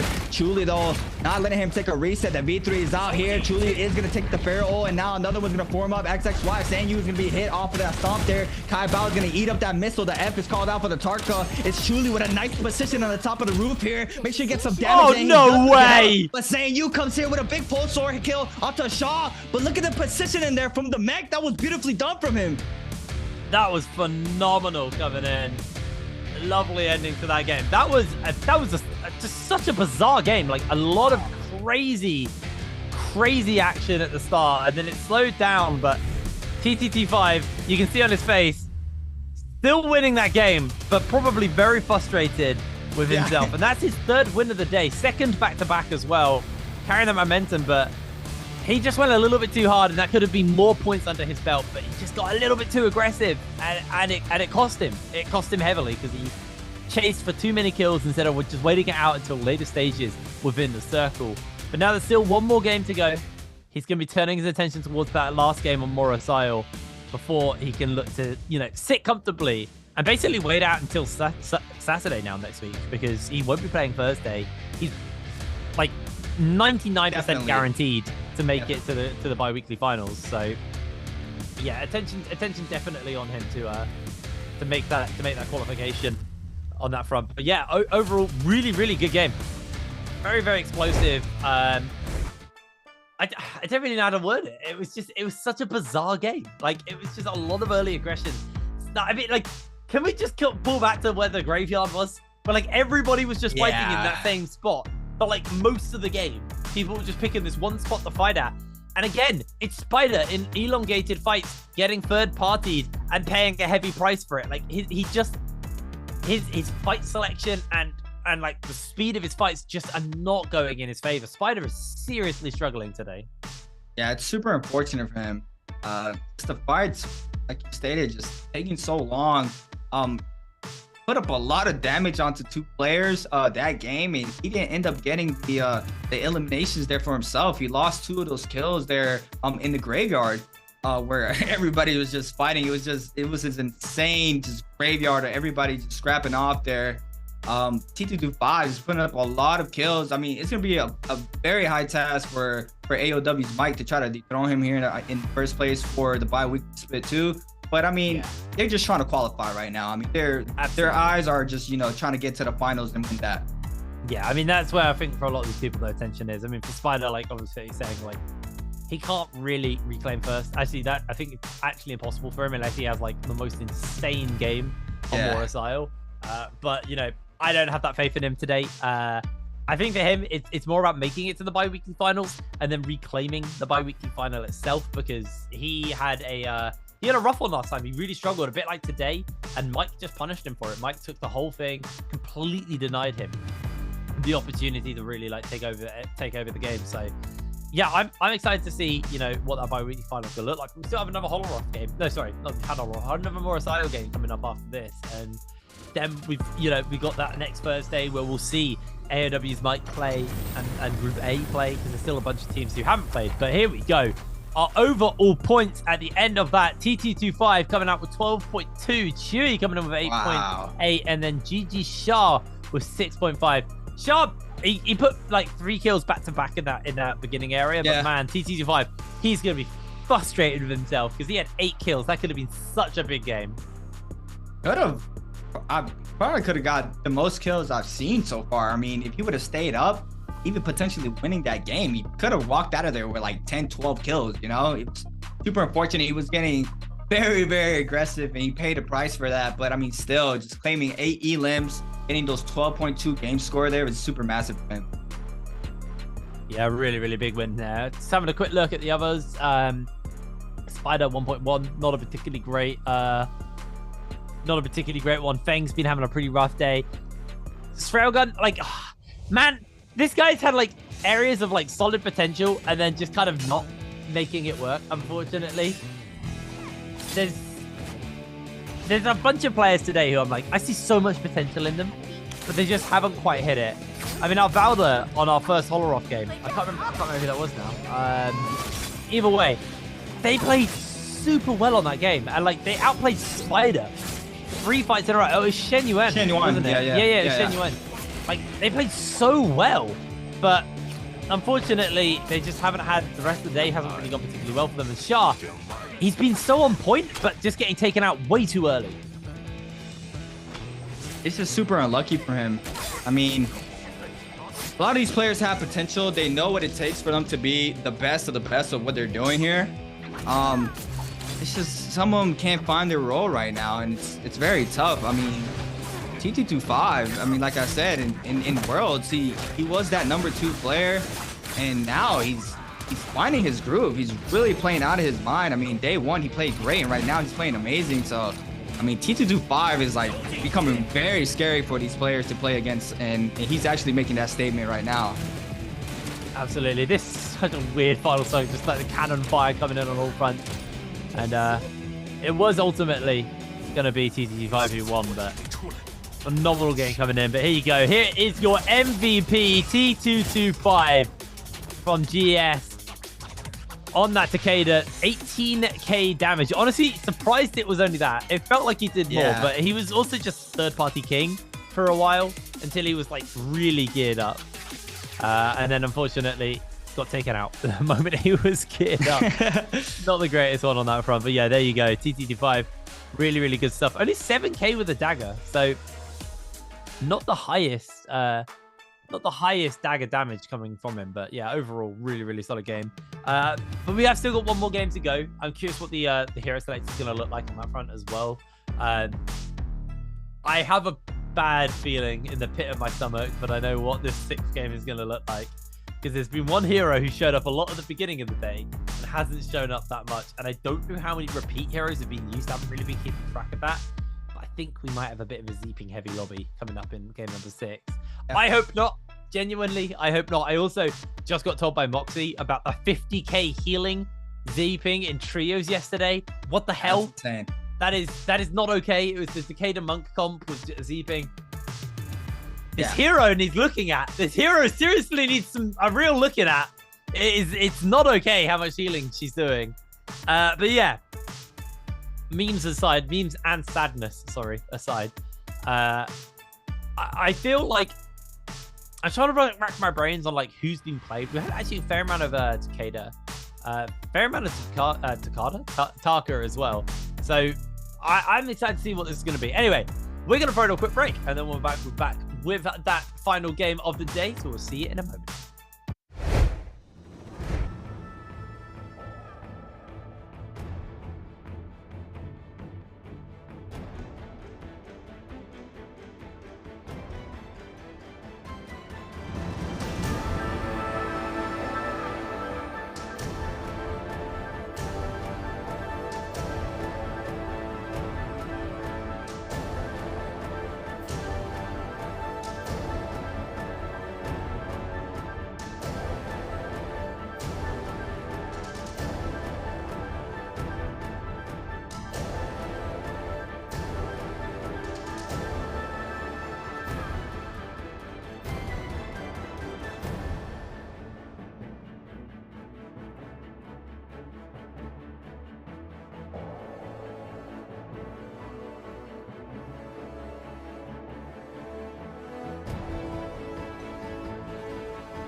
Hello, everybody, and welcome back to the Nbpl. We're getting ready to go into our 6th and final game of the day. It's actually moved very quickly, actually, as we are getting to see who's going to take it all in this final game. TTT5 has been on form all day long. I think he's only had like one off day, while Spider, it's been a bad day. I actually kind of want to see Yaran step up because he's always been fairly high on the scoreboard throughout the whole day. But hasn't actually been able to like take that W because it feels like he goes out a little bit too early. So my eyes are definitely going to be on Yaran as well in this game. It's maybe your kind of secret player ready to overtake. But anyway, before we get going into this game, we did actually speak to some of our players. So let's see what they have to say before coming into this game. Oh no, it's Treasures. Don't worry, I'm an idiot. It's Treasures. I've misheard. Okay, so how many kills did TT25 get in game number 5? Was it A, 6, B, 7, C, 8, or D, 9? Make sure you enter A, B, C, or D into Twitch chat for a chance to get yourself your trophies. Also, make sure you do check that whisper box because that's where you'll be getting messaged if you do win. Do you know the answer to this? I know the answer. The question does the audience know? I mean, he was just shredding the lobby. That's the clue I can give them. I mean, he was really shredding the lobby. He was getting a little bit too ooh that cost him his game 5, but 2-5. But coming into today, he had no MVPs. And now he has 3 MVPs. TT25 just showing up in day 2, and it's just massive for him. I mean, he's been playing out of his mind. I feel now we're on to that second bi-weekly, we're into the 3rd week. I feel like, you know, that kind of rust for some of these players and that nerves for some of these players has probably been shaken off, and they probably feel a little bit more comfortable and a little bit more warmed up because, you know, we had a fairly lengthy off season. Worlds ended like before Christmas. It was like the 2nd week of December was when Worlds ended, and that was the last time these guys played competitive. And then they have to wait a couple of months until March starts to actually kick off the NBPL. So they had 2 months off, basically 2.5 months off. And yeah, I assume they would have been playing during that downtime, but maybe not as much. Then you have to go through the whole contract stuff. And, you know, by the time you kind of gone through like signing your contracts, joining your teams, all of that, you then get into the studio and you're like, oh man, I am not as like fresh and like as ready as I thought I was. So I feel like for some of these players, they might have been a little bit kind of caught off guard by that. Regardless though, it feels like now we're at that point where like players probably have kind of started to feel a little bit more comfortable, have started to kind of shake that rust off, and you know, you're now at that point where I like to say it's now not acceptable to have that kind of like new nerves or that rust anymore. Like if you're still struggling at this point, there's something genuinely wrong. But as you can see, Feng, unfortunately 14th right now. Unfortunate. Something is a little bit wrong. He is not having the greatest go of it. Every time we see him, he's in an early fight that just either goes on forever because it's versus Spider, or like he just loses. Super unfortunate. I mean, he does a lot of damage too. But it's just like picking up those kills. I mean, he is only running dagger. He chooses anything besides a dagger, even if it's common. So it's super unfortunate for him. But Sorelgun, this was a player that you did mention. You really wanted him to perform better. I mean, look at his average damage. Only 8k average damage for him. Picks up only an average kill of 1, which is not a lot. And he's really struggling right now here in day 2. I feel he's a massive victim of third party. Yeah. And I know that's like something you're in a battle royale game. Like you have to play around third parties. It is the way to win battle royales, and you know, any kind of game like this, third partying is the way to do it, right? But for sure, Dragon, like he looks great at some points. Like some of the like individual mechanics and some of the plays you see, you're like, okay, this guy could actually be quite good. But I think it's more his game awareness and like getting caught out by those first parties. I mean, Jin is a prime example of this as well. Like he won our 3rd game. He genuinely has shown us, and we know he's a very, very capable player. He's been on the scene for a long time now. I mean, he's been here for all of the seasons of the NBPL. But I don't know. It feels like, you know, he's just struggling with kind of translating his knowledge of the game actually onto that live stage. And I mean, Spider as well. I mean, we've said enough about Spider. It's really time for him to show up and actually prove us wrong, because we know he's one of the best players in the world. Like, there is no denying that. I mean, he is the world champion. So technically, he's the best player in the world because he won the world championship. But he is just being outclassed this season by both Mike and TT25. We'll see if he can make a bounce back, though, as we head into our final game of the day. Dropping onto Moros Isle one last time. Let's see what the hero select looks like. See what these guys have got up their sleeves. I hope it's not Z-Ping. We'll see. Pretty sure we're still going to see some fairies as well come out. Like they used it. Oh, interesting. Okay, so there's the UAGN I was talking about. I don't think Chewy's going to play Monk. He'd be a lunatic to play Monk. I'm just waiting. Interesting. I'm just staring at it. I mean, we have the Tarka Takeda lobby. Yeah, we do. I mean, tomorrow Morris Isle Knight. Spider is gonna run that area. Chuli's still on the Monk. Are we gonna see this Monk come out right now in Game 6? Okay, well the UAGN got switched out for a Matari. I don't mind UAGN, by the way. We had a little bit of a strat about it, but I actually think if you're gonna run a Transformer, other than Thera, like UAGN is actually probably one of the best ones you can run. It's got a lot of mobility, a lot of damage. You basically get a second health bar when you transform. You're very reliant on your ultimate. I will say that. But I mean, same with Monk. Monk's heavily immobile. I mean, into the likes of like Yotos and Takada. Wow, Tarkas. Yeah, I mean, you're just gonna take so much damage, but he's sticking with it. That's a Monk.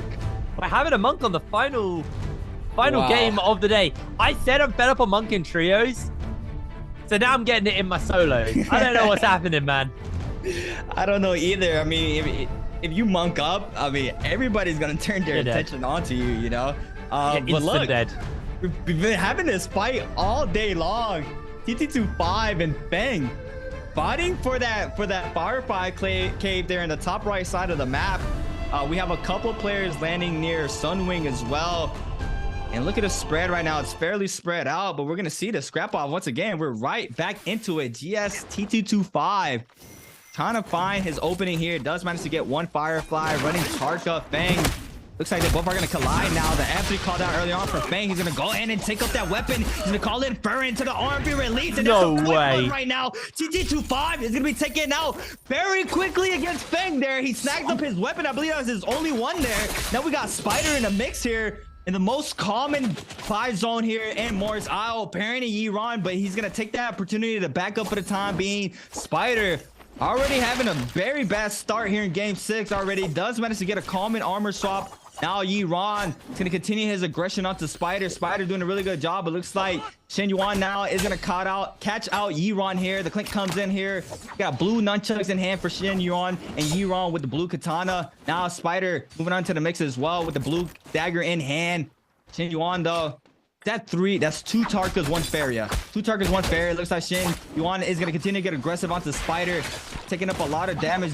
Nearly losing all of that armor already. Tries to go for the grapple LMB. Spider's going to get caught up. The V3 beacon is out now for Spider. Going to use that opportunity to mech up now. He's going to use the missiles now to get some damage onto Shin Yuan there. He is going to hit him with a fireball. Tries to go for the stomp there. Does not get the missile shot there onto Shin Yuan. That's going to be super unfortunate for him. He's going to be sliding off that cliff so he doesn't, or the top of that roof. He is not going to get the Vitalia there. Now the repeating crossbow shots coming in. That's a purple repeating crossbow for Shin Yuan there. Picking up some damage onto Spider. Spider is going to de-mech here to go ahead and just back up for the time being. He's still getting aggressed on by both of these Tarkas. He needs to be real careful here. He does not have the ultimate this time around. Looks like he is going to cut noise here. Make sure he can try to break their ankles. Looks like Iran might have spotted him. Yep. Going to get a musket shot there onto Spider. Spider now is going to respond with an LMB charge outside of the door there. He's going to let another one loose, but the F is called out for Yiran. Yiran now trying to find an opening for himself. He has that opening though. He's going to get the pry off the R&B. The F1 is called out for Spider. Spider's going to get another armor swap, and Yiran now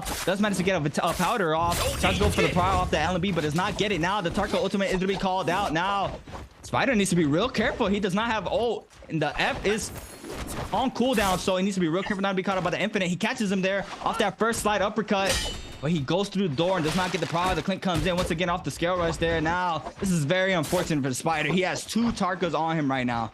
Yeah, this is going to be so hard. But again, Spider long fights. It's the same thing as always. He's always getting himself caught out in these long old fights.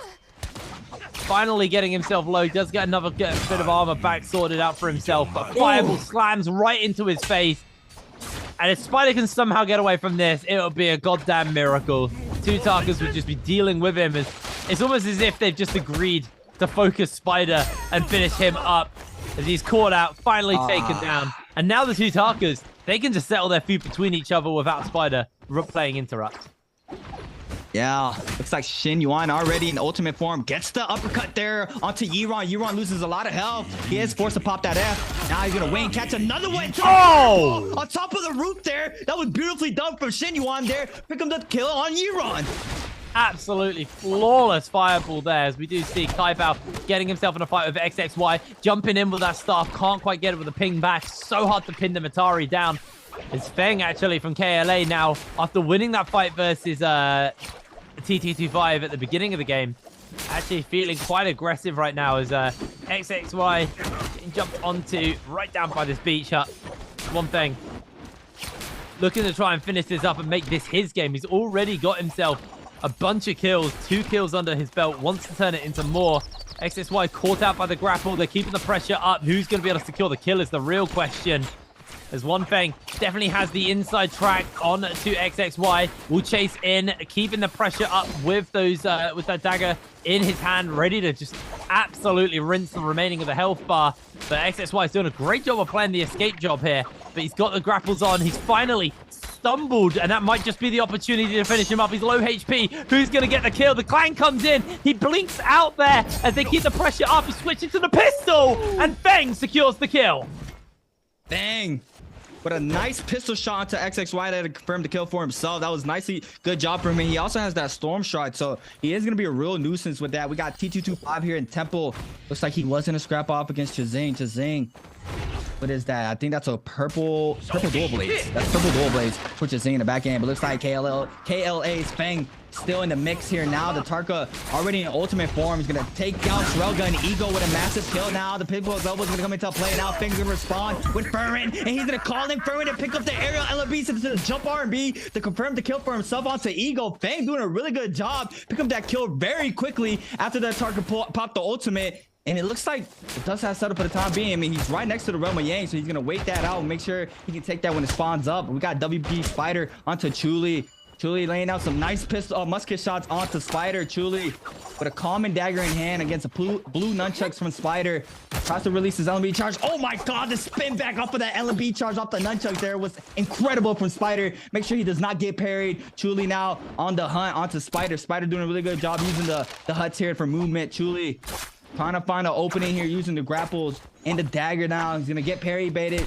Spider comes down with a parry, does not get the confirmation parry. The F is forced out of the Feria. Now he's going to go ahead and run in here. The Clink comes in, gets the LB charge now. Chuli might be in big trouble. They're both at the same health. Gets the LB prior off the nunchucks. Does not get the confirmed damage at the end. The B3 beacon is out. And now the RB is coming in. The Monk is getting forced to pop the Monk ultimate. This is the first Monk ult we've seen. It is. I mean, it's a Monk in solo, so not really going to do much. Oh, I thought he got Spider there. Oh my god. There's no way. There's no way he ever lands a grab, right? Like, Spider has to literally just sprint it into him to be able to get that. Oh, that was close. Oh! He got him? No way! Slam? Can he get the regrab? He's about to lose mech, so that's sorry, about to lose flesh mech, as I like to call it now. So he's not gonna be able to find that. Chewy gets clanged by TT5. He comes in and takes the kill away from Spider. Once again, Spider is denied. TT5 now wants to try and turn this fight onto Spider. If Spider goes out, he's just out of the game, and that is his run for this bi-weekly done. And it is a rough end. Both players, though, both without their revives, playing this a little bit more calmly and stepping away from one another. But Spider TT25 actually is still fighting the fight here. Wants to step up, misses the shot, gets the counter off from Spider. That's going to be the kickback. TT25 losing way too much health. He has to pop the ultimate to try and get the damage going. Spider does lose a lot of HP. Fireball goes a little bit wide, I believe. He does get caught in the splash damage, though. As TT25 now on the run, using that movement to get away. Spider pops the bell, so it's spot exactly where he is. He has one shot in that musket. Maybe that should be enough just to get a bunch of damage off, but TT25 armor swapping, running towards the realm of Yang, not going to take it. Way too low. Spider doesn't really feel it either. The no ult zone is popped. The TT25 on the run away from Spider. Can he make this grand escape? It's going to be one hell of a run out. As we actually see Shah get knocked out in the meanwhile in the middle of that fight. No target Takeda ultimate anymore, so Tarka ultimate available anymore. So is just gonna have to rely on those grapples. But Spider, he's got 23 grapples. He's got this chase going all day, and he is not willing to let this one kill slip away from him, especially when that kill was someone who denied a different kill from him previously. 55 still rocking really, really low. He's only got one grapple left. He's using that spear to get as much movement as possible, but I think this might actually be the moment where he's now in serious danger. LXY is coming in as a potential third party. Fireball goes down. LXY is trying to get the damage off as now. Can he turn this fight around? It looks like Spider is still set on TT25 as his victim here, as he's trying to find an opportunity to counter. Maybe with this third party, TT25 can turn the attention onto Spider instead of himself, as he's desperately trying to get away, using as much of this tech as possible. Fireballs backwards, but now he gets himself a counter back on Spider. An opportunity has been presented to him, and he's not going to let it slip away, but he fails the grapple. TT25 is in so much danger. He doesn't have grapples. He has nothing to get away with. He jumps into the zone. He's going to try and get the pots off in the zone. He's so low. That's one pot. Can he get another pot? Spider's hunting. So's LXY. They found each other, and they've distracted each other. Somehow, he's got the full reset out, and he's on the run back into the zone. TT25, he just got away with murder here. How on earth did he pull that off? Oh my god. He's out of there. He broke their ankles and he's gone. Now Spider against XXY this time around. Spider tries to go for the parry. XXY parry baits him out. He is going to release that LMB charge off that stab. Spider now going to release that LMB charge to respawn. The neutral game is strong for both of these players. Now the LMB Prowl, he does not get the uppercut. He fell down. The proc comes in. And a big player coming in from XXY to Spider. And Spider might be in big trouble. He might be taken out. He has that V3 beacon. He can jump inside the mech. And he is. Now, the time will tell. Is he going to be able to get the full reset off? It looks like, yeah, XXY is going to blink up. It's a safer spot for him to take a reset for himself as well. You can't forget who's around. It's T225. And that man was moving. He ran into XXY. Still managed to stay alive, even though Spider was on the trail. We got Yiron against Sangyu. Nice F coming in from Sangyu onto Yiron. Yiron now gonna invest this Tarka ultimate very quickly here to try to pick up an Elan for himself. Sangyu trying to back up off of this Tarka ultimate. Yiron's gonna catch the infinite. No, only gets one uppercut there. Gets a nice F now. The R&B release him off the spear into the aerial R&B. He can't get the punch confirmation because he's on the ground. And now Zayu is gonna respond with the Tarka ultimate. And both of these players are barely at the same health. Nice F used to come in from Zayu. He goes to the aerial R&B to follow up aerial R&B. Now Yiron might be taken out, and he is. Both players get taken out for the burn. Yiron and Zayu both get taken out. That was so insane. What a fight. We are 8 players left at under 16 minutes. We've basically 16-minute mark. This is crazy how fast this game's moving. So much aggression, so much action. It is delivered, and Feng is having an absolute corker of a game. 4 kills under his belt right now. We literally talked about him just before we went in this game, saying he hasn't really delivered much today. And he is now finally having that moment, that incredible over-the-shoulder throw into just a full combo. Absolutely huge. His TT25 gets himself 2 self blooms. Quite happy. Gonna grab himself some purple gear as well. He is sitting pretty after that escape. Honestly, this game has been one of the most exciting NARAKA games we've had in a while. Yeah, I mean, the aggression from Tarkas and Takedas is just always amazing to watch. This is always my favorite lobbies when the Tarkas and Takedas are out. TT25. Oh my god. TT25 was schmoving earlier. That was insane from him. He managed to stay alive. We got Shen Yuan with gold longsword. WBG Spider still struggling a little bit. He only has 1 kill on the board. Jazing does manage to have 3 kills. I don't think we've really seen much of him so far, but he does have 3 elims running the Yodo right now. But Spider, super unfortunate for Spider. I mean, can't find an opening. Gets a nice musket shot there onto XXY. Gets the weave back there to avoid that LMB charge off the nunchucks. The blink is going to come into play for the Matari. XXY is fairly weak now, losing all the armor. Going to run inside the zone to try to get a reset in. Is Spider going to invest his time there for that kill? No, he's going to wait for this player to get out of the zone. We got a Realm of Yang. Got Kai Bao against T225 here. It's going to be a big scrap off here in the Realm of Yang. T225 is going up high into the pistol shot there. Going to get the LMB problem. No, the F is going to be called out there for the Tarka. T225 now trying to respond. Both players popping this ultimate here. Goes for the air RMB off the greatsword there. That puts a lot of damage. T225 losing a lot of health. Goes in for the air RMB, but he's going to get caught out there by the RMB off the greatsword into another follow-up RMB. Kai Bao taking out the leader. T225 going down on the Realm of Yang. That is such a big play there by Kai Bao. This is just the game of upsets. It's incredible. Cutting over now to XXY, who've got themselves in a fight here versus Shan Yuan. With the golden longsword, this is going to be a little bit of a harder one for XXY, sorry, as he is desperately trying to get away. The chase is on, especially with that Tarka ult burning away. He's got all the movement speed necessary. And I actually think XXY might be in a bit of danger. It does blink up and away for the moment. Is now trying to run away. His ego is in the area, but probably not going to overstay. Cutting over to Spider, who's got himself in a potential skirmish here with TT25. This is just something we followed for a while, but this time the shoe's on the other foot as Spider is getting himself juggled in the air. Fireball to the face. Spiders, he's going down. This might just be the end. No, he gets into the mech. Can he get the Soul Bloom Essence in time to break it? He did. He picked it up. TT25, he's out of there. He might not have got the kill, but he got rid of the depletion. Wow, that's super unfortunate for Spider. He got hit. Going inside the mech, he popped the ult a little bit too late, and that's Spider last and final game of the day, ending with 1 kill. He didn't do much of anything throughout the whole day, which is super unfortunate for him. But TT25 still in this game, top 6 situation. Bang. Haven't talked about Feng. Feng with 5 elims right now on the Takeda. Kai Bao with 2. Shen Yuan as well with 4 kills on the Tarka. A lot of these other players are starting to get more elims now. TT25 just gonna wait this out. Purple nunchucks there. Shen Yuan here in the Realm of Yang against Zhang Yu. Both Tarkas out. Looks like Shen Yuan does go for the Tarka ultimate earlier. Goes in for the fireball. Gets the RMB to the RMB there. Confirmation hits. Goes for the grapple span. Jump RMB. Another RMB off the dual blades. Tries to go for the punch.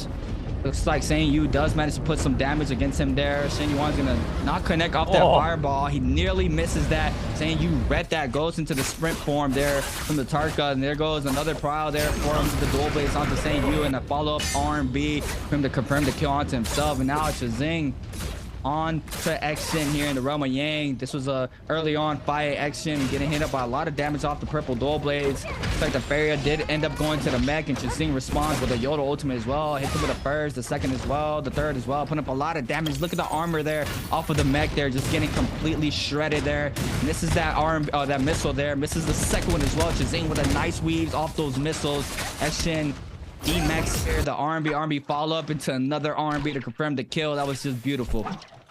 That was really, really nice. 5 players left. What are these lobbies? They are moving so fast. Such fast lobbies, but TT25 is still in this game. Only with a single kill, though. Spent a lot of the game running away from Spider. Finally was able to get his revenge by not killing Spider, but for getting Spider killed himself. And Spider... It's ironic how Spider basically spent most of this game trying to kill TT25, and the one time he just would have died to Realm Yang depletion, Spider's death saved TT25. Yeah, completely saved by that. But 10 minutes left until the game's fully done, though. And our players are currently in a fairly large open circle area where they're all probably going to be able to hide out. Feng right now definitely leading the charge on the kills and having a really phenomenal game. Performing for his team, and he needs to, because KLA won trios in the bi-weekly last week. had a really, really good performance, and he's been underperforming right now in the solo. So it's good to see him have a bit of a recovery, you know, do his team proud after that trio performance on Sunday.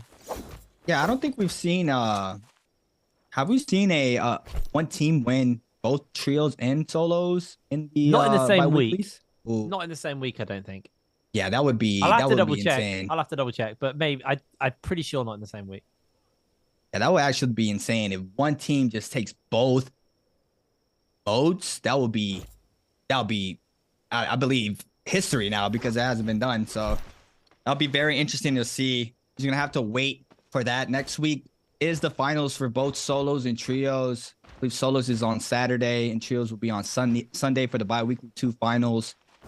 But yeah, I mean, Spider, I love Spider. I watch Spider stream whenever he streams and stuff. So it's just super unfortunate for him to have a really bad day. I'm gonna keep bringing him up because once again, he is the champ. So him having a bad bi-weekly day, super unfortunate for him. But I mean, if he makes it to the top 14, that's really all he needs. And then he really needs to perform in the finals on Saturday. But yeah, it's just a waiting game right now. All these players are just have all this zone here. The zone is very big. Look, TT25 getting a free blessing right now. Gets that gold armor. There is a lot of area on the map still open, and with only 5 players remaining, TT25 is gonna get the gold armor, the gold pull sword. He's gonna get 2 free gold jades as well. I believe that's Phantom Step there. He nearly almost got clipped off that moonbait there, but he manages to weave it, and he has the overcomer as well. Oh, there it is. He has the overcomer, and that's gonna do a lot of damage with that gold pull sword. That is terrifying. Yeah. TT25 suddenly realized it's suddenly now at the point where like he is capable of absolutely messing people up. I guess the good news is for people like Feng is Feng's already got 5 kills. The most that TT25 can actually get is 4 more kills. So he can just match Feng. Yep. On 5 kills here. So Feng could theoretically still take first, dependent on his position, his placement. Oh, okay. Everyone's kitted. I get it. Okay, we're just showing off now. Feng going old spinny boy. That's purple greatsword. It's gonna do a lot of damage. Oh my! This is gonna be an unbelievable final circle. Yeah. It's just a waiting game. I mean, it's only 5 players. Hit brain. Everybody got taken out so fast. We had a full, impactful game 6. Everybody was just coming in hot, trying to pick up elims as many as they could before they got taken out. When we saw TT25 had the overcomer jade here for the gold pole sword, and somebody had Earthshaker. I'm not sure who that was. Was it Feng? Might have been Feng with the Earthshaker, with the great sword. Kai Bao is waiting this out. Does spot Xin Yuan there. The gold longsword. Kai Bao, I think is the only. No. We had a purple greatsword too. But Xin Yuan has the gold longsword. TT25 has the gold pole sword. We're 2-2 split right now. There is another player. Not sure what Feng is running right now. Probably there it is. Feng with a purple greatsword. Shrelgun is what I'm missing. Shrelgun has purple dual blades as well. So it's just a matter of time. Feng trying to get some resources. He does hide that purple armor back there. But TT25 spots that. So it's not gonna able to do much there for him unless he gets super weak. Tries laying down some pistol shots down on bottom side of the cliff. But yeah, still a minute left here in this 5th circle. About to close up. It's very much a waiting game at this point. And yeah. I think we're probably not going to see much until the and unfortunately until the end of the game. I think the circle's too big. There's a lot of terrain for people to hide behind. And the way in which the meta has changed is, if you think about like season 1 and a big chunk of season 2 as well, cannons were just meta for everybody in solos. Like it was just cannon shots constantly, unless you had like the really good bow setup with like fire arrows and the triple shot. Like realistically, most people were just running cannons because it's very easy to kind of accidentally damage people. It's very easy to like whittle away at people fairly safely and fairly confidently.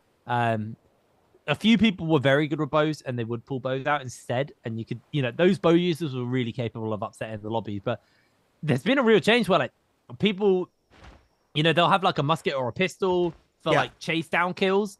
But then typically, as you can see with Feng here, they'll have 2 melee weapons so they can switch out mid-fight. It's a massive change. This isn't something we used to see in competitive for a very, very long time.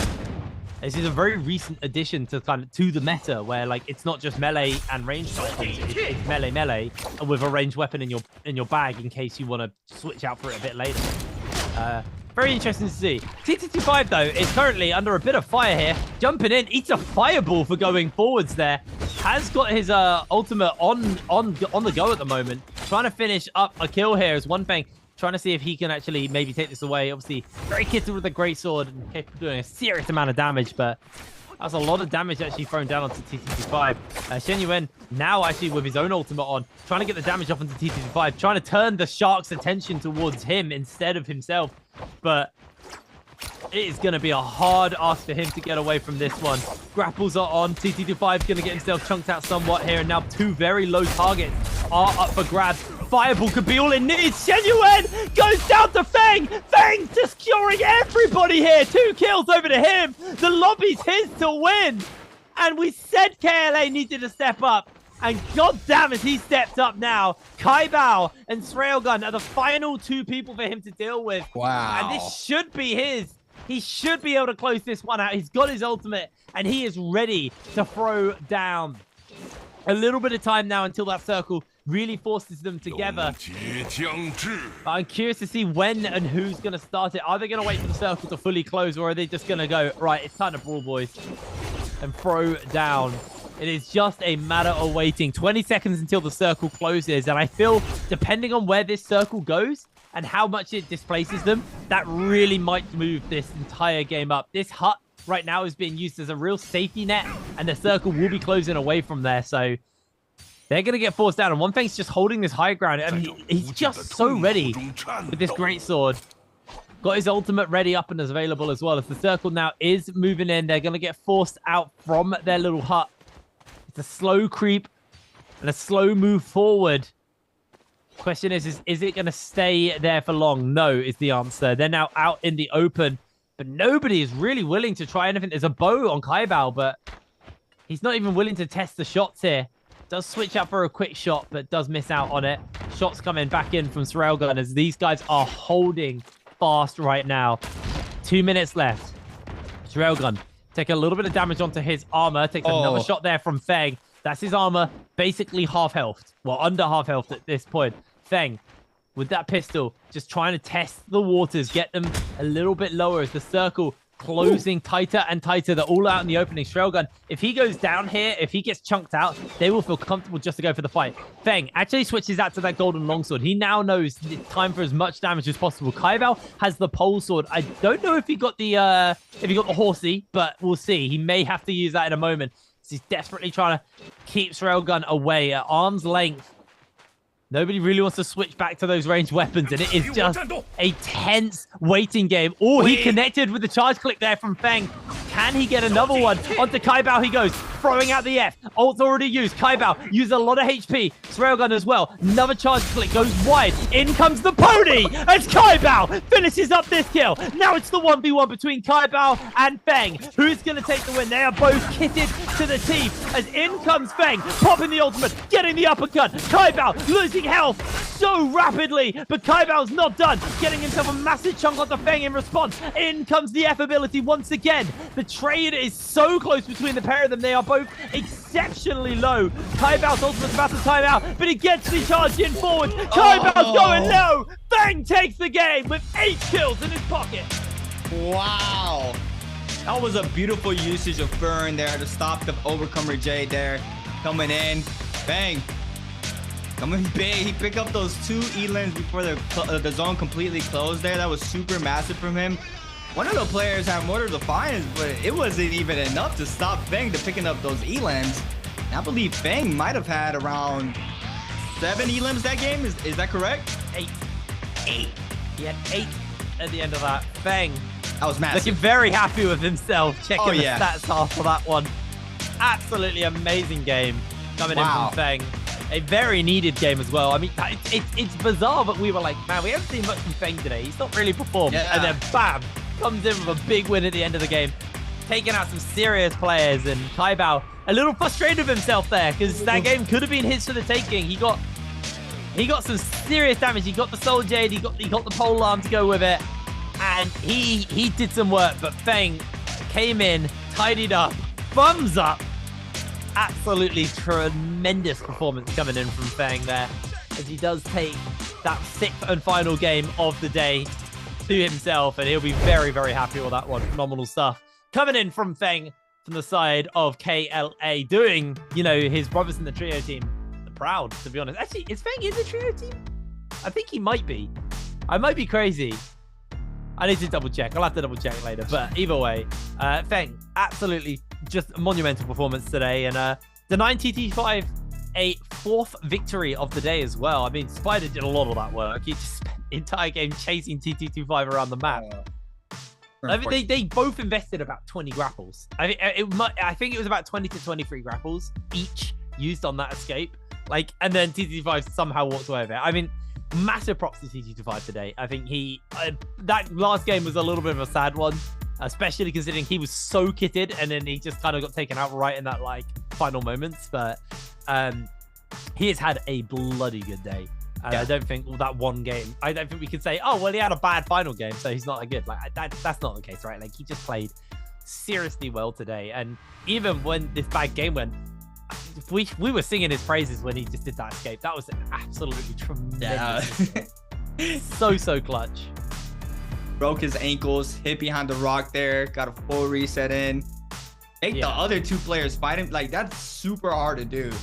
We saw Mike do that day 1 where he had at least like 5 players chasing him, and they were chasing him for a good like 7 minutes, and he ran into Matab and Hollerod, and he just completely made everybody fight each other right after them, hunting him for a good like 7 minutes. And you know, TT25 showing it as well that he is capable of doing that as well. Make sure he stays alive. And I mean, even though he got taken out kind of early towards the end of the circle, I mean, if I'm him, I'm still very happy with tonight's performance.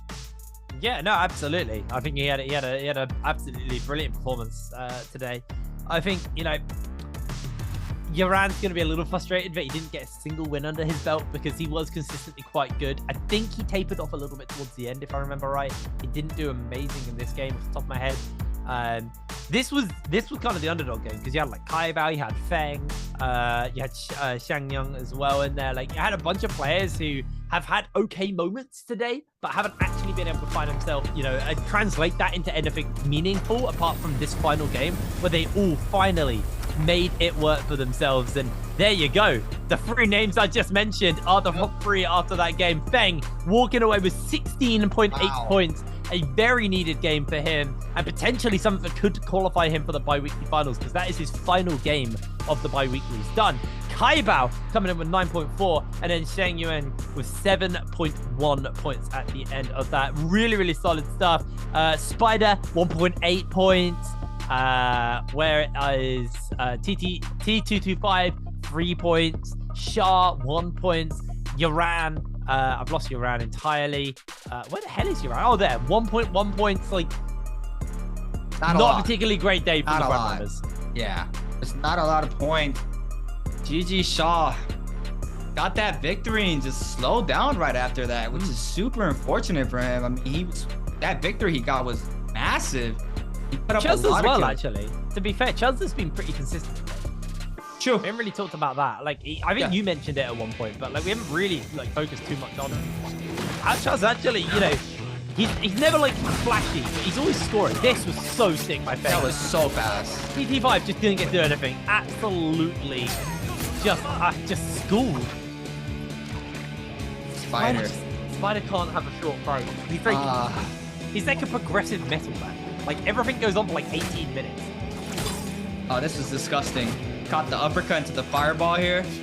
Pick up the elim for himself. Boom. That was nice from Shen Yuan there. Pick up the elim onto Tron. That was massive. And then get the rest on by another player with Spider with the salty run back. We didn't watch this, but he ran his back. I believe Spider gets the elim this time around. Yeah, looks like he does. Spider somehow makes this salty run back work in his favor. But here we go. Our MVP. It's the one. It's the only. It's Feng. Absolutely huge victory there on the Takeda. Wow. Absolutely huge. Stormstride Earthshaker as his legendary soldier. It's only 14,000 damage, but he made it work regardless. Absolutely huge game coming in. Getting himself 8 kills. He was just the third-party king for a lot of this, to be honest. He really, really read the room well and played around the map. Just really impressive stuff coming in from Feng. The 6 MVPs as well. That's super massive. So you know he's always up there picking up those MVPs for himself. 8 kills, 14k damage. What a better way to end the day with a massive W like that for Feng. Yeah, absolutely. A really, really big W there for Feng. And honestly, just a good day in general. It's nice to be back on solos. I haven't actually been I haven't had the pleasure of covering solos full season because I've been stuck on trios, which has been amazing. Anyone who's been watching trios will know that I'm absolutely adoring the current meta. I mean, other than like a lot of months, I like the way I like the tempo of trios at the moment. Like the Roma Yang really sped that game up, and it doesn't feel like there's much downtime. It felt like towards the end of the day, once the Z pings wore out, the downtime started to disappear in solos. It was a very, very fast-paced game. There's a lot of variety in solos, which is really nice. I love the 5 hero rule. I think it's one of the best changes they've done because it forces the players to adapt. It forces them to not be one-trick ponies. I mean, in the cases like Xin, who obviously was, you know, a dagger main. But like other than that, like as far as your heroes go, it gives a bit of variety. I think, you know, trios does still have a little bit of downtime. Which I think if Zping wasn't a hero and like you just took like 5 minutes off the game length, you'd actually have like a really pacey game mode. But that'd be super quick. That would be crazy quick. But yeah, no, honestly, we had a good day. It's been nice casting with creatives. We've always a pleasure. Yeah. But yeah, I agree. I love the hero point system. Pretty sure everybody knows in the chat how I feel about Zping. That's why I haven't said anything, and I've just been hearing you out what you've been saying about Zping. Don't worry, I'll quite happily complain for you, mate. It's fine. Ridiculous hero, absolutely ridiculous hero. Yeah. I mean, it was in the break when Moxie messaged me. She's like, "Yeah, Zping did 30k healing yesterday in trios." It's like, how? How is that? That's not an okay number. That is not okay. It's ridiculous. Yeah, I mean, silly hero. I was actually okay with the one Justina. I was okay with the one Justina because normally I don't like Justina because I think she's quite stally, but a single Justina is quite fun. Anyway, before we complain about heroes we don't like, we're gonna pass it over to Jaeger, who's standing by for our interview after that game. Hey guys, this is Jaeger and welcome to post-game interview. And now I'm standing here with Spider and let him say hello to our audience. Hello Spider, 先和大家打个招呼吧。大家好，我是 WBG Spider。欢迎 Spider 来到我们这个赛后采访。So we know that at the resting time, like Spider just came to the Nbpl and take a small short video for the Nbpl, and I would like to know how's the feeling as an actor, and like at that time, who you think is the best actor on set? 那我特别想问一下 Spider， 其实我们看到在赛前有一个宣传片，这个宣传片拍的还是感觉蛮有意思的，现场氛围怎么样？然后你来评价一下，你觉得影帝是谁？现场氛围，大家都在笑场嘛，但是影帝我觉得是那个熊猫人，因为他几乎没笑过场。Actually, on set, it's very interesting because everyone at that time is just laughing. And I think the best actor on set is Panaman because Panaman is the only one who didn't laugh on set. Okay, very interesting journey. 那接下来我们就要到我们的这个问答环节。Let's move on to the next part, answer for treasure. 那我先给大家来讲一下我们这个游戏规则，一会儿呢我就会把这个话口给到你，让你来个倒计时，来抽出我们今天的幸运观众。Okay, so you guys can see a question on the screen, and if you know the answer, just type them in the chat box. After our player counting 3, 2, 1, we will take a screenshot, and the lucky guy will be whispered. Okay, let's see today's question. The question is, How many times has Velda been picked today? 那今天的题目呢，就是在我们今天的单排比赛中，崔三娘出现了多少次？答案已经写在上面了。哎，蜘蛛自己心里知道这个答案吗？先不要说出答案啊，知道的。OK， 那你今天有没有遇到崔三娘？然后感觉现在这个英雄在当前的单排，他这个强度怎么样呢？我觉得在比赛里崔三娘还是比较好的，就是说而且下个版本也要加强嘛，所以说我要练一下。好的 ，So Spider said Velda is very strong in the match patch, and he he also want to train this hero, and because the Velda will be stronger in the next patch, so he will train more. Okay, so I think it's time for us to counting. Our player is prepared, and let's start counting. 那我们就准备倒计时吧。3, 2, 1. Okay, screenshot.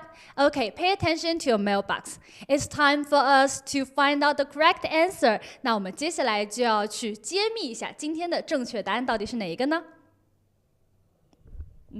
？B. B. Okay, so the correct answer is B2. 今天也看到崔三娘出现了2次啊。So we know that we still have have one day, and after that we'll have the BIWEEK2 final. And we know that a lot of audience just comment you and Mike. Both of you are very strong, and I would like to know after he got the champion of the BIWEEK2 final. So how's your feeling? And did you set up the ambition and set up the flag for the upcoming BIWEEK2 final? 那我特别想问一下蜘蛛侠，在即将到来的这个双周的周决上面，自己有没有现在立下一个 flag 呢？如果夺冠了就请大伙吃饭吧。请大伙吃饭，哇，这个真的是破费了。So Spider said, if I can have the champion of the BIWEEK2 final, so I going to have the dinner with all of you guys. Okay, thank you. 谢谢 Spider 接受我们今天采访，再次感谢来到我们这里发出的这个福利。Thank you Spider for today's interview, and we will back to our casters. Thank you very much, Jaeger. Hello and welcome back to the caster desk. It's been a banger day. It was nice to hear from Spider. It's nice to see potential or a very, very slight return to Velda. I feel she needs a bit of love, a little bit of a sauce to kind of make her a little bit better. But it is nice to see, that Velda is starting to become a hero that is being played. I think people are realizing that she has a use. I think there's obviously some weaknesses within her kit that, like, realistically we would like to look at, but it's cool to see. It's cool to see people kind of picking her up and actually making it work. I mean, Spider got absolutely slammed by Velda in game number 2. 3 fights in a row he lost. He went down in 2 of them. Absolutely, pretty painful for Spider. Let's be real on that front. Yeah. Anything today that's maybe caught you off guard? Maybe you weren't expecting, creatives? Yeah, I mean, you mentioned it in game 6. We're talking about melee range combo. A lot of players starting to pick up the double melee combo for the weapon choice. In game 1, we saw a lot of weapon swaps coming in, staff into the greatsword, and today we rarely saw that. So that being a change, very interesting to me because we saw how strong potential is of having the double melee weapon combo for pick up elims. So being different this time around really caught me off guard. But we're gonna take a quick look at the final standings of day 2, the spring split here in solos. Day 2, 15 place. We have Rexy. Still has another day to be played to play out their games with 16.4 points on the board. Swellgun as well on that 17th spot. On our 8th spot, we have Wang Leon still having another day as well to play out their games. 27.3 points. Panda Man as well with another day to be played out. Panda Man had a really good final 2 games day 1, so gonna have to bounce back. Come in with the same energy day 2. Kai Bao falling at 10th place with 27 points. GG Shaw with 26.7. Shin Yuan with 19.3. Alliance's Jen with 17.8. TK's XXY at 17.3 and 14th place.